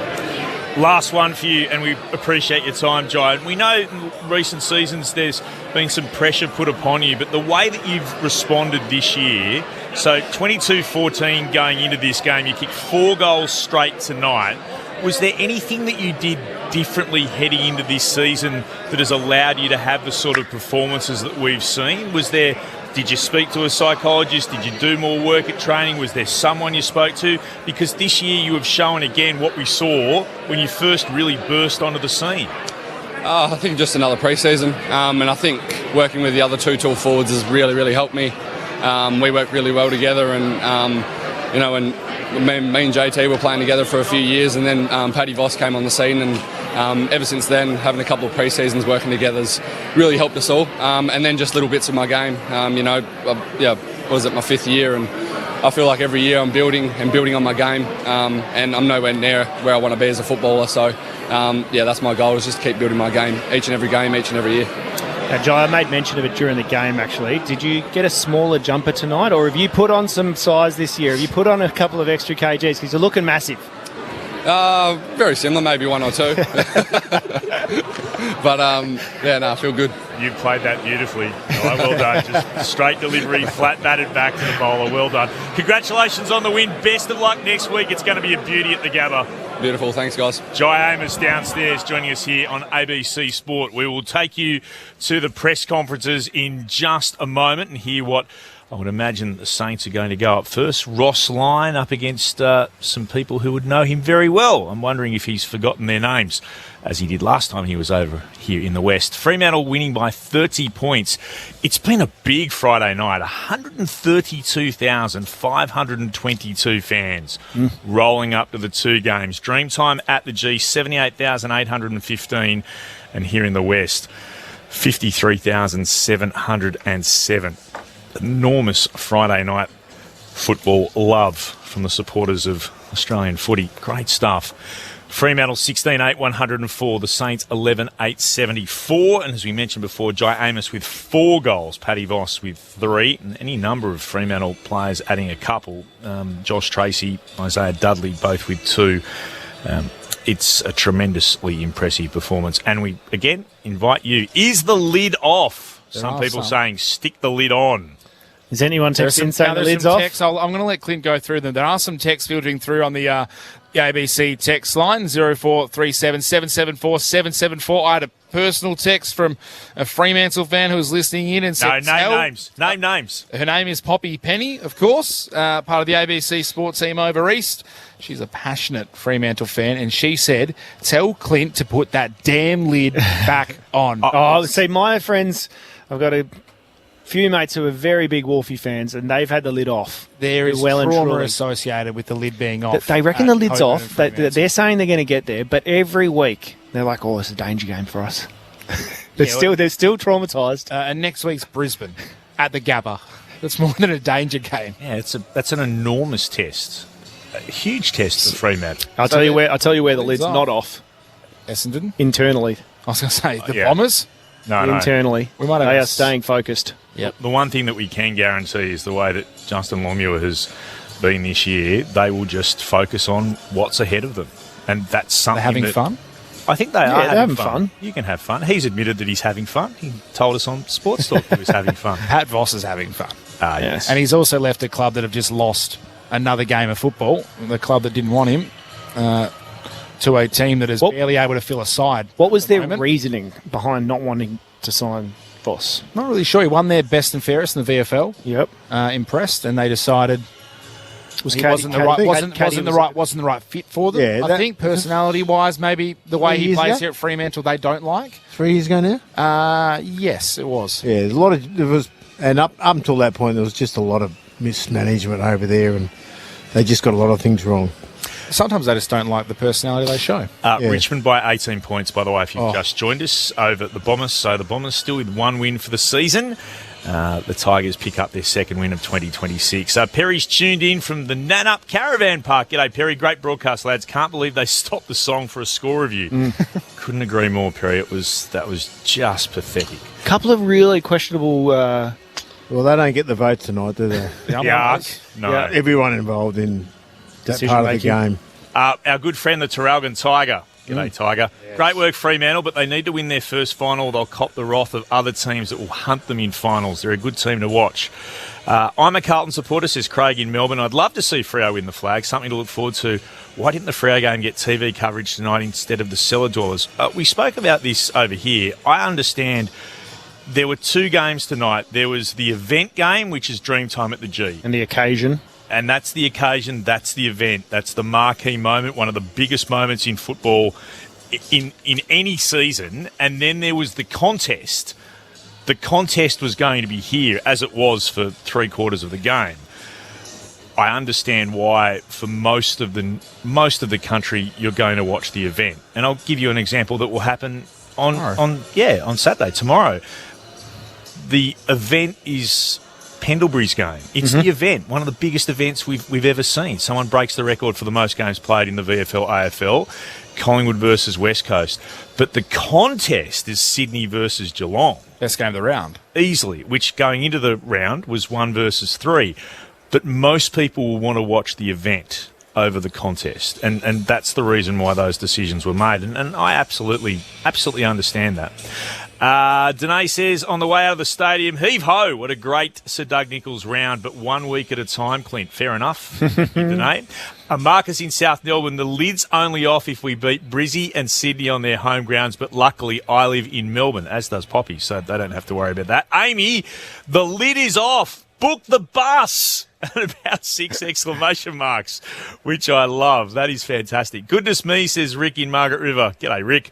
I'm having a Bex and a lie down. How are the multifaceted Dockers snatching victory regardless of the circumstances? Grandstand crew, the consistent winners, many thanks. That is something they've been able to do this year. Under all sorts of different challenges, have been able to rise to the occasion. When they've been completely outplayed, as they were against Collingwood, but found a way to win. When they were challenged for 3/4, were able to suddenly put the foot to the gas. When they've been winning comfortably, and then the other team has come back and given them a fright, and they've still been able to get away over the line. Whatever they've been challenged with, Muddy, they've been able to deliver so far. The only challenge they messed up with, the Shaz, was round 1. Yeah. They had the game in the bag. The 2 most rounded sides for mine, I know you've spoken about Geelong, but the 2 most rounded sides, I think, are Sydney and Fremantle at the moment. Yeah. Geelong aren't far off. Geelong aren't far off. Not far off. They're pretty balanced across the... And Brisbane aren't done yet. I just think they might... Just the injuries might just creep up a bit as the season unfolds. Do you think, like, if they don't quite get enough wins, end up finishing 5th to... They've done it from there before. True. I just don't know. Yeah, I just don't know. But it's the accumulative kind of load of... this will be 4 seasons of being up the top. Yeah, that's what I'm getting at. Playing 25 games a year, but, you know... Oscar Allen hasn't done that, but he's already injured out for a long period of time. Where's Hipwood? I just haven't seen him. Zorko could come crashing. He's just getting little niggles. Yeah. It could drop off any time. Neil's playing well, but he had the niggle last year, which he never had those issues before. But there's been some other compact injuries that have just crept in as well, so we just don't know. I like this. Sorry, I'm not laughing at you guys, I promise. Jacob is very funny. Do we need a Wharfie time for the AFL to actually play our song? Continuing about having the song stop for the arc. Rollers and rockers until the DJ scratches the beat. Is it cheaper to fill up the Kingswood or fly? Petrol prices are expensive. It's going to be more... it's always expensive, though, to fly. And it's going to be more expensive this year given the fuel prices are up in general and flights are up. So we've seen what happened in 2013 and obviously 15 and 18 when the Eagles have been in. The prices are exorbitant to get from this side of the country. But it is actually robbery. I wonder if load the buses up. I wonder if ESPN can write an article about price gouging, well, like they did for Gather Round. Yeah. Like the shock of people who live, sorry to friends who live in Victoria, but the shock of people who live in Victoria having to pay extra when you go somewhere where there's events on you want to go to. Oh, no, this is terrible. They've Quarters raised the night prices. driving. Ben Quartermaid and I have decided if the Dockers get in, we're going to drive over and we're going to document the trip along ABC Sport. We're going to drive across the Nullarbor. Kevin says from Shedser Park, I like this. Come on, Clint, the Dockers at home beat a team that's not in the 8 and you're all excited. Well, no, it's not about that, Kevin. It's about that they are now 10-1, and that is preliminary final form. Mm-hmm. That's where the question comes from, because I understand why a lot of people, but anyway, thanks for texting in, by the way, Kevin. I understand why there's a lot of fans who believe what Luke does. True Freo fans are never confident. The pessimism is baked in and the lid is glued shut. Kevin's underestimated St Kilda there too. Yeah. I mean, Ross has alluded to it a number of times, hasn't he, that their ladder position doesn't reflect where they're at, and I think we saw that tonight. What can we do? Yeah, we got 5 minutes to go in the grand final and Fremantle are playing. No, let's just say we've made the grand final, Freo, and we're in the game with 5 minutes to go. Yep. How do we conjure up Wharfie time? We're at the MCG. They're not going to do it for us. No, there'll be no Wharfie time. No, but we've got to conjure up one. There's too many corporates at the grand final. Someone sneak in a little, one of those little harbour signal sirens, and you can just wind her up or something like that. Air raid siren. Air raid siren. That's the Bombers, though. Yeah, that is the Bombers. They used to have that at Windy Hill. They had that at Windy Hill. They did. Just saying, they're going to have to get the Wharfie time. What about the old Peter Bell? Yeah. Oh, I've actually spoken to Belly because I love Belly. You know, I love him. One of the only positives when he retired was that bell stop every time he touched the football. Anyway, Gilby's, this is good, 0437 774 774. Thanks very much for texting in, everybody, as well. Gilby says, I've been a Dockers nut since 1996 and the lid is still firmly on. However, there is a lot of buzzing happening under the lid and we're trying to keep it on. I like where their head's at. It's like... I was going to say, so it was a real Ben Cameron style kind of joke, but... No, go. I'm going to leave it. No, you can't do that. I was going to say... You can't tease us like that. I was going to say, it's like a helmet if you're facing Malcolm Marshall back in the day. The lid doesn't stay on for long. It'll be knocked off soon. Yeah, it's an incredibly impressive performance. 10-1, that's preliminary final sort of form. And even if... And Brisbane will be an enormous challenge, but even if Fremantle aren't successful up there, it's still an incredible start to the season. It's North Melbourne after that, obviously. It is in Bunbury. Yep. And then the bye, and then they play Geelong and Gold Coast, but here. Yep. So the Brisbane game is their last bit of travel for over a month. So they just got to get through that, the Dockers, win or lose, and they have over a month at home. Are you taking... It's great that the AFL's figured all that out. So allowed North to sell it. It's great. You taking Hayden Young to Brisbane next week? I wouldn't, personally. I wouldn't take Pearce. I wouldn't take Young. Pearce if he's I wouldn't ready. take anyone. Pearce is medial? Yeah, but he's 200 centimetres flying him to Brisbane. Medial. Is this 3 weeks out? He's likely to be... They reckon he's probably back next week. There was a short term at the Friday game. They said he was never going to get up, so they just ruled it. Did you say you got to buy after Brisbane? Yep. North Melbourne in Bunbury. And then the bye, and then Perth Stadium. That's probably more dangerous than going to Brisbane.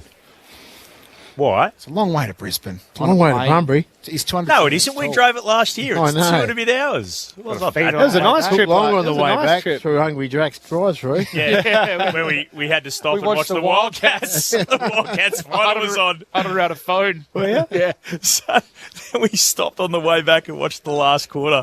They got done too, I think. No, just different circumstances down Bunbury. That'd be good. It's great for Bunbury, but... Sorry. The point is that ground they got in. That was one of the best ovals of Hands Oval. Yeah, it was immaculate. Yeah, absolutely. But it's just different. Yeah, but it's just if they can sneak the win against Brisbane, they'll be set up that bye. Another text, 04. Let us know your name and where you're texting in from as well. 0437 774 774. Hi, guys. Yes, I booked the flights. St Kilda are our bogeymen. Loving the way that they're going about it. The boys are fit with a short turnaround. Even felt like Muddy was genuine about Freo. Muddy was genuine about Freo. I always have been. You always get a... No, you have to understand, as a former West Coast person, you're always going to get a whack. Yeah. Always. Can't avoid it. I was at Freo for 5 years in their first final. I know you were. Coaching down there in the Connolly era. We will bring you some of the press conference if we can get it, but we're not quite sure where it's vanished to. So it was taking his time too. Yeah, Ross. This is that thing Didn't where Ross will be early. Didn't he not do a press conference a few years ago? He did. Didn't he? Sent was it Corey Enright? Yeah, he didn't do it. I would say these are these things where the AFL talks a big game about you've got to come in after 20 minutes, and they should just fine the coaches if they don't. They probably do, and he goes, "I'll take the fine." Yeah. Oh, no, I don't. No. St Kilda would say, we'll pay the fine. He wouldn't be paying it. So apologies to our Saints fans. We did want to bring you something because we're well aware that it's important to try and get people from both clubs on. We were trying to bring you the press conference, but it's taken that long. Nothing to bring you at this point in time. He hasn't done it yet. Well, last time I saw a shot on the screen a couple of minutes ago, he still wasn't out there. No. Because a few of the journos were still waiting there. Craig O'Donoghue, he's loaded up with questions in the front row, waiting to go. He was the journo that we were referring to when he had been at every Ross Lyon press conference as Fremantle coach, I think, for, probably 7 or 8 years. Yeah. And then the other year, Ross goes, "What's your name again?" From 2012 to he actually did 19. He did a running pre-season with Freo as well, because he was an umpire at the time, so he was probably the only journo in Perth who was fit enough to be able to run with them. I texted him just before and said, good luck. Let's ring the bell. We better get the votes in the ABC Football of the Year. Just repeating, if you've just tuned in, here are the 2 results tonight. Friday night footy on ABC Sport. The Dockers, while you're up during the Sir Doug Nicholls rounds, have beaten Euroke. The Saints, 16-8-104 by 30 points, 11-8-74. To make matters worse, though, for the Saints, Rowan Marshall has a knee injury and Dougal Howard a calf. Neither finished the game, so they've already got quite a substantial injury list, and you can put those 2 names on it as well if you're a Saint. And the Tigers got their second win of the year, beating the Bombers in the Dreamtime at the G game. So they won by 18 points, 10-14-74 to 7-14-56. But Andrew McGrath was taken to hospital with a broken jaw. So not good news at all for him. And Tom Lynch also hospitalised with a larynx injury to his throat. Jonty Fall concussed. Matt Guelphy did a hamstring. Sam Durham was also concussed. Did you mention Archer May? Archer May also taken to hospital as well with a rib injury. So 3 players taken to hospital, plus another 2 concussions outside of that. Wow. It's a brutal game of football. Absolutely brutal. So Tom Lynch with a larynx. Suspected larynx. It is a throat injury, and they suspect it's a whack to the larynx. Could you believe that Nick Watson came on the ground after half-time last night? Nope, but it's where we are. Yeah. But that is a brutal game, and it's a brutal game for everyone, and brutal game for Brad Scott. Enjoy the ride, Freo fans, says Scott. Next week is the last free swing of the year. Strap yourselves in, as Ross would say. John of St Kilda says, "G'day, Clint. The Victorian Dockers cheer squad invited Bob Murphy to sit with us last week, and he refused. So it's lid on until Bob accepts." That's from John of St Kilda. There you go. Because Bob was over here for a couple of years with the Dockers. He was. And he did have, I know he's working for ABC Melbourne, but he was doing some stuff with the Bulldogs again. Maybe that's why he's so not maybe he allowed does to. have a bit of an affiliation, because he was doing some leadership work with the Dogs, his old club. So maybe he's still doing a little bit of work when he's not hosting breakfast in Melbourne and jumping on the ABC Sport coverage. Outstanding expert for us. Speaking of outstanding experts, Shade Willingham and Chris Waterman. How the votes look, gents?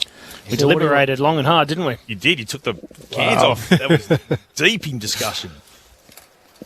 So what are you after here, Clint? Have you not done these before, Chris? 3 best on grounds, not just Fremantle players. 3 best on grounds. The best 3 best on grounds for the ABC. I can't believe I have to explain this for the ABC Football of the Year. And then it was difficult. Yes. I'm going to give a vote to Brennan Cox. 1 vote to Brennan Cox. Thought he was the master of the. We discussed that someone like a Kirby Sharman had to jump up, and they Just didn't get one up. 2 to Max Hall. I thought he was outstanding right through the game for St Kilda. Got him going early. And 1 to Murphy, well, the best player we thought was Murphy Reid.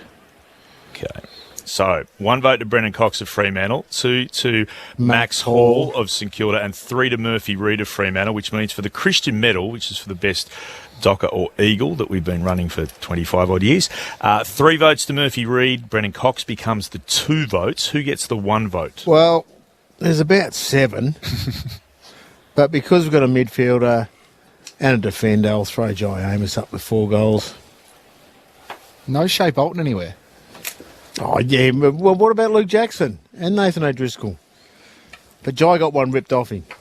Could have had 5. Is he your favourite player? He's the favourite player of 2 people in this box. He's my 50%. Muddy. He's the only footballer that I've got a post. So 1 vote to Jai, 2 to Brendan Cox, and 3 to Harley Reid. If you did it in the last quarter, you went Brayshaw, Jackson, Reid.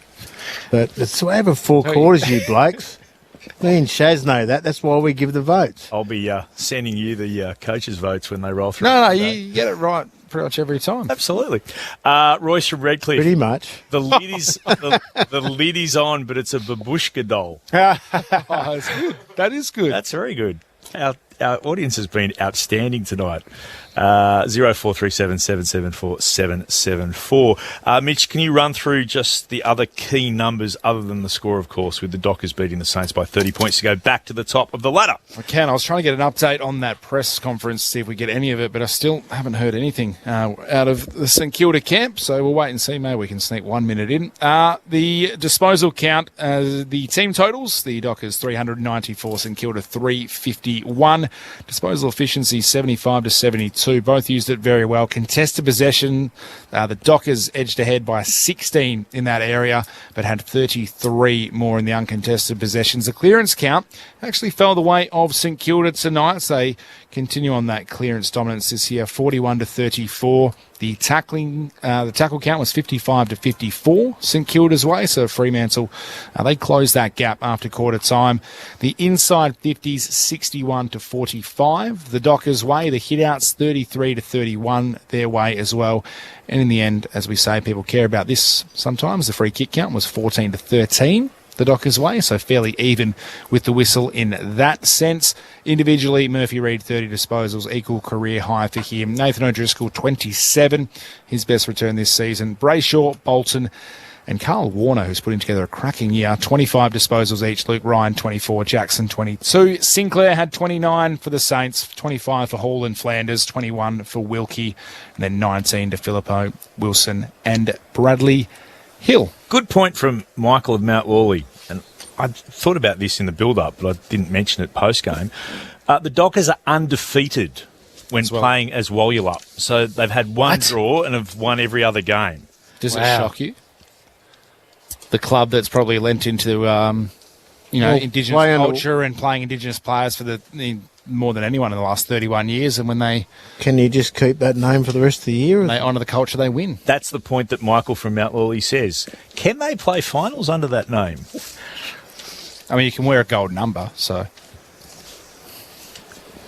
You're looking forward to watching Scott Pendlebury tomorrow? I certainly am. Did you get the gold number when you left? You had the gold I got the boot up the bum. No, I'm very much looking forward to it. Gutted I can't make it over.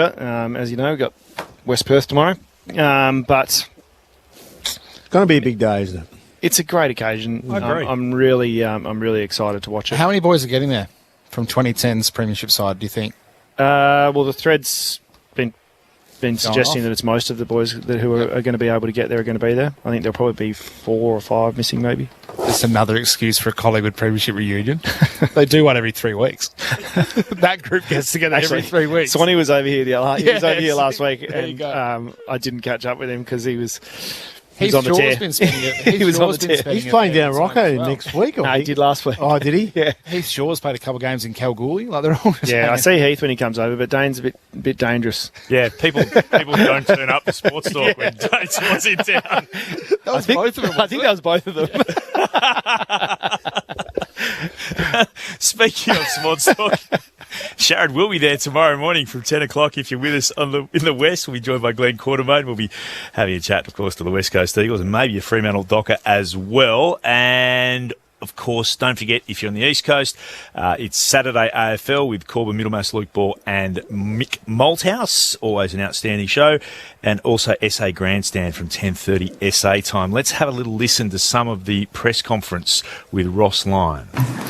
You were in it all night and then they handed it over the top again here. Yeah. When did you feel like you started to move away from that? Yeah, no, I thought we were in it, and so their absolute strength is their stoppage game. They've been averaging 50 points, so I thought we sort of really competed in there, the centre square bounce and around the ground. They got going a little bit in their attacking mid-stoppage in the last quarter, but it was really just our ball movement out of the back half. They really stifled, and all credit to them. That was the difference in the game, to be honest, their front half game. That we thought we had that in the first quarter, and then after that after half time we didn't get it and they got it. So I thought that was simply it. Too many turnovers coming out. They applied some good pressure. Did we handle that heat? And then was our